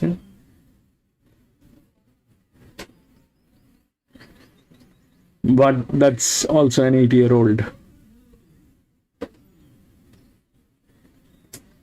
How it might play is exactly what the orders are saying. So they're not wrong. If that's the high, that's the low. But for that has to be the high, which doesn't look like, because there are other highs. So that puts that 11 into a check. Okay. And that's a beautiful match as well.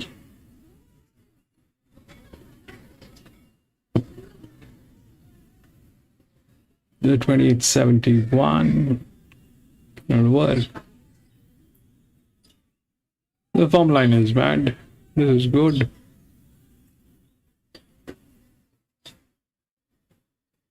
And then where will it go? God knows. So this is a group 1. Group 1 is basically about them. Here it was a group 2. It was about them. But unfortunately this thing went up and destroyed the one, which was quite obvious because that did not match. Here it is about them. Okay. And now if we look at them, that is bad state. Those are all bad state. Some light here with that is being a neutral. That is a bad one. Then it is here. It's not about them, but this is again a trick one. Why? Because this is a group 1 on one hand. The other hand, the classification is gender biased. So all the male horses have a little heavier weight than the lady horses. That's why it is gender biased. So that conflicts with the construction of a group 1. And that's how it looks like. But if that 8 is there, then the 11 probably is also a threat, which is there. But I like 8, which is good.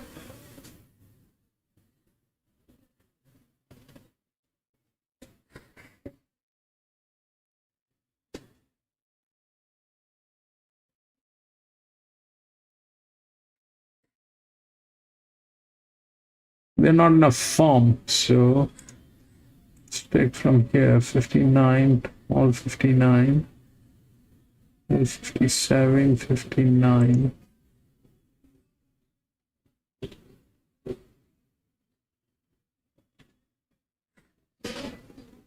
But that is because of gender.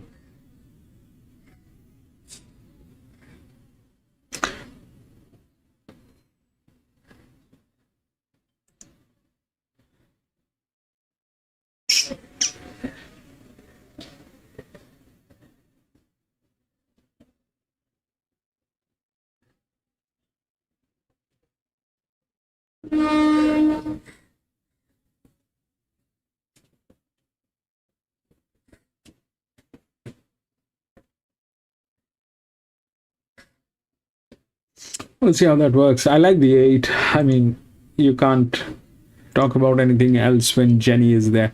Arman, boom!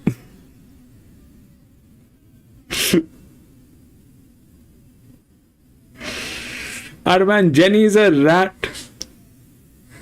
No, Arman, Jenny is not a rat.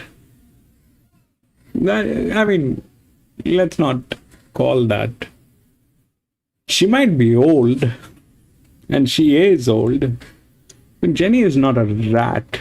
Jenny has been there, done that thing.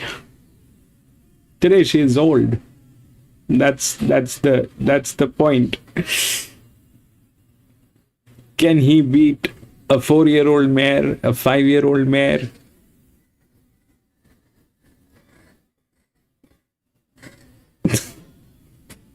We'll figure out. I like her. I mean, we can't take back what she has earned. Jenny is Jenny.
That was Jenny will win.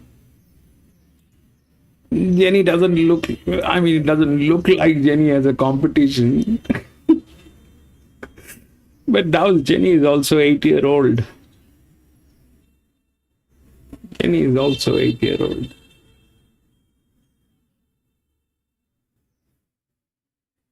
The question is, I mean, what are, this is not practically comparing an apple with an apple. This is like apple, oranges, bananas, all in the same basket. And they have intentionally done that because they have done it through, it's a gender bias, all right? All the male horses are here and then the lady horses are there. It's a 1600 meter. Jenny comes from gate number 2, which is good. Now what happens here is very dicey because if Jenny is high, which I doubt, I don't think Jenny is high. I think Jenny is low. I think Jenny is low. If Jenny is low, then it is supposed to go up. Where will it go up? This thing is the linear. But look at its form line. Not a match. Here at least. This one is the other one. It's a better match. But what is also a fantastic match is this, which is a 7-year-old, doesn't have a form line. Okay?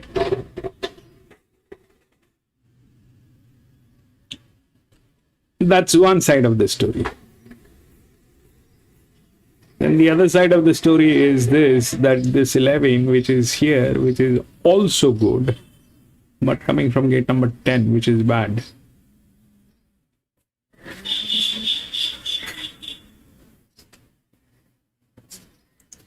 So if that's low, then it'll climb up. But if that's high, then the 1 is the right order.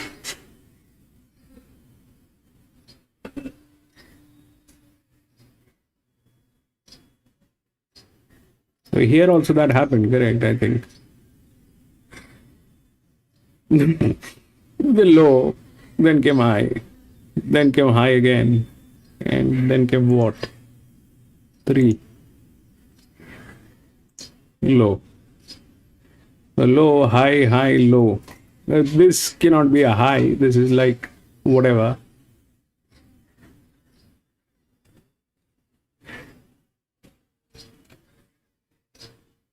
I don't think Jenny is high. Jenny is low. I don't think Jenny is high. Jenny is low. Jenny is low. If Jenny is low, then it will go high. It'll go here. High with that is a bad match. Here it is a better match. But both of them are very questionable. Then comes this, which is a high with a form line. Match. 7 is 62.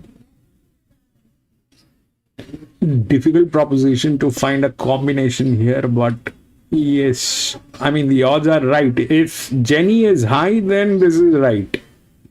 But if Jenny is low, then things will go a different tangent.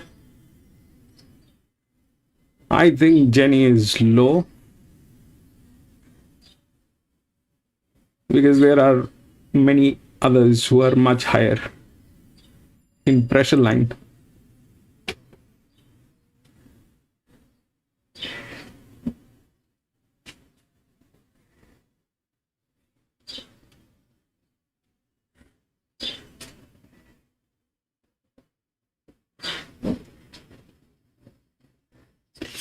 Yeah, but did you see what she did? She started from the gates. Arman, she started from the gates. She never looked back. And she just nailed it like nobody. No, I mean, I was surprised myself that she didn't even take a breather. She ran like there's nobody's business, you know. It's like she ran like crazy. But yes, I mean, how long can she keep doing that is also a question. You know, how long? No doubts. That's a very very important thing that you have noticed, Dows. So you know, these horses, I have seen a pattern. Okay, so you're right about what you're saying about Jenny Dows. Now, what you also need to look is the races that where she was unplaced and what was the value of the race. All right. Now, why I'm saying that is because these horses, what the trainers they generally do is they will put the horse just to keep it within the frame that you're still a racehorse. They will not put pressure on that horse to win, and they will put them in a very strategic race where the prize value is much lesser. So they do that, Dows. So it is like, you know, keep them in practice, that kind of a thing.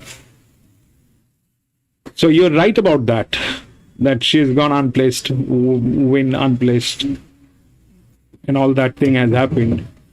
But everything has a reason, Dows. Everything has a reason.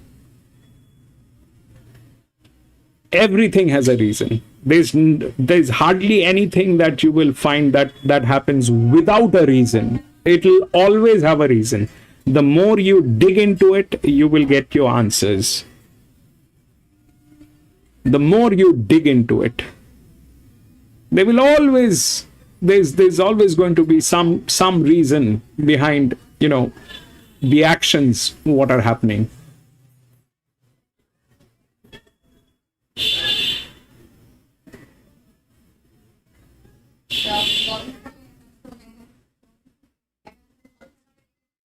You know, Atoman, you see, do you think I am heartedly, I mean, if this was not Jenny, do you think that in my life I have ever supported anything that is 8-year-old?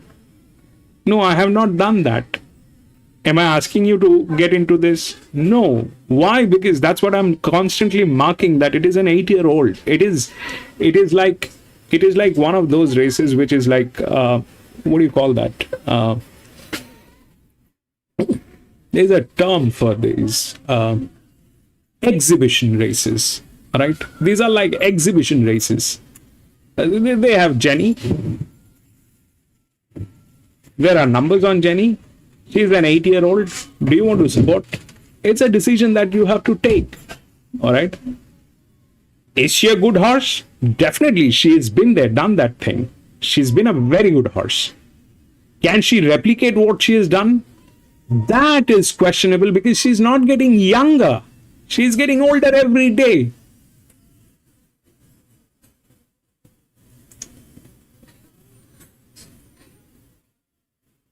There comes Jenny. 8, 9. All those things are possible. Let's see if Jenny brings it home. 4, Flemington at 24. Possible. That is there. Then 6 is going to talk, but no form line. So they don't have the form lines. You're right. Here 151, 107, 151, 1453, 107, 35, 32. But that's a class thing. Gender biased. They're showing.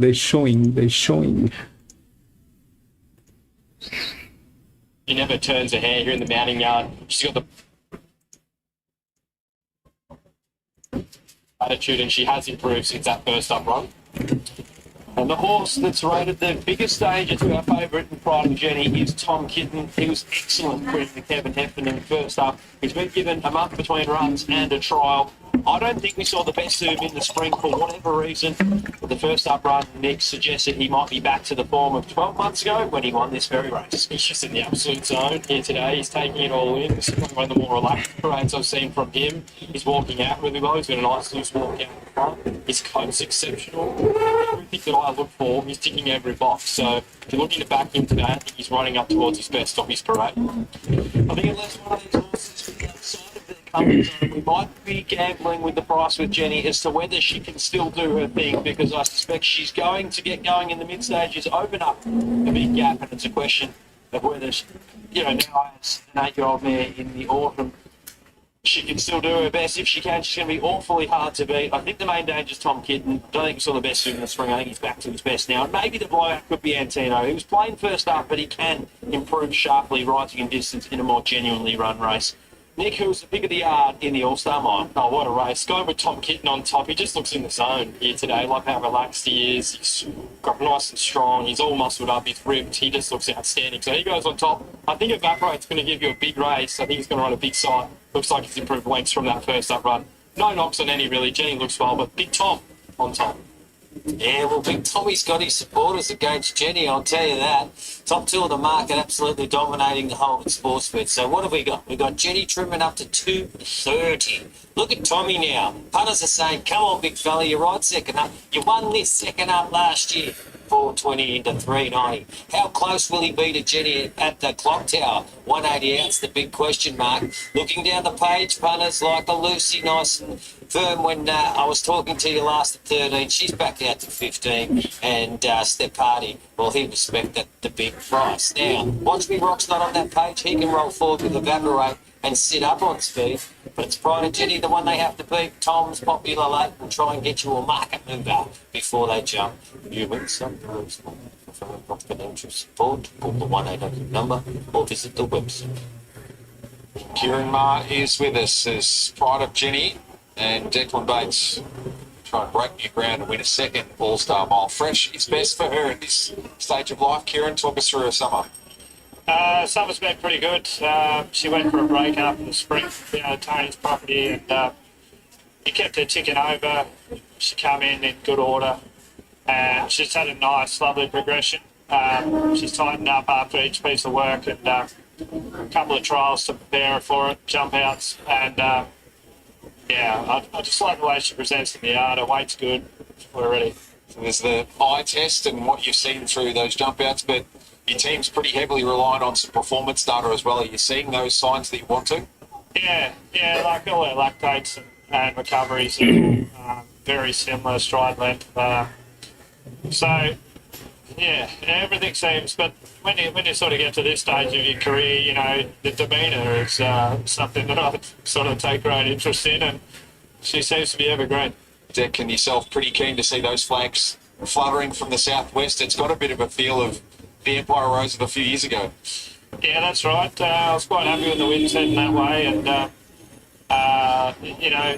this stage of her career, she loves a firm deck as well. So, she's a little bit in her favour. Good luck. Cheers. Chat to Ben Gleeson as Watch Me Rock continues to acclimatise to the eastern seaboard and is set to tackle the 8th edition of the All-Star Mile. Ben, good to see you. Plenty of horses run well and even win this race out of Perth Summer Carnival. How's his condition?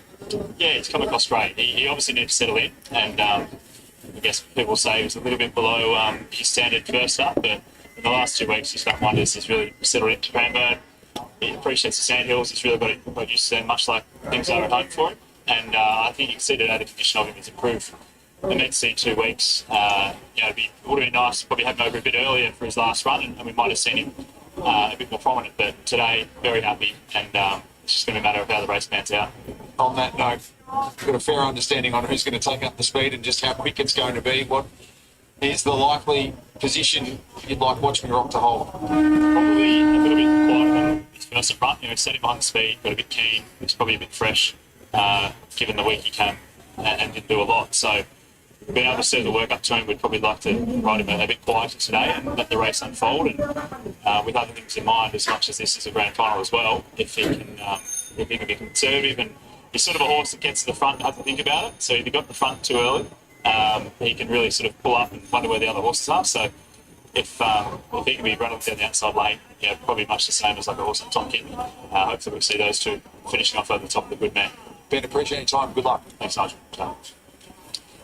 So the market's got this down to basically a race in 2, maybe 3 with Steffi Magnetica, but Pride of Generally heavily backed, 260 to 230. Tom Kitten, 420 to 390 on the VOP. Can she still be at her brilliant best? We'll find out shortly. Let's go to Matt Hill for the call. The All-Star Mile, run out of Jenny, looking for her second victory. She's a run favourite. All riders in the race have won it previously. Like a Lucy, Joe McNeil about to come up. Went to Steffi Magnetica, Hubo, who's one of those that's won it previously, comes along. Breeze certainly picked up back half of the day. Now Steffi Magnetica in with Like a Lucy. Here's Watch Me Rock about to come along. Willie Pike. Stefani is going to be the last. Stefani joining them. All-Star Mile H about to get underway. Stand by. They are ready. They're racing.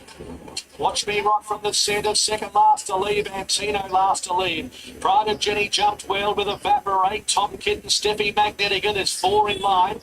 They were followed by Stepati, who's going to drift back out deeper. Next in the field, Sabaj, Watch Me Rock, Like a Lucy, Antino. So Pride of Jenny held the rails and the lead, 1,200 metres to go. 3/4 of a length Evaporated, then Tom Kitten 2 off the front outside of Steffi Magnetica. A length away in the field, Stepati on a limb for the trip, and then Watch Me Rock, Sabaj. 2 for the backers, Like a Lucy, and last Antino. So 1,000 metres to go. And the portion of the race where Jenny likes to start to dial it up and Pride of Jenny. Now 2 lengths In front of Evaporated Quickens and Tom Kitten third outside of Steffi Magnetica. Stapati doing it the hard way. Watch Me Rock between them. Savage the fence, then Like a Lucy. And last of all is Antino. So it's Pride of Jenny coming up towards the home corner. 650 metres to go. Attempts to pound them into the turf and Oh led by my 3 God. lengths of Evaporated Tom Kitten. Then came Steffi Magnetica on the fence from Stapati. Well back, Watch Me Rock, Savage, Like a Lucy, Antino. He calls for Pride of Jenny in the straight at the 400 metres. Lost it, I think. Lost it. Lost it. Lost it. Lost it. Lost it. Lost it.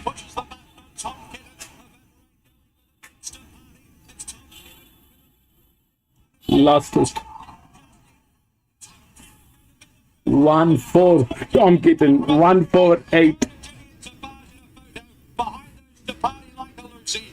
1-4. At last, over the line, bar one, Antino, a long laugh. Watch Me Rock. She couldn't pull it up anymore. For Tom Kitten, Nick Vernon told you he looked resplendent in the yard. He was ready to build off the Heffernan win on his return. He ambled up to them, but it was a grind thereafter to stave off the gallant Evaporate, who was the one bridging Pride of Jenny to the rest of the field. And it looks like Jenny, maybe just maybe, is going to hold on for third place from Savage closing in. But what a run it's been for Tom Kitten in the last 12 months. It was a breakthrough in many respects to win this race last year.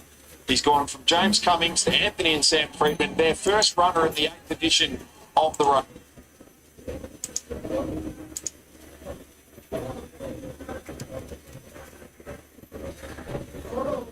One for 8, I think. And then 5, Savage was there, I think.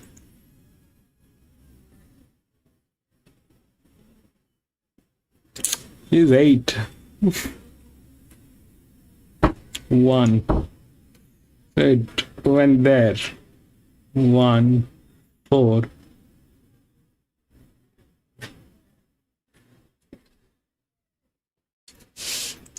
5, 8. That's a little too much happened today. All right. Busy.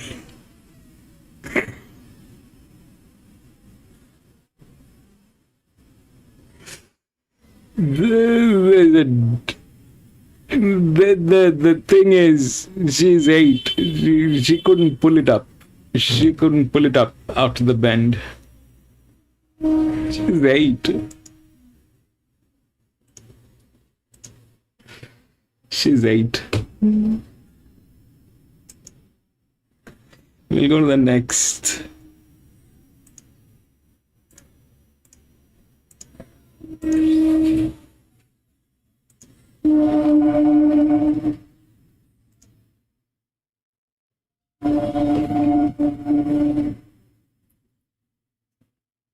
Seven has been scratched. No, 7. 8, 5, 11, 1.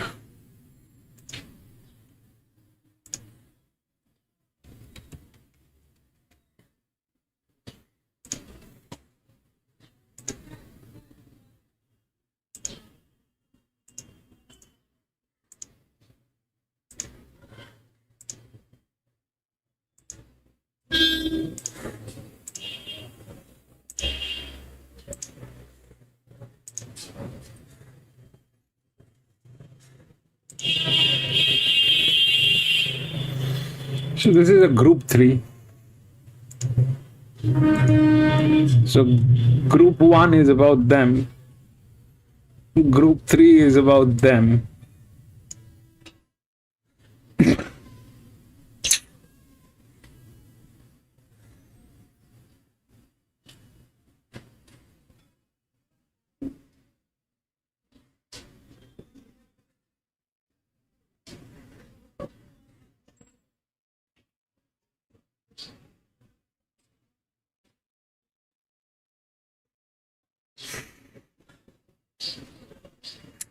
Okay, so there are two things about this race. Firstly, it's a group 3, which is about them. The second thing is this, that this is an all-mare race, same sex, same age. Now, that looks good. Okay, that looks good.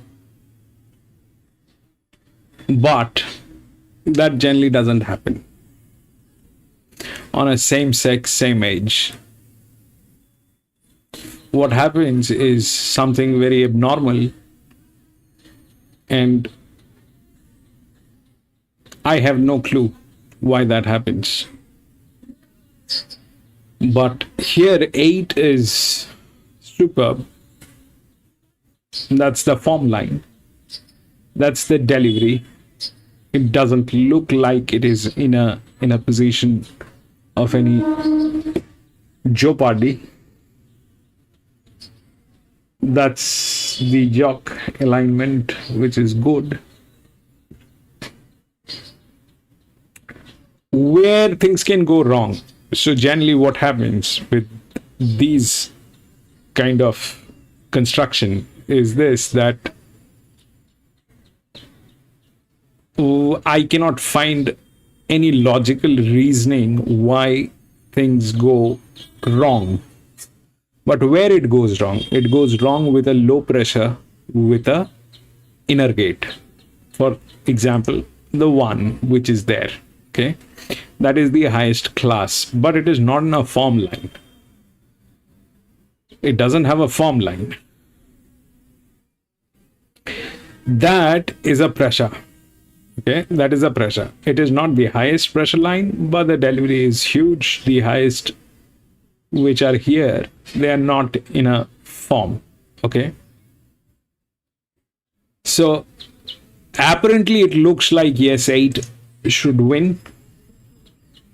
Logically, if we take a group 3, which it is about, it's a group 3, then also it is here. That is true. But will that win is a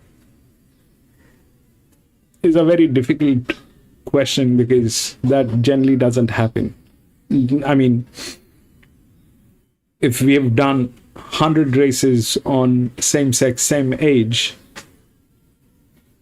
then 90 of them has gone wrong, or maybe 95 of them has gone wrong. And honestly, there is no clarity on why they have gone wrong, apart from the fact that we know that, you know, when it is same sex, why this construction, right? Why this construction? Why they are all mares in a same race? Why it is not like this? Mares and geldings and fillies. It is because it's a recipe. It's a Victorian special, which they play, and they play it in a way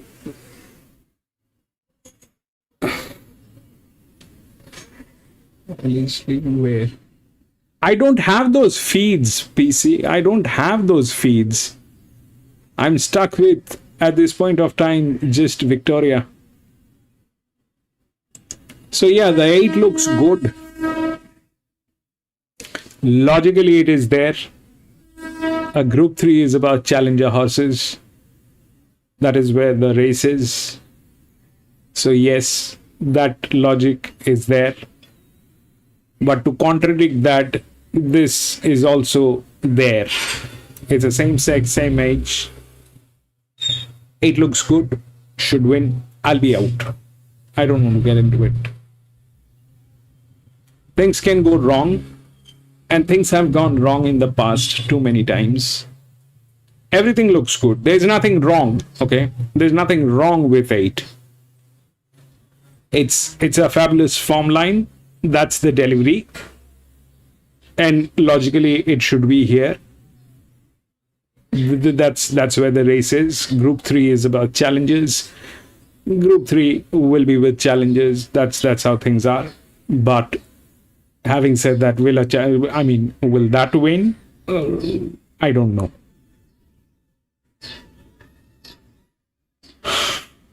I don't know.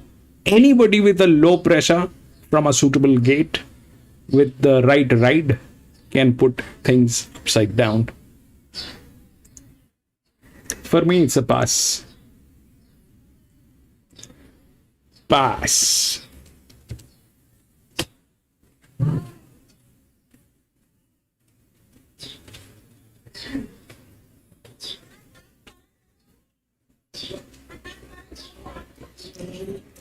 Yeah, probably Araman. I mean, what we just saw is that, you know, at the she was good till the last 400-meter bend. After that, she could not pull up, and that is because of the age. All right, that is because of the age. She had everything right, but she is an 8-year-old. She could not pull it up. What happened? The one went through. Ideally, a group 1 is here, okay, not here. So that happened.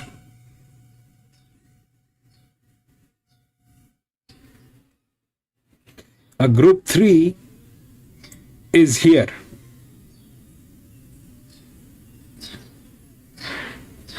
In that order, it is right, but it's the same sex, same age.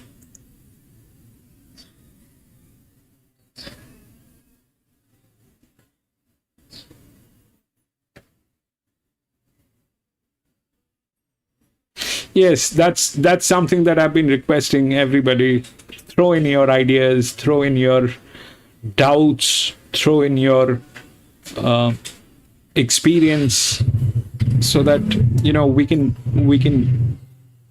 make it better. We can make it even stronger. I mean, I'm constantly trying to do this,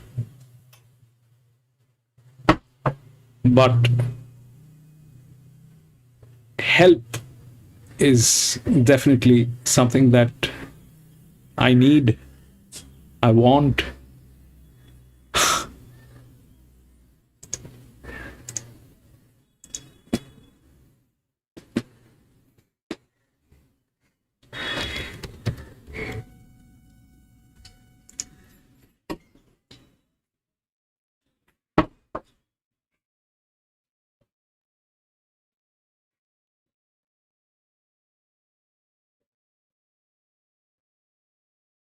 No, I'm putting my selections, PC. How can you say that I'm not putting I was clearly sporting 8.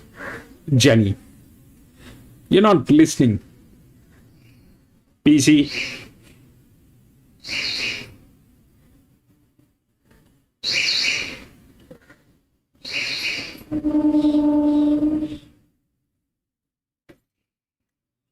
I'm clearly saying what I'm backing and what I'm not. But yeah, I'm not putting it in writing. If that's what you mean, yeah, I miss on that at times. But yeah, I'll put it on. Like this one, I'm putting as a pass. I'm not into it. Yeah, but this one I said clearly that I'm going to be backing 8. This one, I don't remember. You're right. I think you're right, PC. That's my main problem. I have problems. I never say that I don't have problems. I have problems. I have too many things to look at. And on top of that, my country doesn't like what I do at this point of time. So I, you know, at times I'm just scared.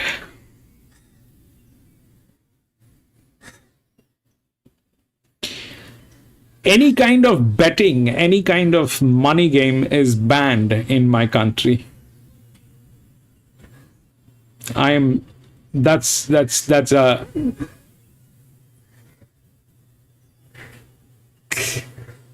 Keep a pussy foot around and don't use your data to make selections. No. That's a wrong. Yes, because without data you cannot do anything. Without data you cannot do anything. Without data it is all assumptions, PC. Without data it is all assumptions. It is only the data that gives the insight. and you are angry because I do not put up my, you're angry because I don't put my picks, that I am a little scared, my friend, because my country is in a kind of a situation where my country doesn't help me, do this boldly, but I still try to do this being on the safer side. You're doing nothing now. Okay.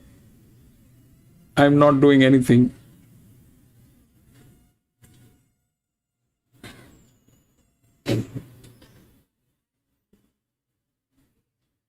But we'll see.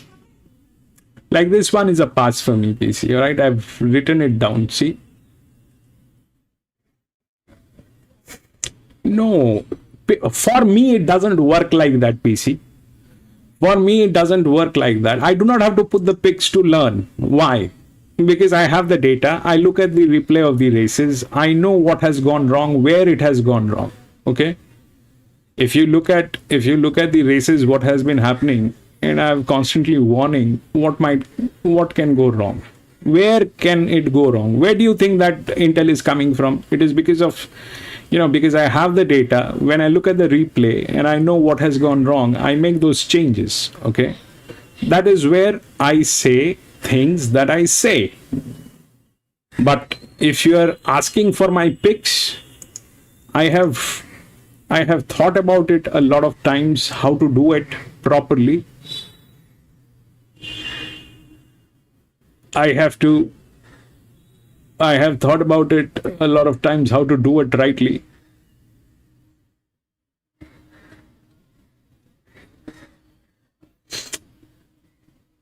You have a point. I'm not saying you're wrong, PC, but what you are not getting is this, that you are not in my position. You are in a country where it is allowed. I am in a country where it is not allowed. If I keep talking about what you want me to talk about, if I keep doing that, then the next thing is I'll be behind bars, and from there I'll be doing racing, which is not going to look good. Nobody has done that ever. Nobody has done racing from behind the bars. That simple point you're not getting, PC.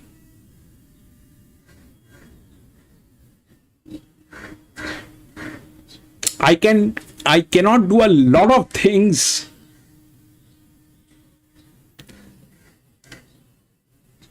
Yeah, that is a way of doing it. I have to. That's why I created the data ranking, which is I'm also not able to put in. But one thing that you can do, PC, is after the races, you will always find. This is what I do, all right? This is what I do to understand what I have done. So I go to my replay. I take the entire transcript of whatever I have spoken and whatever you have spoken. And then I create a transcript, something like this.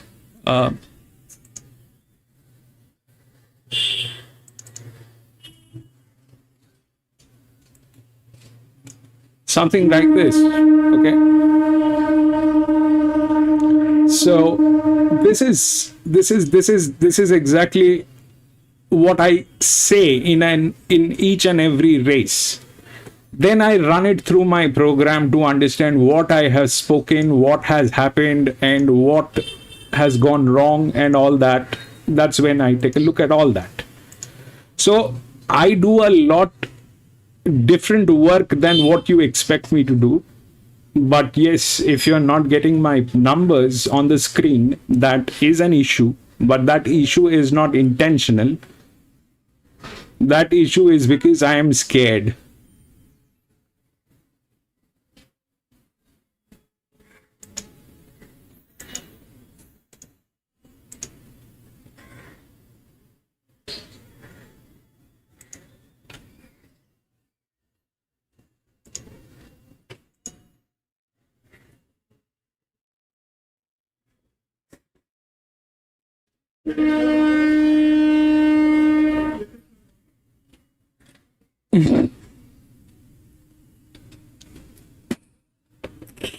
I legally can't. I mean, the thing is, the moment I start saying certain words, that becomes inducement. In English, that becomes inducement. That means that I'm trying to drag in somebody into a lucrative proposition, which is not allowed for me in my country at this point of time. There's a huge write-up. You can Google, you can find out what it is all about. People have gone bankrupt. Companies of $1 billion have gone bankrupt. They're out of business. I'm a very small YouTuber who's trying to build a software. So my problem is a different problem. Google it. If you cannot find it, then you Google it.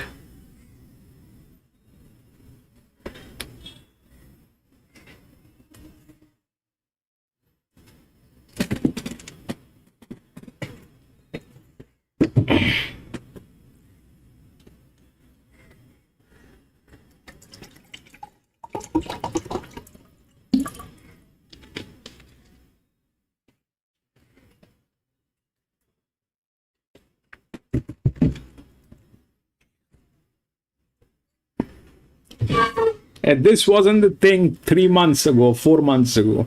I was putting my numbers up. Why I have stopped putting my numbers up?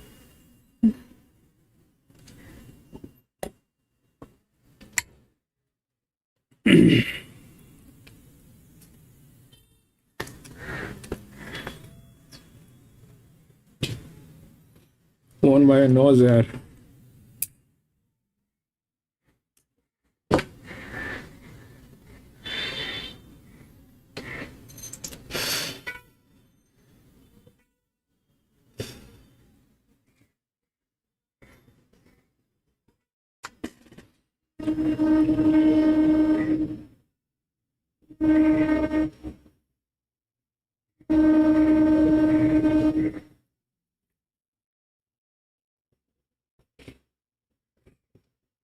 Yes, I have to frame it right, PC. I have to frame it right. I just need to have, until and unless I get it legally drafted about what I can say and what I can't. That's the gray area I'm living in right now. I need to get a legally drafted thing to be confident enough about what I can say publicly on YouTube and what I can't say publicly on YouTube. I need to get a green signal from my lawyers. So that's the gray area where I'm living right now, PC.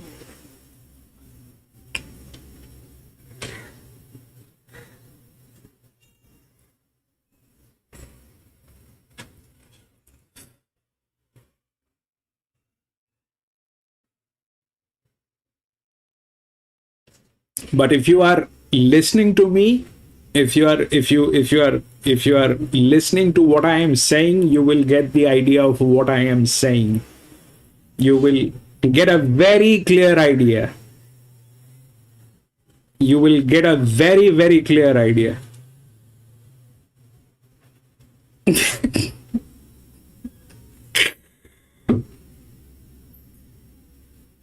Put it on WhatsApp. Yes, that's a good thing. Putting it on WhatsApp. Even that is not safe. PC, you are not living in India. You don't know what it is. You're not living in India. You don't know. Things are not that easy, PC. But yes, those options are there. I'm waiting for some kind of a light. When that comes, things are going to.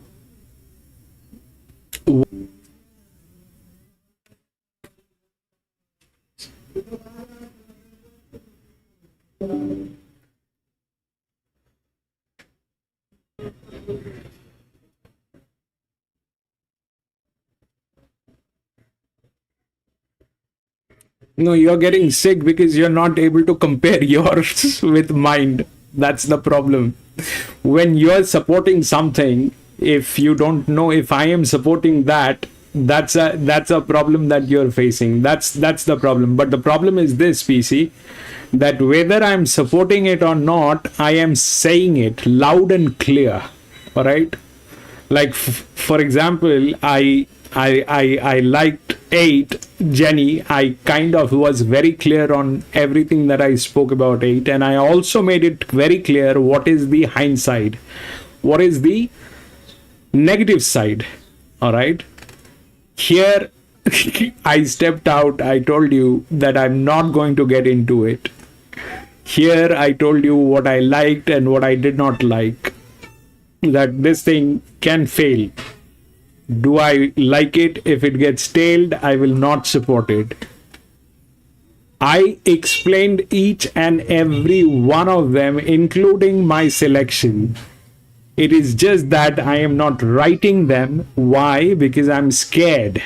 That's a simple explanation.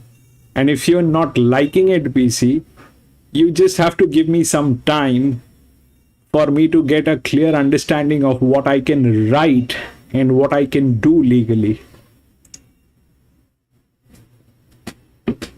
Wishy-washy. Yeah.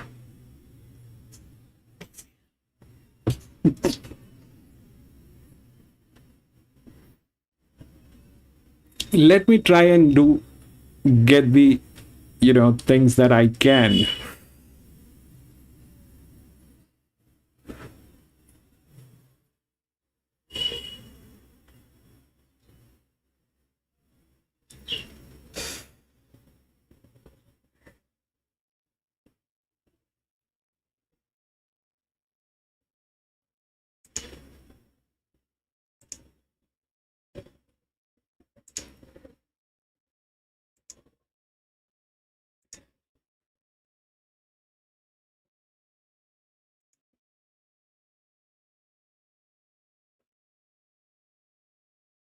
This one, I'm out, PC, okay? That's a pass, not in. Up record, she'll be fitter, she's suited, rising in distance. She can certainly improve sharply without surprising, given her second up record and the potential map. Has she made some improvement? Yeah, she looks to have come on from that first up run. She's just tucked up across her midsection, so you could be expecting an improved run today. The horse the market really likes here is See What I See. She was narrowly beaten first up. She got over the top of Road to Arataki, but was just grabbed late by Paradise City. She's going to be fitter. She's suited, rising in distance, and the market's expecting her to race really close to the speed. She's a mare that can get a little bit worked up on race day, but I think this is one of the more relaxed parades I've seen from her. She looks sort of tucked up since her last run. There looks like there's a bit of muscle definition starting to form. It's a really positive parade from her, probably one of the best I've seen. Down to the London until Valhalla. She was suffered a bit of interference last time out, and it probably meant after she was checked that she didn't take any further part in the race. It's a really nice win 2 starts ago, albeit in a weaker race, and she does look suited, rising in distance. Her racing pattern will be the issue, Nick. Yeah, she'll need a bit of luck, but in terms of how they presented her this campaign, I thought last start she looked great, and she just seems to have held that order here. So, luck on her side, she should be in the finish of how she looks. Bustasi's a really interesting runner here. She hit the line strongly first up in the Tresity. She's better suited rising in distance. She'll strip fitter, and I thought with the rise in distance, she could be one that presses forward for Dan Stackhouse and maybe tries to go forward. Does she present well in the yard, Nick? She does. She's a mare that can get herself a little bit up and about. She's a little bit busy sometimes, but I think she's good for her today. She's got a nice Richoldi coat on her. She might be a bit of a knockout here. On the quick back up a week after running well at the track and distance last Saturday's Aha. The market's really liked her in recent starts in weaker races. She's up in grade here, but she should have a fitness edge on some of her rivals, Nick. She does. She does have that fitness advantage. When you look at her, you can tell that she's super fit. She's another one with great muscle definition. That's her advantage, the fitness. There might be a few others still needing a couple runs. You couldn't really knock how she's been presented at all. To the 12 in Button-Up Princess, if we're taking things on face value, she did run the fastest closing sectionals of the mannerism last time out. She went past Benadryl, she went past Damask Rose.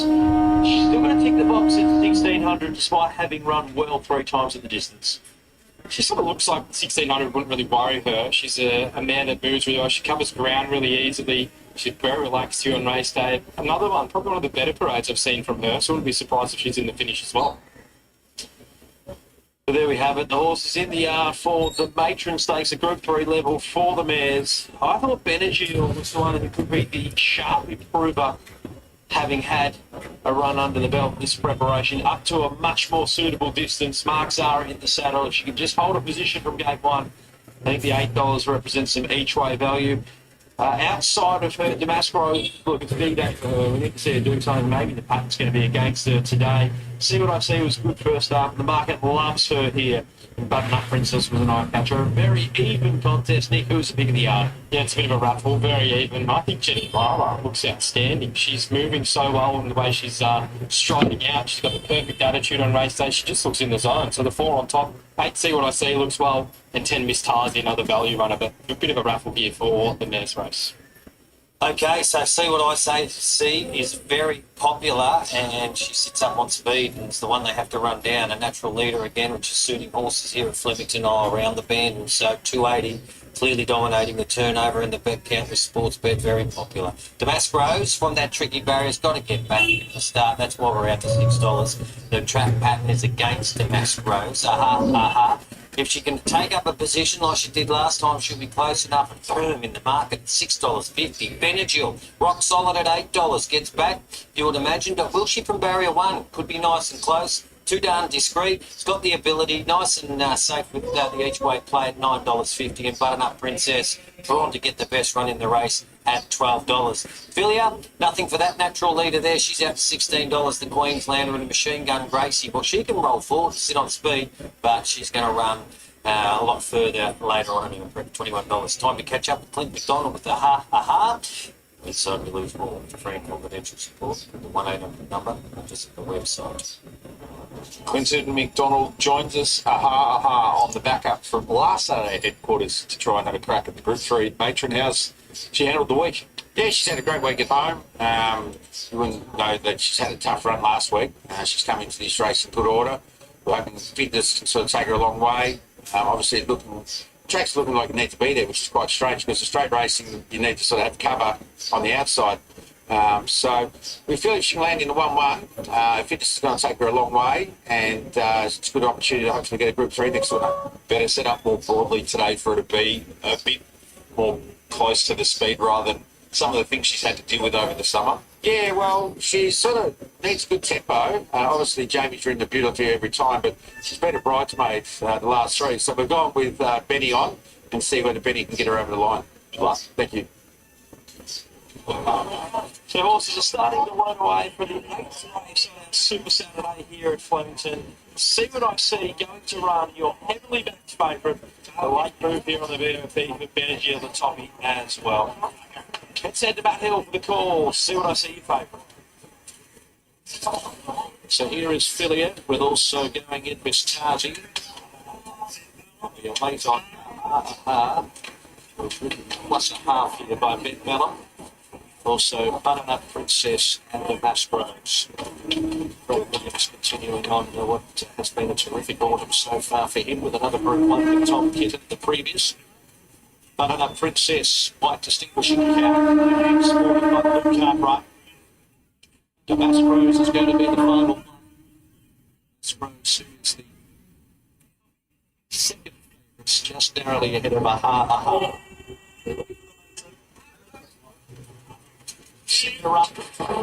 Specs are back and away. See What I See towards the inside was the best to lead. With also Philia and our deeper Jenny Lala's pushing up. Aha wants a piece of the action until Valhalla. And there a gap, Button Up Princess, Benagil, Machine Gun Gracie, two down, disagrees, Miss Tarzi, and Damascro drifts back towards the end of the field. 1,200 metres to go. See What I See, joint leader with Jenny Lala. Aha got the sit outside of Philia. Almost 2 lengths until Valhalla, a length and a quarter Benagil, and then came Button Up Princess, a length and a quarter Machine Gun Gracie.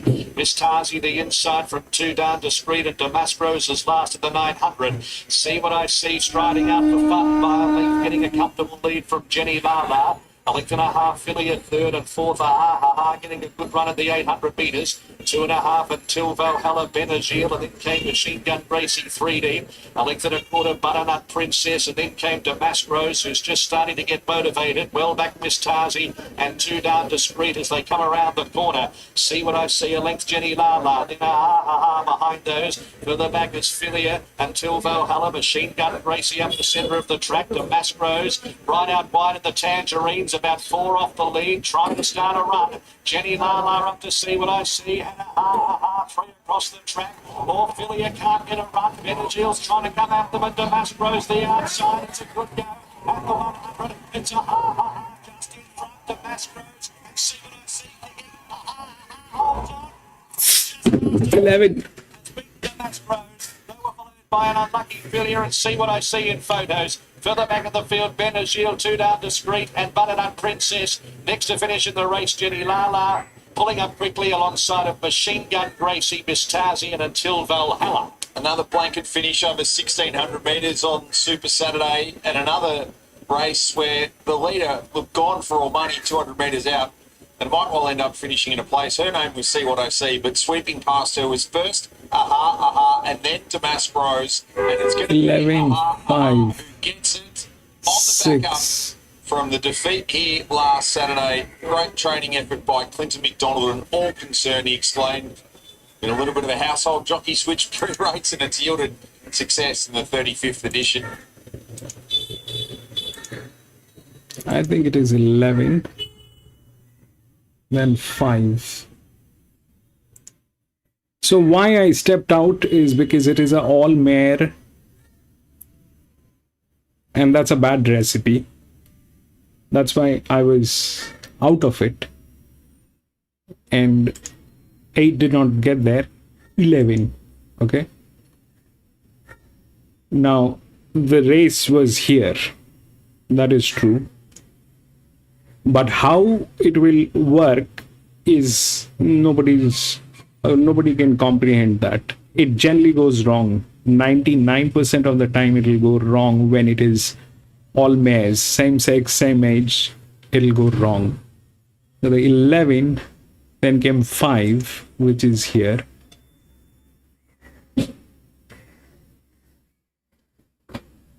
Eight did not get a chance, even after all that. So,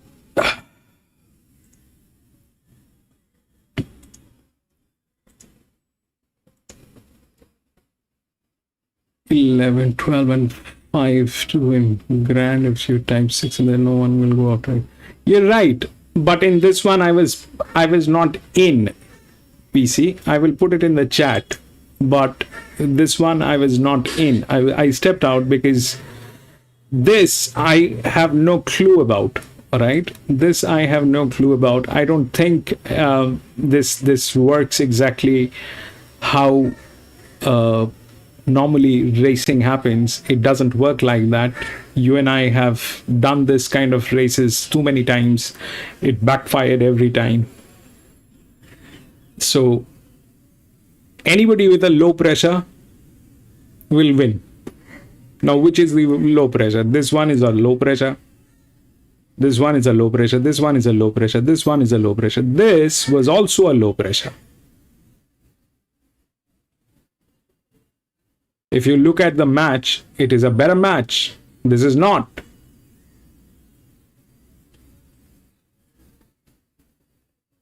But that did not happen. It goes wrong every time. We'll go to the next.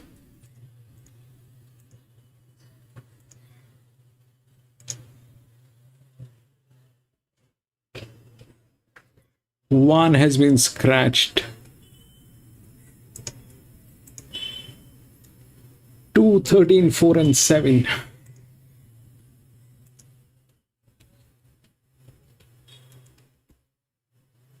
Two is Tentitis.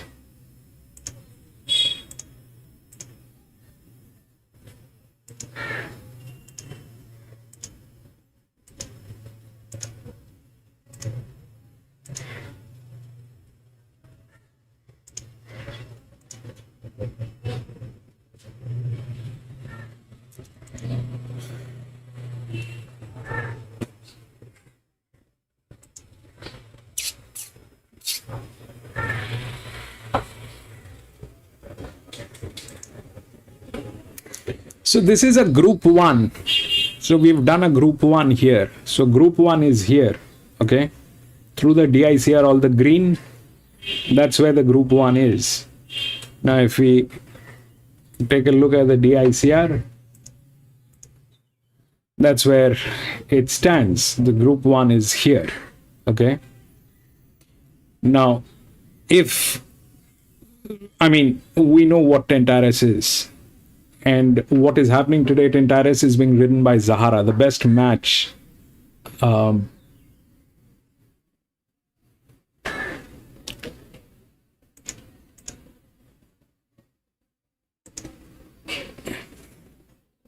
13 is the linear. This is the second linear.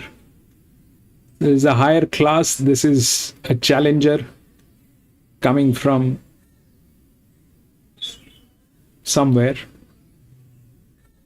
but where it will go. If that is a high, there has to be a low.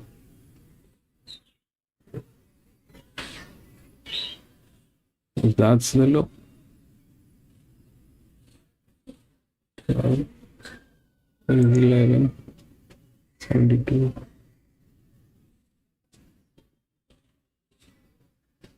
11 largest 2 7 5 7 6 43 72 6.1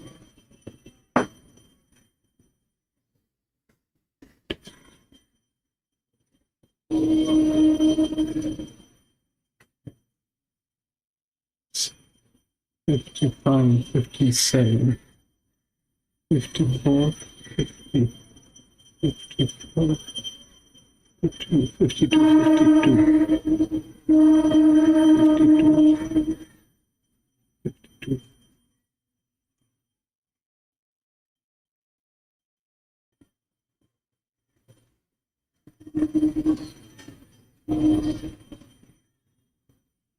Don't know, the low pressure is only here, which is a challenger, not enough form.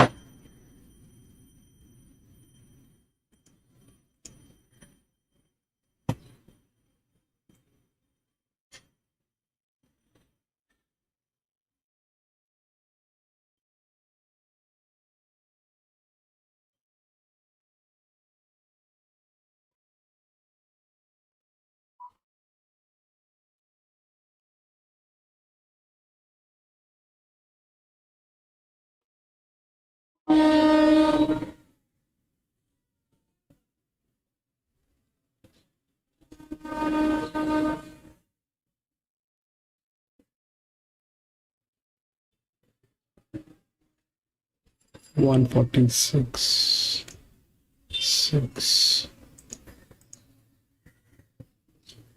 1, 1,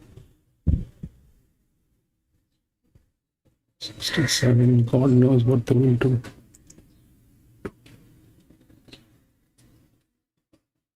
14 is 82. 60. This is a higher class than this one. It's still higher. Not happening. 93.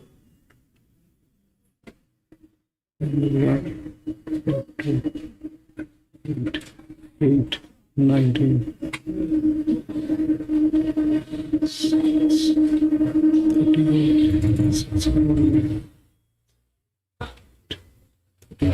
22. Nine. I think it's 22. All those things are possible, but that's anyway the lowest. So the question is whether 2 will win. Now, like here, the race was here, okay? This was about challenges, and the 11 actually won. This is a group 3. A group 3 is about challenges. A group 1 is always about class. So that's a group 1, okay? These are the 2 top class horses. One is 3, which is here. It looks like that. And 2 is Tentyrus. Then we have the other horses with good match. Okay. Then we have the other horses with good match. But like here, we had a match on 8. Okay. We had a match on 8. I stepped out even after having the match. Why? Is because of the construction of the race. Okay. All mares, it doesn't work. Here, Jenny lost. That's a different thing. But here, if you look at what happened, then this was difficult to assume which one will go from here. And a low pressure actually beat this and rest everybody else. The race is here, gentlemen. Okay, the race is here. We definitely have a better match on this. Better match on this. The match may not be the best here. The match may not be the best here, but the race is here. It's not always about the form line. It is not always about the form line. It is about the class, the arrangement and the design of the race, and what kind of a pressure is prevailing. So this is not a good match if this had bends, okay? Like this one, 1600 meter, this one had bends. So this one was perfect match. But this was supposed to go wrong. It went wrong. This one had bends. This was good. But that was an 8-year-old. Here, this is 1200 meter. It doesn't have bends. That's why the first match is like that. But the second match is on the highest, right? That is on the second, because it doesn't have the bends. It is a straight run. Tentyrus is going to be ridden by Zahara. What are the things that might interfere? Is the form line. Okay. Definitely the form line. There are others who are in better form line, but they are not of the same class. They cannot beat this class of a horse. And this is a group 1. It is not about challenges.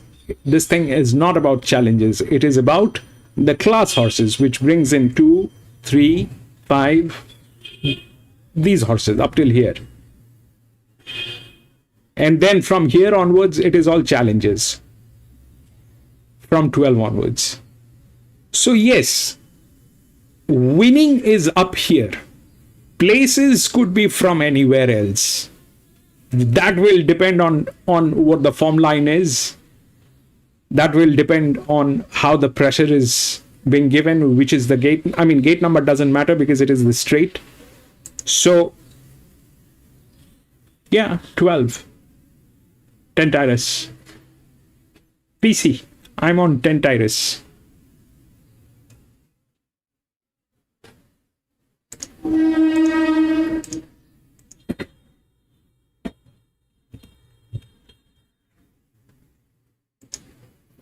Let's understand what happens. Okay, so why do we have so many numbers, and why it is so difficult for anybody to assume, I mean, to consume those numbers?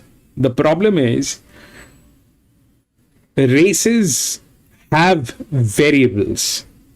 Races have variables. Variables are from the gate, from the class, from the pressure lineup, from their performance, from their, form line, how things are aligned, jockey.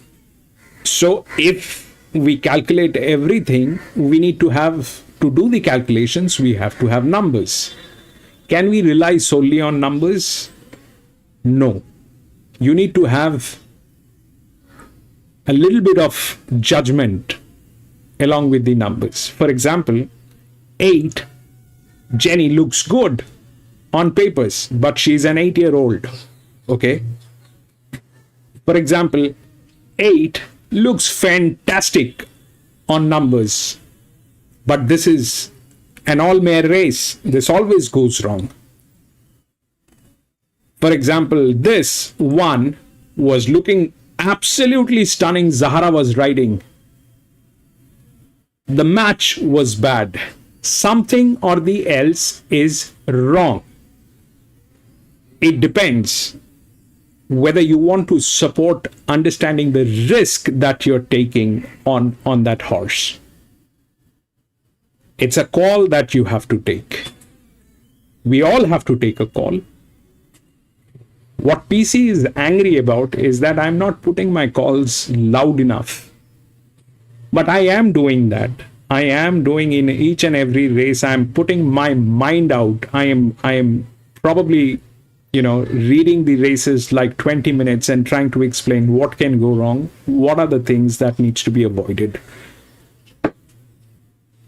The thing is, it's not only about numbers. It is also about the judgment that you bring in. Can an 8-year-old mare do this? It's Jenny. I supported. I lost. Here, I stepped out. Why? Because this is a lethal recipe. I don't want to get into it. So putting numbers doesn't make sense. I don't want to get into it. That looks good. Should win. But it will not, because that is not how it works with an all-mare race. Here, it's a 1200 meter on the straight. It's a group 1. So the race is about class. It is not about the challenges. Here, it was about the challenges. Here, it is not about the challenges. It is about the class. And that's Tentitis. Zahara is riding. That is the second linear.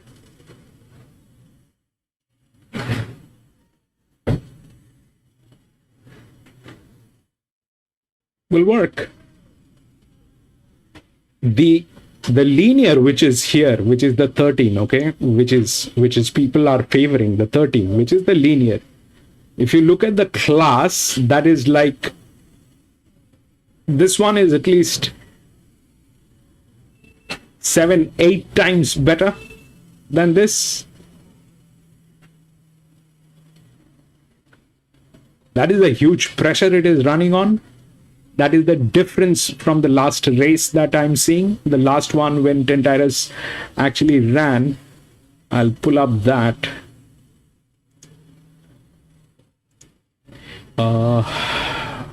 Flemington.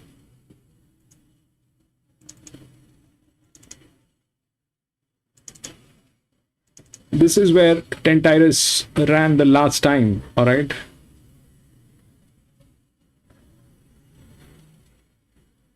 This is 4 Tentitis went through. Here it was 136. Tentitis was the third linear. The first linear was this, which was not the class. It was a group 1, all right? Tentitis was on third line. But the first one did not have the form line. The second one did not have the form line with a 7-year-old. This was on the third, and it knocked out. Group 1. Same state. But here, Tentitis had a better form line. What is missing today is the form line. But the race is still here. So what can go wrong is the form line. But even if that happens, then where will it go? It is definitely not going here. That's even worse.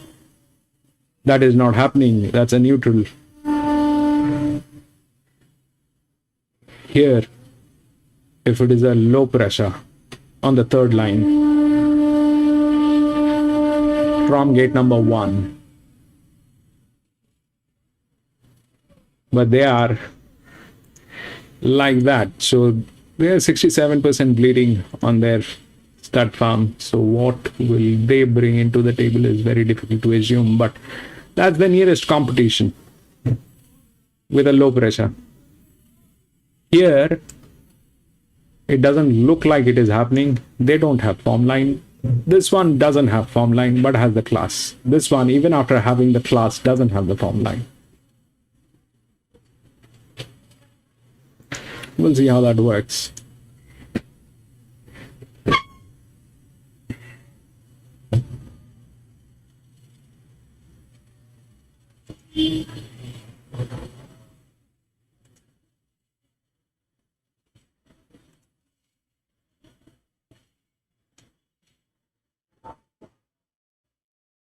That deep, which hasn't been an issue at Eden Oak, but what?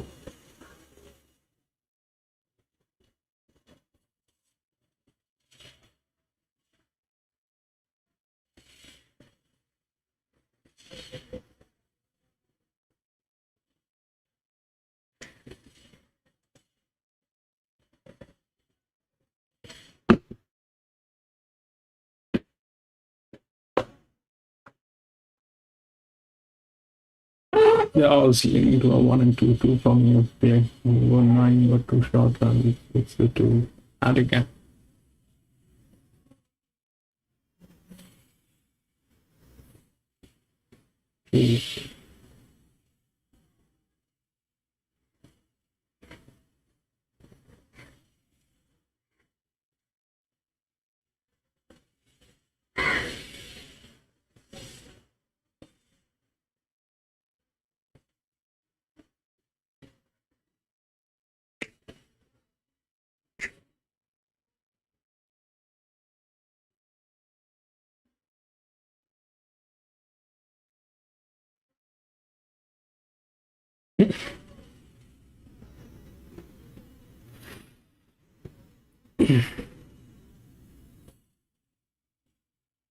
She's alibi.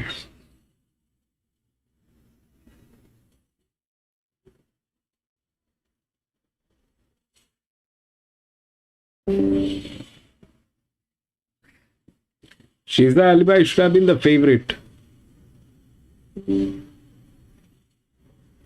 That was she's the alibi. Should have been the favorite. Wasn't she the favorite?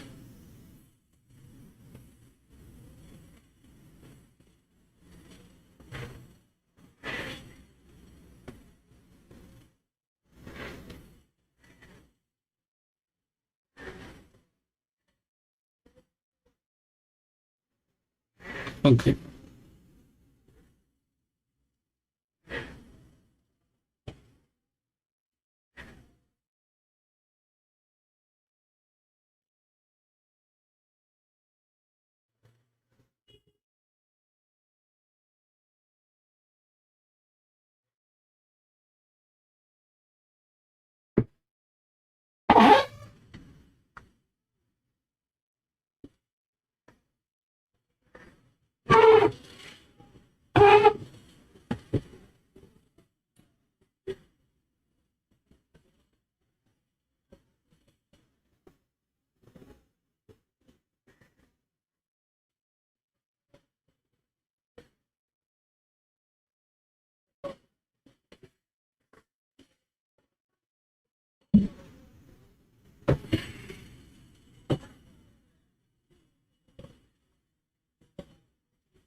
I think this would be a big effort up and rock. Horse. Very sensible in the mounting garden. Has strip fitted from that first up run. 17th Group 1 ride for Winona Costin aboard the 9 Disnex, seeking to become the first horse since Grandiose in 1989 to win the Standish and the Newmarket. Yeah, it was well beaten last time out in Sydney. He did win dominantly at this track and distance 2 starts ago, but Patton was in favour there. It's a much weaker race. I'm not sure it's good enough. It's got an outstanding coat on him, and he's a horse that's moving out really well in his action, so you couldn't have any knocks from a yard point of view. 10 Gallant Sun, third in the Oakley Plates, trying to give the Moody Coleman stable a 2-state Group 1 double after Sheeza Alibi collected the Randwick Guineas. Yeah, he ran well in the Oakley Plate. He was beaten 3 lengths, and this is a lot stronger. He looks one of the potential speed influences. If it's an on-pace rate, he might be able to give you a bit of a sight for your wider multiples. He's just a horse that's improved every run this campaign from a yard point of view, and I think it's probably the best I've seen him coat. His coat, it's absolutely glowing, and he's top from a fitness point of view. GG's Miss Truth has done significant remedial work with barrier expert Julian Welch in staying in the Oakley Plate. Well, she was airborne in its preparation. The jump out prior to the first up run was excellent. The first up run was excellent. The jump out post was excellent prior to the Oakley Plate, and then she stayed in the gates. You take her on trust. She's probably got a blowout hope, but she need a new peak. She's such a big man. She's really pumped herself up since the cloak got beside her, and prior to that she was quite relaxed, but now she's ready to go out onto the track, and another one that probably couldn't look much better. 12 Shrewbar, 7 2 years ago, 13th last year.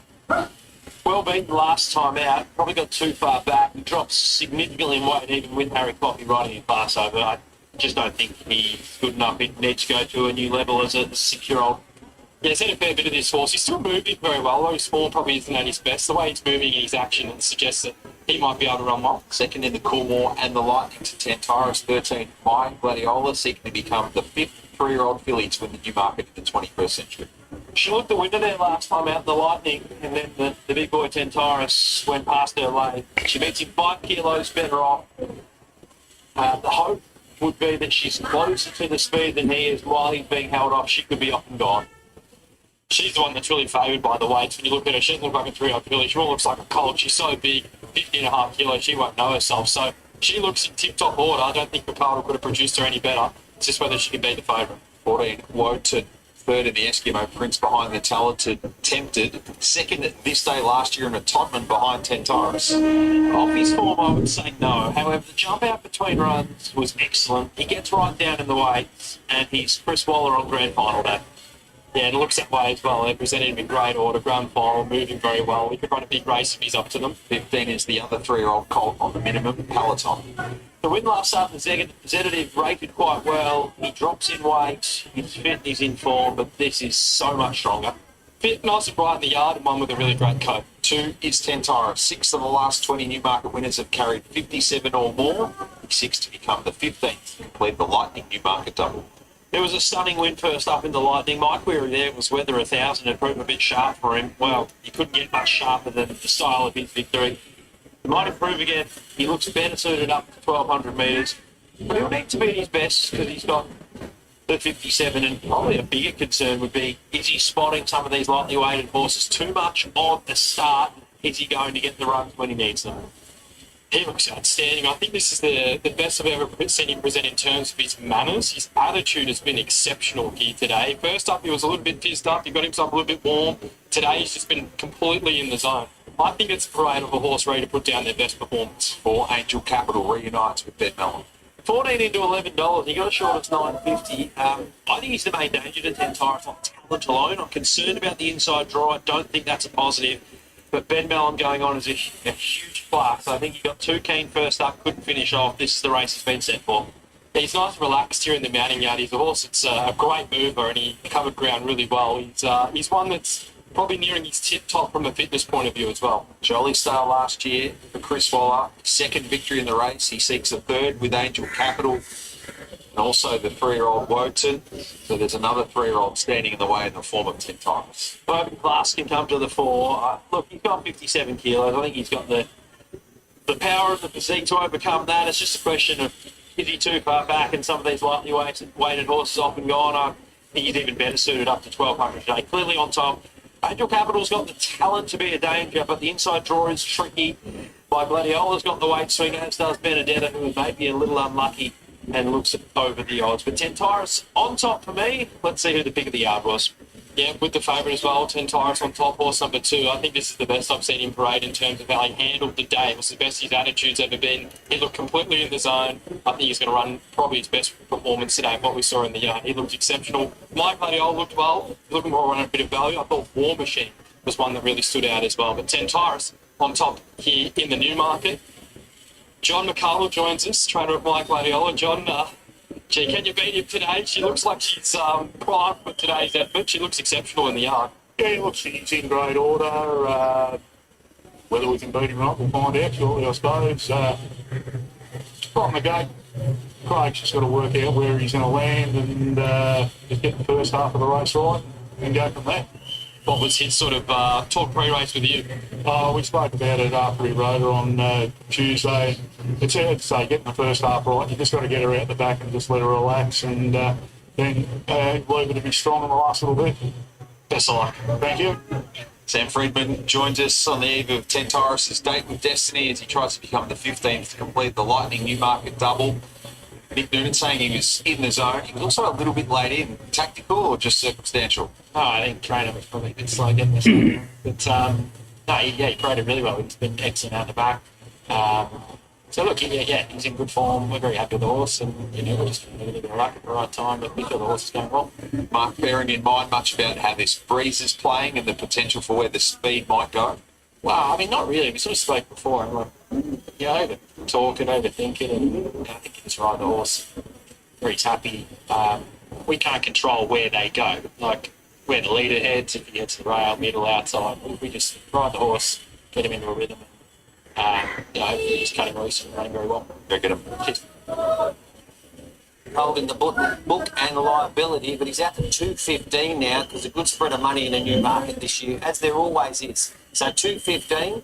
I'm sure you'll get much more. You might find that he'll tighten up closer to jump. But anyway, $4.60. Here we go, my Gladiola, and she's rock solid to beat him. Angel Capital starting to trim up now. Benedetta, War Machine, and Woderton have all had late money with Sportsbet. So 7, 3, 14. You're playing the same race multis, but it's Tentara that they have to beat.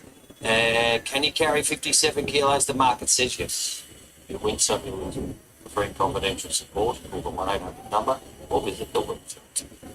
For the races that we're maybe the most fond of in our country, no disrespect to great for age racing, juvenile racing, but these handicaps, Nick Noonan, where we get a spread in the weights, an opportunity where greats have got a defining loss that gives other losses an opportunity. They're always fascinating contests. And it's one of the great sides, isn't it? But with it split down the Flemington Straight, big field, it's always what you want to see. And we look back through the history of this race, every good sprinter's pretty much won it. So Ken Tyrus add his name to that honour roll today. He's got a task ahead of him.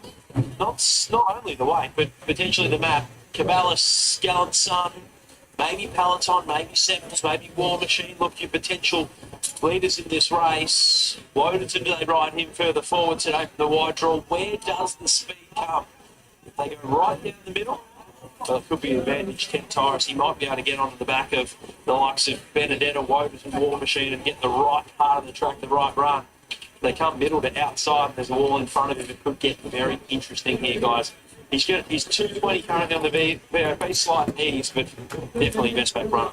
Because the best of those a bit wider out in the market from a parade perspective. I thought War Machine looked great. He seems to come back in great order this campaign from a tight point of view. It looks like he's even strengthened up, and the way he handled the day as well, he could get himself a little bit worked up on occasion, but I thought he presented exceptional. So hopefully he can bounce back with Lindsay Parkey today. 12 to 13 for Machine, of course, with the feet, a short price favourite in a packet edition of the Australia Stakes, but we know his credentials from what he did in the Stradbroke last winter. So the moment arrives for Ted Tyrus. Can he become the 15th to complete the Lightning Newmarket double? Can he be the first 3-year-old colt to do that since the great sprinter General Medine did it in 1998? We go to Matt Hill for his call of the 153rd Newmarket Handicapping. Ted Tyrus looking to be the 15th horse to do the Lightning Newmarket double. Benedetta is forward, Mike Ladiola looking to repeat the deeds of In Secret, who was a 3-year-old filly 3 years ago. Craig Wiggins looking forward to Group 1 double. The Bergerac and Wodenton going to be the last couple, but also Disneck. Disneck is forward. Winona Croston, the Bergerac, Logan Bates. Got to take an outside early. The famous race down the famous 6 furlongs here at Flemington. Wodenton to take one more turn. Painful making the trip over. Waiting at the back of the chute as the Bergerac is a little bit reluctant. Now the Bergerac forward into barrier number 13 and into 14 will be Wodenton. On Newmarket handicap of $2 million. It's lined away. 10 Tyrus the favourite, broad barrier number 11. Goes to back and racing. Peloton jumped away cleanly with also Mike Ladiola showing a bit of speed out to deeper on the track. Gallant Sun and Benedetta also showing pace. Are they going to split here? It looks as though they are. Sequel's Angel Capital. Cabela's going to the flat side with GG's Miss Truth. And in 2 minds, some of these jockeys towards the outside division led over by Sharippa, so they follow.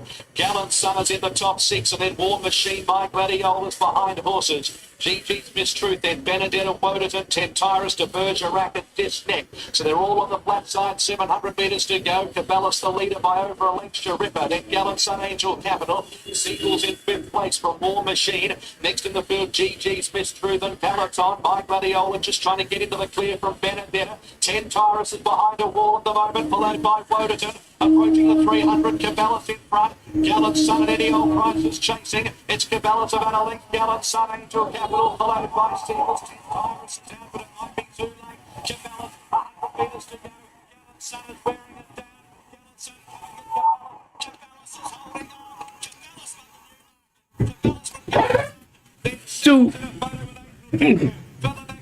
No, 6, 6'10".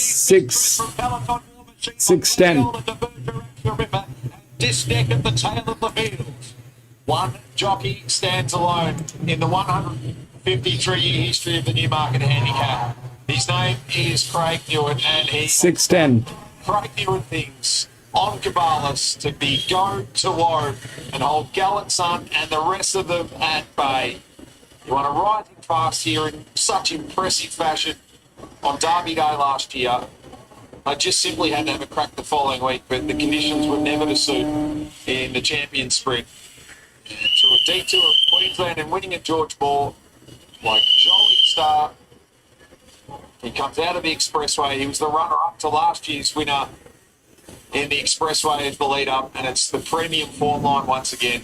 An almost moment for Luke Cartwright, whose heart would have skipped a beat, thinking maybe, just maybe, he and his brother could win Group 1s on the same day. He's been close, but not close enough. Second for Angel Capital, another Group 1 placing. Sequel's terrific fresh.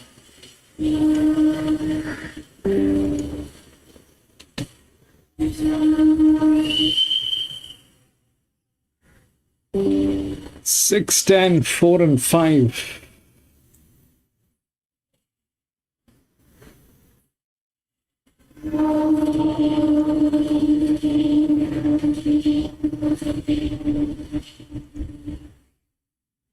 That's the low pressure that went through.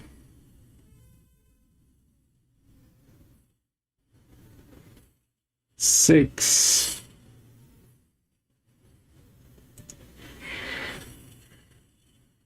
10, 4 and 5.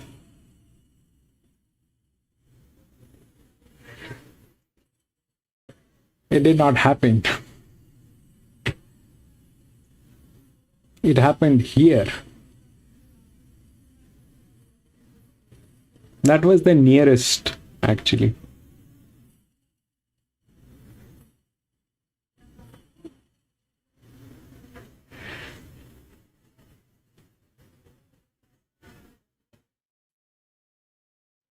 That is it. Got knocked out. Someone on Twitter said they put 10 units on Pride of Jenny and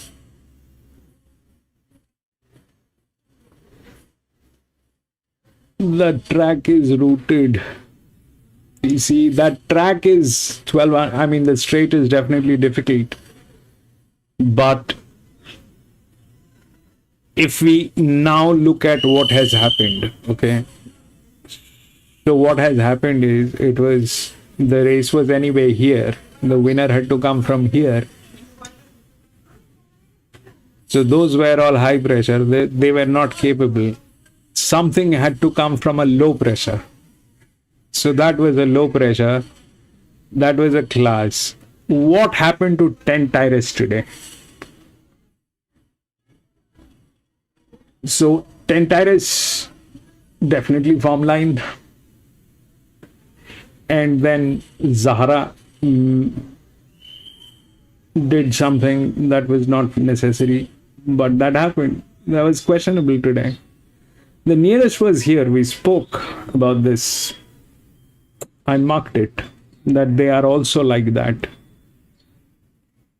That is the nearest. And that is also like that. But that happened. 10 tires lost because of the form line. There's nothing wrong.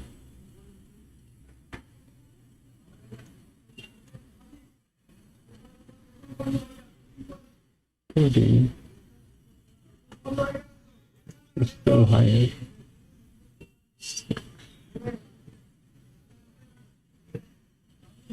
4 and 5. Everything was here, right? 6, 10. 6, 10.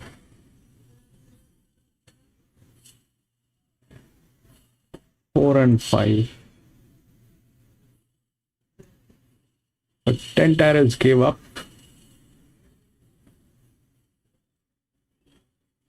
6 won.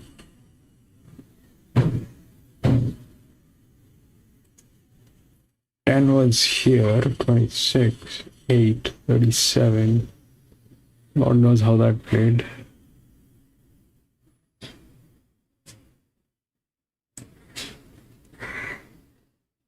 This is where it is.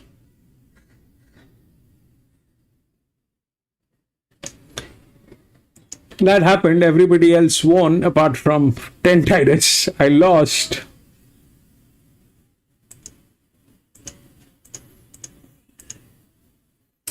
We'll go to the next 10.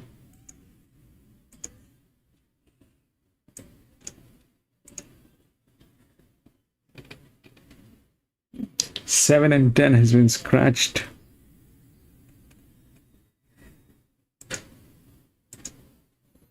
One, 4, 2, and 3.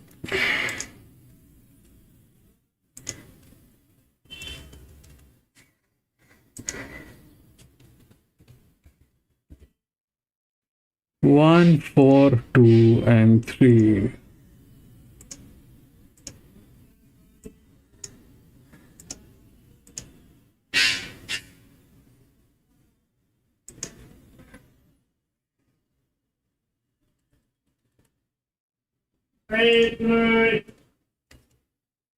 So this is an open race.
Two 2,000 meters.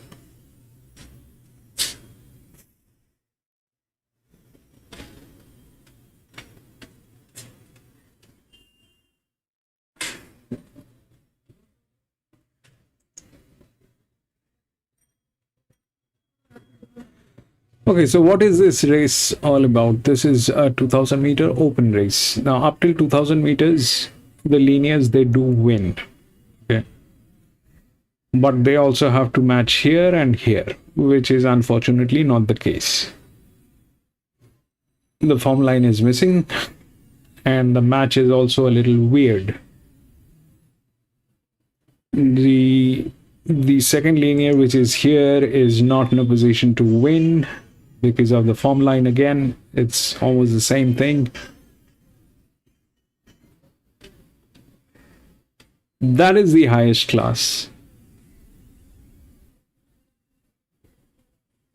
That is probably on the lower side. 135.21, 941,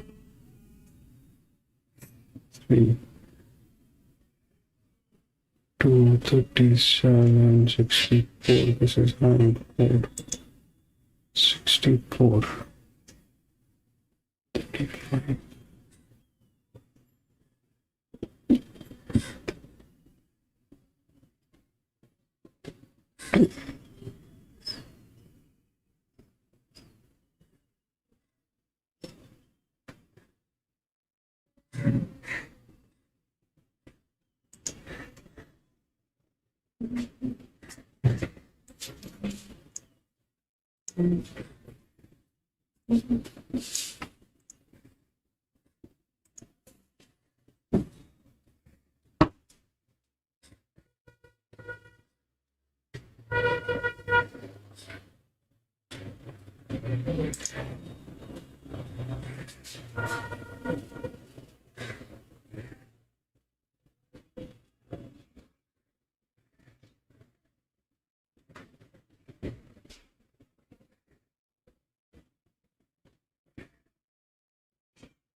So the one doesn't match, okay? The one doesn't match. Out here, what can happen?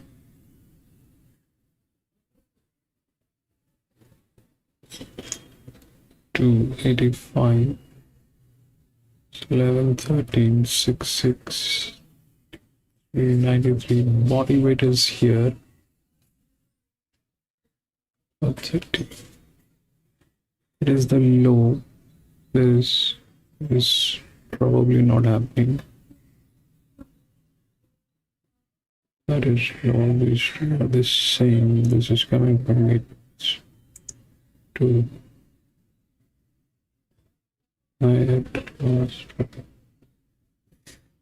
these two geniuses, they generally fail from there.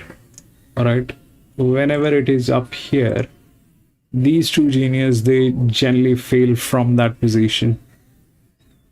So whenever the drift is up here, the drift has to be down here. If the drift is up here, then they kind of fail through the balance. All right. When we do the balance, the drift has to be down here. This is where they fail. One is not a great match. Drifts up here is a bad idea. They fail. So where are we heading? This one is like that, and this is like that. So this is a higher class with a lower pressure, which is okay.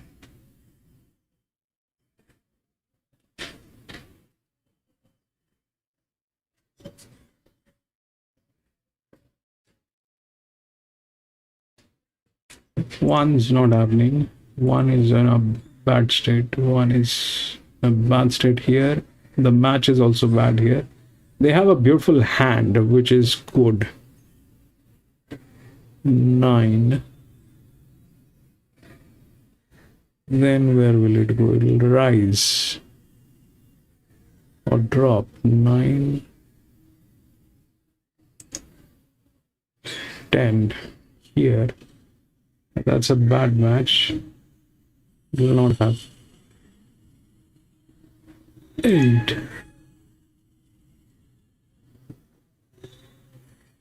Those are neutrals, man.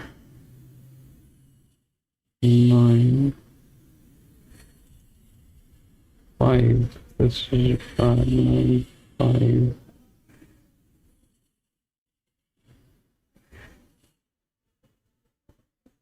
And 5.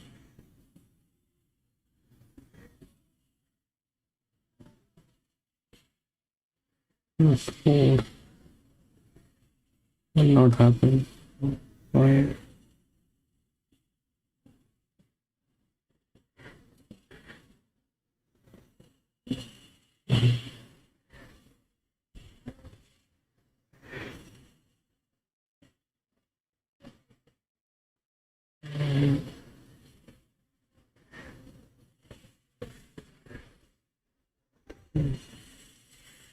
Here it rises, which is possible,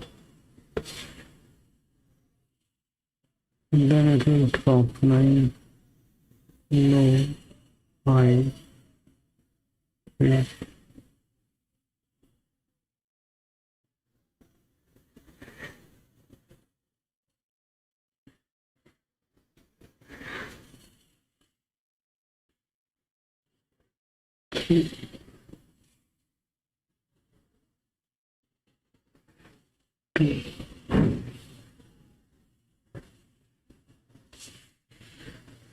So that will fail from there. That fails from them. 9, 3. Not from that 9.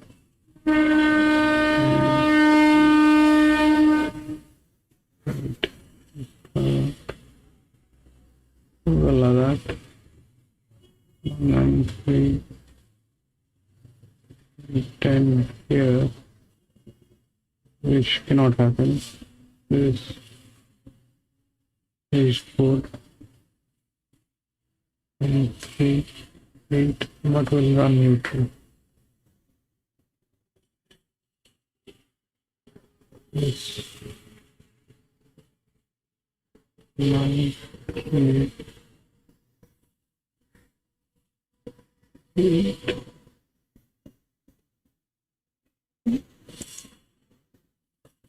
God knows if it will go there because they are all running neutral. So the problem is this, that the one is not in a form. The match is weird, bad. Generally, up till 2000 meters, it is the linears who win. That is also the highest class. But having the highest class, the form line is not there. Plus, the pressure that it is carrying is like that, so it is not working here. These two have a tendency of failing from there. They fail from there. Okay, these two have a tendency of failing from there. They kind of fail. One looks difficult, and if you look at the odds, it's 1, 4, 2, and 3. So they've taken that linear, but that's no match like that. 4 is the next, which is also be right. 2 and 3, they are very dicey because they fail from there. So if 4 wins, that's a low pressure. Probably. Then it will rise. Then it can rise here, which is a weird one, maybe. Or it can rise here, which is a neutral, which is also very difficult to believe that it will happen. And if then it rises here on the second linear, which is out here, that is also possible because that's capable, but there's no form line on this. So bottom line is this: 1 is difficult. 1 is difficult. And this one, the 2000 meters, so what is an open race? Open race is like where everybody is here, okay? Whatever class, whoever is performing and all that. So this one has the form line. It is on the 4th line of class, okay? If we look through that, it is on the 4th line of class. This is the 4th line of class. 1st, 2nd, 3rd, and this is the 4th line. So this is the 4th line, and this is here. These are neutrals. Match is bad. Here is a match because they do good. But 1 is difficult. So yes, 4 is a better choice, but what will happen is this, that the 4 needed a better jockey, which is not there.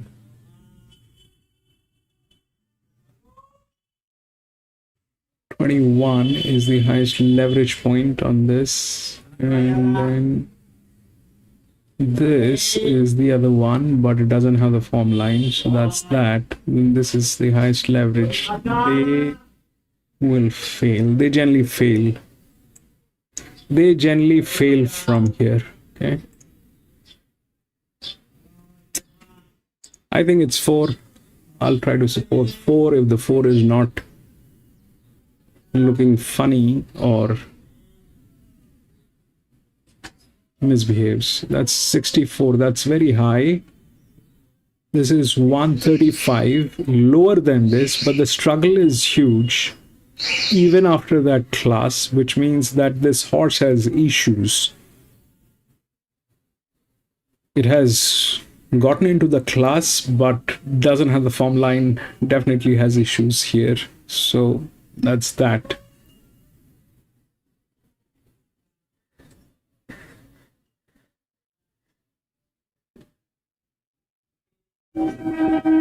Like the 4. Let's see if the 4 gets in.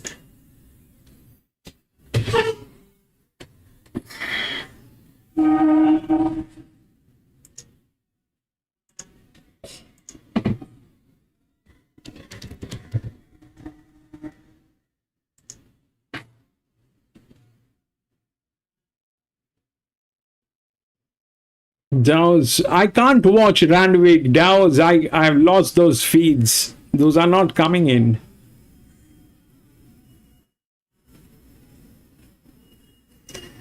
So what happened here is very bad.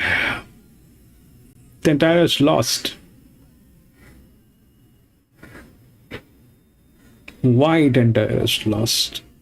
The match was bad. The form line was not there. 6 was a better match.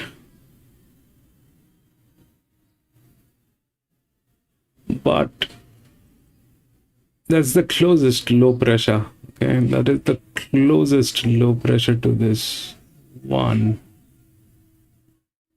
Zahara should have done something.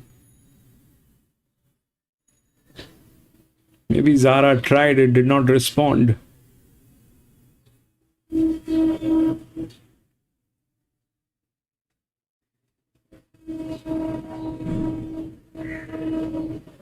That was the drift. You see that?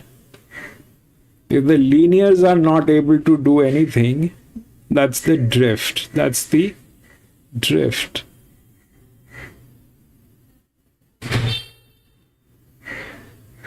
If linears can't do anything, then the drift. But who would trust that horse? I think Adoman did. Adoman spoke about the 6.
Eagle Farm 11 Adoman.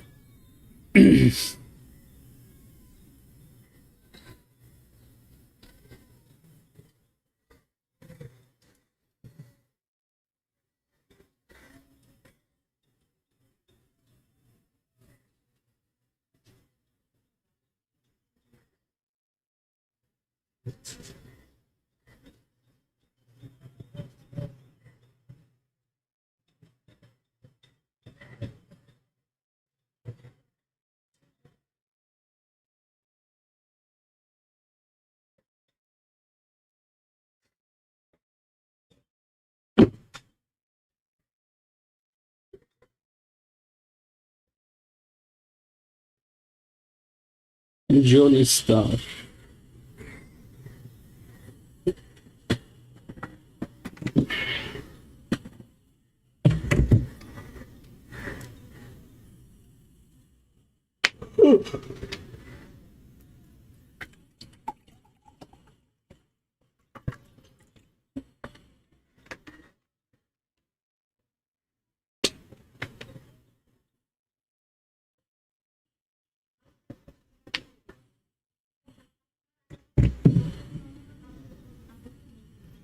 Lady Shenandoah is the same thing as Jenny. Lady Shenandoah is also about 7-8-year-old. That was. And Lady Shenandoah is not in the right form. She was good last year. She was fabulous last year. Last year or last to last year, I think.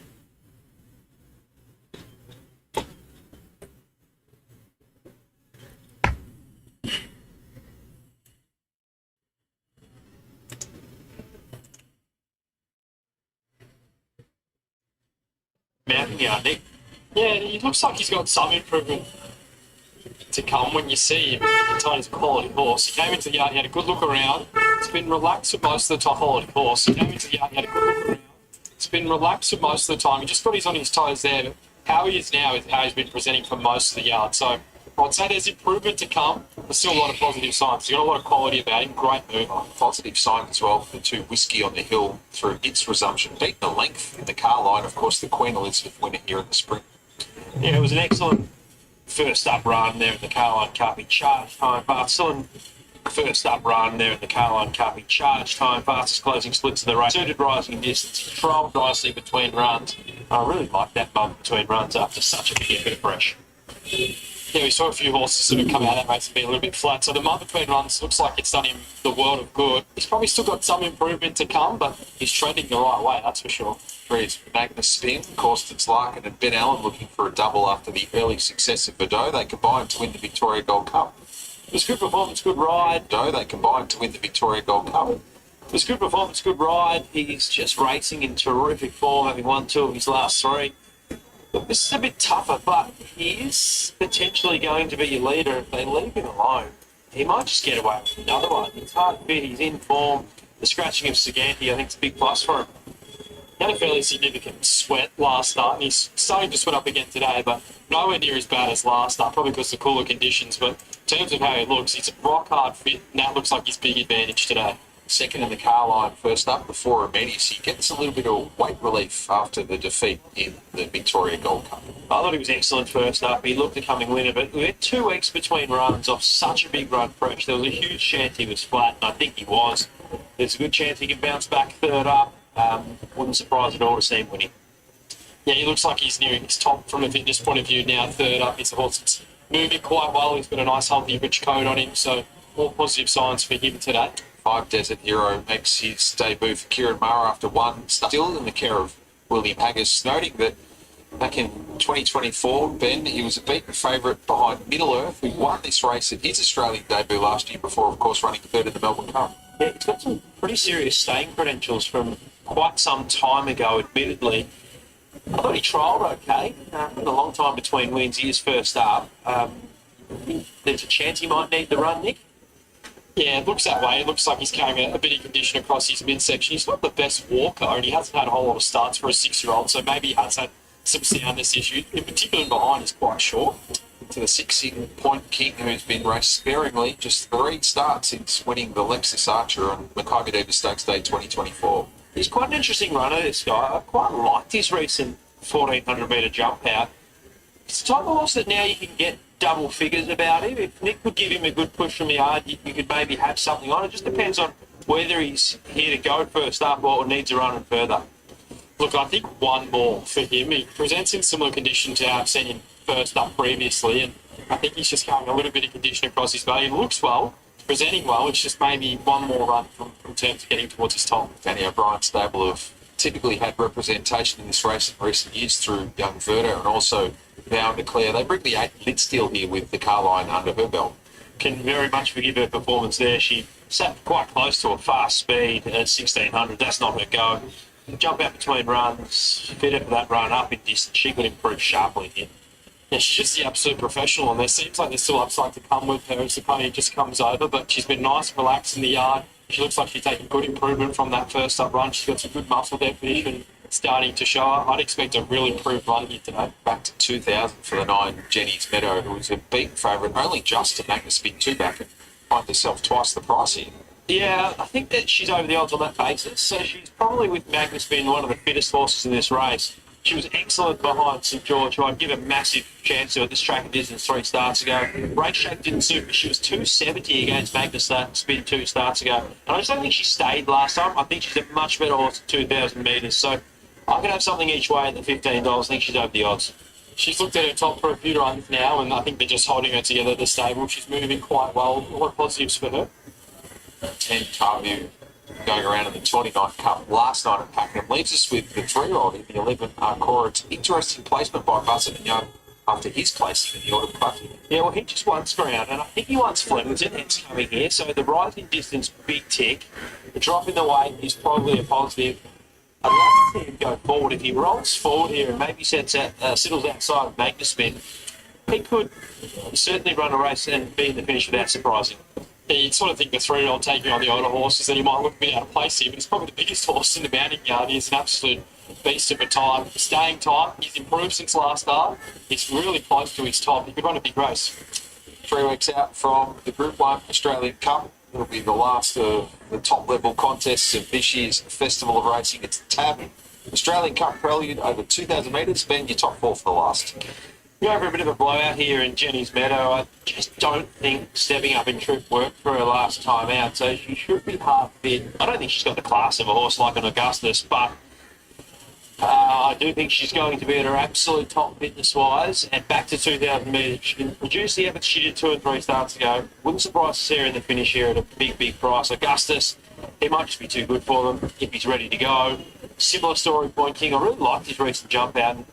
Whiskey on the Hill, Immediacy coming out of that Powerline Cup. I think Immediacy's a big chance of bouncing back, and Whiskey on the Hill's in the mix in a very, very even race. I'm going to go at the price, Jenny's Meadow each way. Nico's for the yard. I'm good with number 8, with Steele. I think she's made good improvement from that first up run. Like the way she was moving today in the yard. She's got some good muscle definition starting to form, really relaxed. So I thought it was a good parade from her. Outside of her, I thought the Buzz and Young pair looked great. Immediacy and Cora. Augustus is a nice horse. There's improvement there. Watch him behind the gate and see how far he gets up there. He was just a little bit fired up with Mike's eye. Looking towards our interview here, Natalie Young joins us with 2 runners here, Immediacy and Akora. Akora's he's a big boy, isn't he? He doesn't look out of place in this yard, and it seems like he's getting towards his top now. Yeah, so we just, obviously the grand final is the derby, and we just want to get another run into him, and it sort of just works out nicely. And, generally in the past, 3-year-olds have a good record on this race, and that we're drawing a little sticky, but look like he's going to push forward on him. Seems to be the place to be today by the track's playing. So look, he's we only gave him the 1 trial, and then we gave him first up, and he was awesome last start. Nearly got it. He ran second. He's a nice horse, but today it's just about him getting a little bit of mileage. Generally the winning derby, you've got to have 5 or 6 runs under your belt. So hopefully he can do it the last lightweight at 53 kilos. Immediacy today. What'd you make of his last run?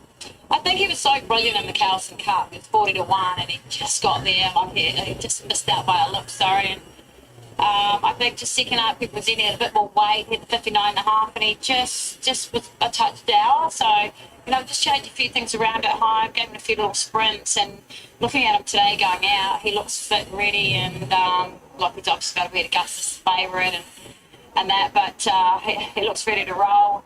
He's going to sort of hopefully follow a Cora through and be right there to pounce. 2 nice chances. Best of luck. Thank you.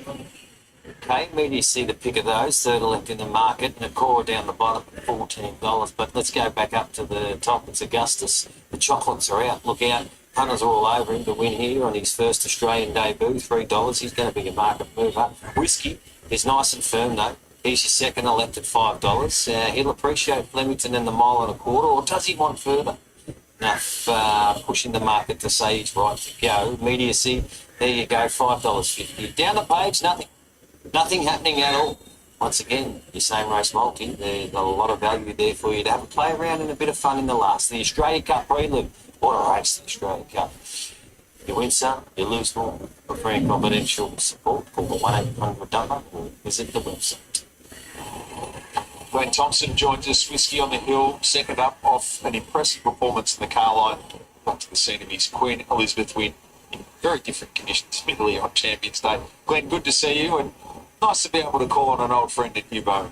Yeah, no, it's good to have him on, mate. So we go back a long way, and it's good to have him on a genuine chance at Flemington. What's his assessment of Whiskey on the Hill's chances? Oh, look, he's confident, just sort of where he ends up to from the barriers. Hopefully he's sort of in the first 5, and if he can be there and get that room when he needs to, he won't be far away.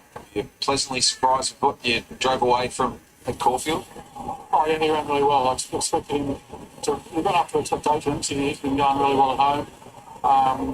Just a shame we drew so wide and had to get so far back. It probably cost him the race. Good luck. Thank you. Glenn Thompson out to Charlotte Littlefield, who's got proximity to the 2,000 metre mark. Yeah, good to cast one's eye over them before they load up and jump. And Augustus is going beautifully behind the barriers here. Absolutely no issues. Can say keep putting your bets on this horse, coping with the occasion beautifully. A lovely looking horse. The others, I had a quick chat with Jamie Mott, one of Augustus, and his plan is to roll forward as you would expect in that wide gate today. The horse also looks really good. He's very positive looking forward to showing from that horse. So we are loading now, so we're going to head up to that hill before off the last race.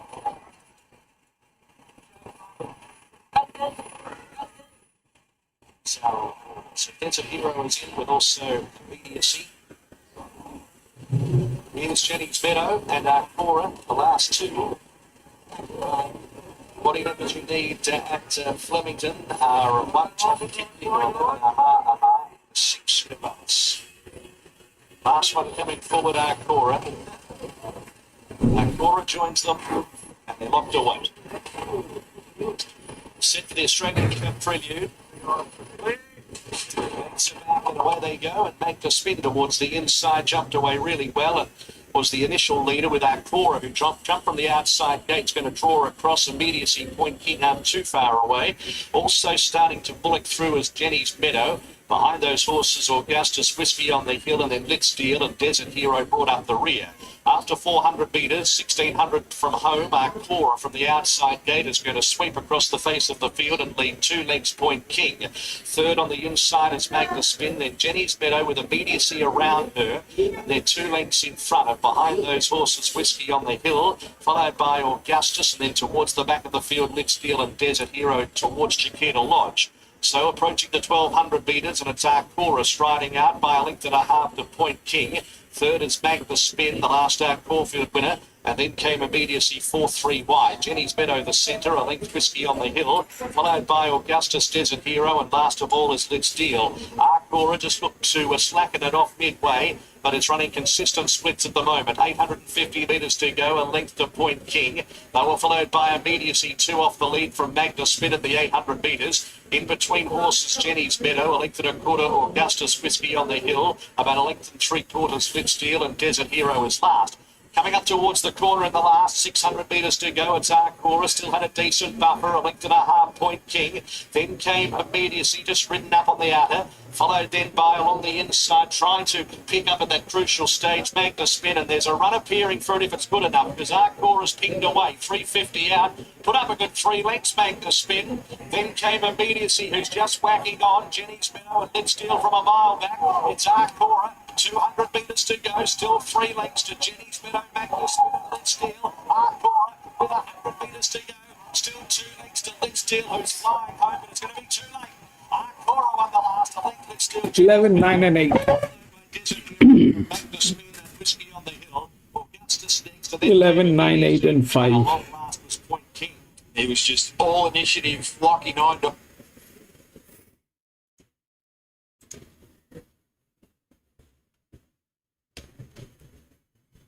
11, 9, 8 and 5. 11.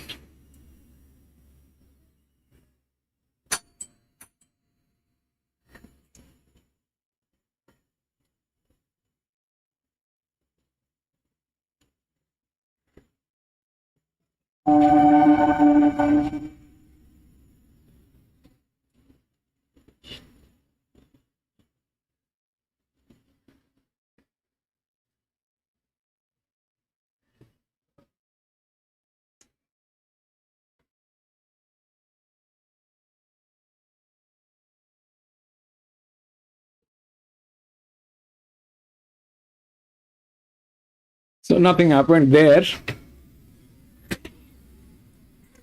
This was again a trick one. Why? Because that was the youngest horse over a 2000 meter. That was the youngest. With a low pressure, went through. So all those things did not work. Nothing else worked. One was a bad match anyway.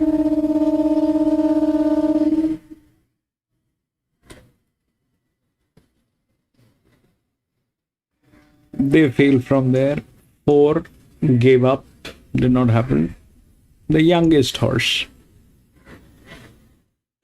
Anyway, that is it, ladies and gentlemen. We had 10 races here today, and that was the last one. But I'm going to be racing again on Wednesday. So if you have a little time, please come and join me. We will race together, do a little chit chat, and try to figure out what's happening.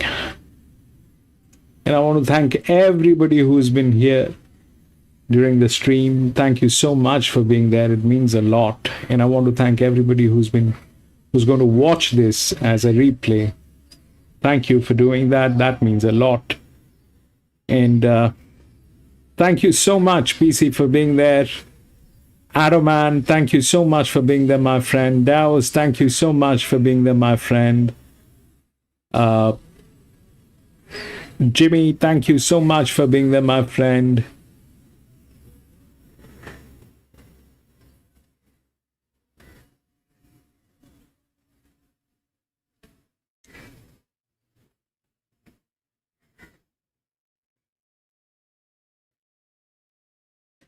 Cliffy, thank you for joining in. Thank you so much for being there, my friend.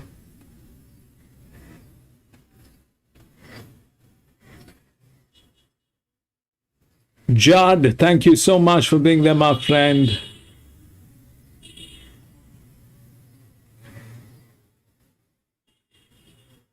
Thank you, gentlemen. I think, Mark, thank you so much for joining in. Thank you so much for being there, my friend.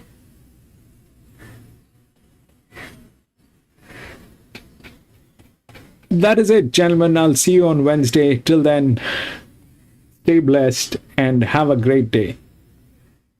PC, it's a leader, and he gave up the lead. Morons.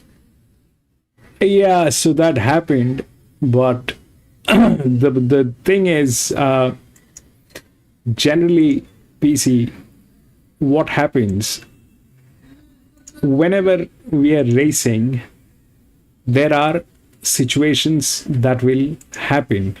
There are situations. You need to take a look at the situation from an aerial point of view. So what was happening here? What was happening here is everything was here. Why? Because the form lines were there, and then this was the highest class. That was the linear. Everybody thought this was going to win. But the first red signal was this, that it was not the right match. 2 and 3, they failed from there. We have seen that multiple times. I was on 4 because of the form line, which did not do anything great. Why? Because the 11 was the youngest on a 2000 meter. With a low pressure. It did not have a match, but it just went through. That was the challenger, which was here. That was an open race. Everybody is here. So the construction is such that it'll take a judgment call. It'll take a judgment call. If we look at what has happened from the first to the last, okay, the first to the last. So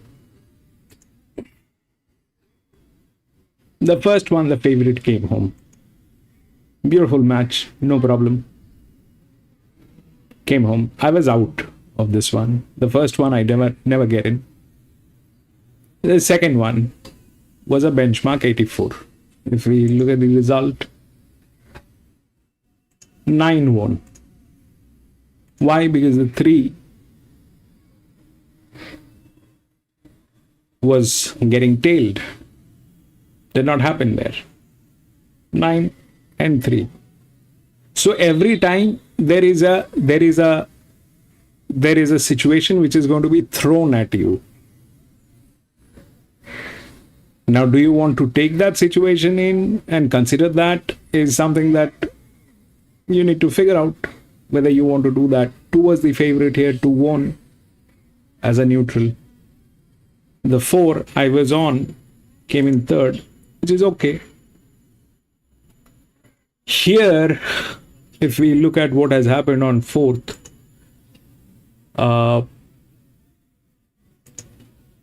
9-1. 9-1-4-3. 9 came in first. The low pressure. Then that happened, went to the class. It's a group 3. The race was here. All right. The challenges happened. But the thing is this, that every time we are racing, what needs to be considered is this, that this is a proposal, right? Every race is a proposal which is being thrown at you. Do you accept the proposal is the first thing. The second thing, if you do, what are you going to do about it? Every number is going to throw a question. It's something like this. You pray, all right? I mean, we are living with, if you are interested in listening to this, then this is the fact. We all have our own ghosts, right? We have our own ghosts. Like for me, my ghost, I'll tell you what is my ghost. My ghost is this, that I run a YouTube channel which is of a very unique nature. My ghost is this, that if I run a YouTube channel like this, why I do not have a 1 million subscriber? Now, the answer to this is the numbers that I get from YouTube. That I run a channel which is on horse racing, which is a very, very limited excitement for a lot of people. It's a very niche channel. We do things that not many people like. Especially people do not like to get into numbers. We do a lot of mathematics.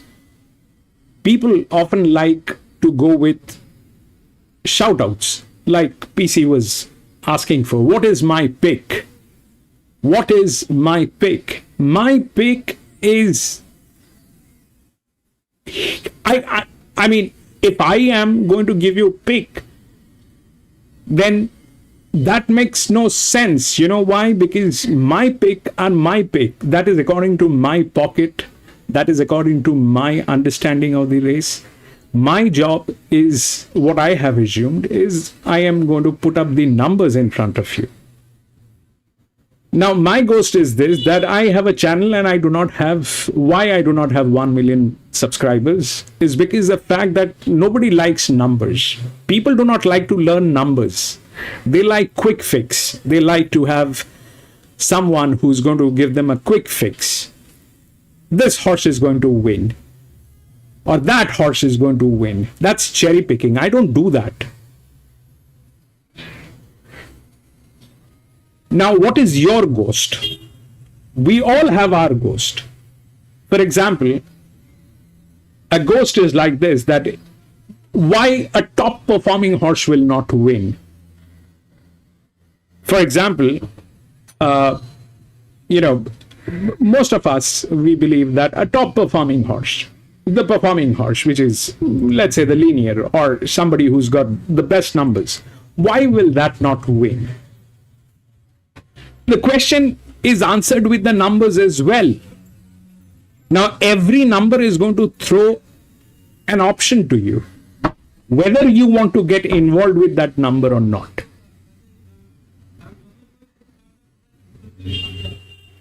It's a ghost. I am fighting a ghost. You're fighting a ghost too. If you think that the top performing horse should win, that's a ghost. Yes, that top performing horse should win. I run a YouTube channel. I run a very unique YouTube channel. I should have 1 million subscribers. That's a ghost. The answers are in the numbers. And the number says that I cannot have 1 million subscribers. Why? People do not like mathematics. People do not like to know numbers. People like quick fix. Why the top performing horse will not win is also in the numbers. But do you want to get involved with that number? That number is going to, like you pray, all right? I want you pray. Let's say you pray and you've been praying for last 20 years and you pray and you say that I want $1 million. And one fine morning you wake up and you see $100,000 in your bank account. So is your prayer being answered? That's in the numbers. But what you're going to do with that number, let's say you prayed for $1 million and you have $100,000. So what you would have done with $1 million, get a Ferrari? Now you don't have $1 million, you have $100,000. So what will you do? You will get a Ferrari on loan or invest that $100,000 into a business and then buy a house and a Ferrari with that money by growing it. So these are business decisions. These are not like quick fix. I cannot give you a quick fix. If anybody is giving you a quick fix, think twice. That doesn't happen. You're an adult. I'm an adult. What I do is analytics. If I give you the picks that this thing is going to win based on performance, that is what the rest of the world is doing. But is that happening? No. So what is the result? The result is this, that you better learn the numbers, which you are not interested in learning. That's true. That's fact. 99% of us are not interested in learning the numbers. But until and unless you start learning the numbers, and you understand, you do not try to understand the exposure that you're taking. Every number is going to ask you a question. That's the linear, that's the top performing horse. But will it win? There is a number. It is asking you a question.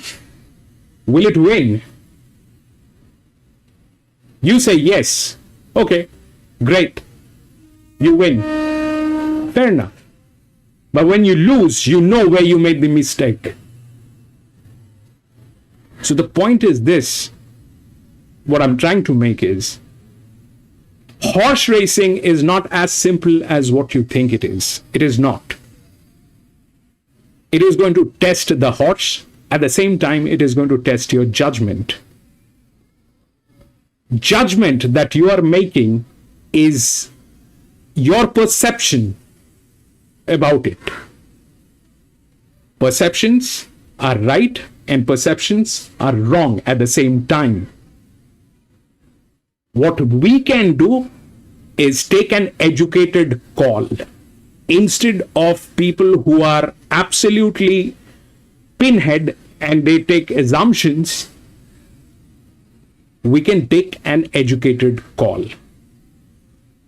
If the numbers align, there is a chance. If the numbers do not align, there is no chance. What your decision is, that's your decision. What kind of an exposure and hit are you ready to take is a decision that you're going to be making. And nobody can give you that. If you are looking for somebody to run your business, you should leave your business and start doing something else. This is a business. You are the CEO of your own business. If you do not know how to run your business and you need validation for that, don't do it. But that is it, ladies and gentlemen. I really appreciate everybody's time. We try to do horse racing analytics. We try to do it in different way through numbers. We talk about a lot of stuff. But that's more or less what it is. If you like what we do, please subscribe. If you like what we do, please talk about our channels to your friends and bring them in. There is no bullshit here. It is all numbers. If you know what mathematics is, if you know what numbers can do, those are numbers, and then it is your judgment call. I thank you very much for everyone for your time today. I'm going to be racing back again on Wednesday. So if you have a little time, please come and join me. We will race together, try to solve the puzzles.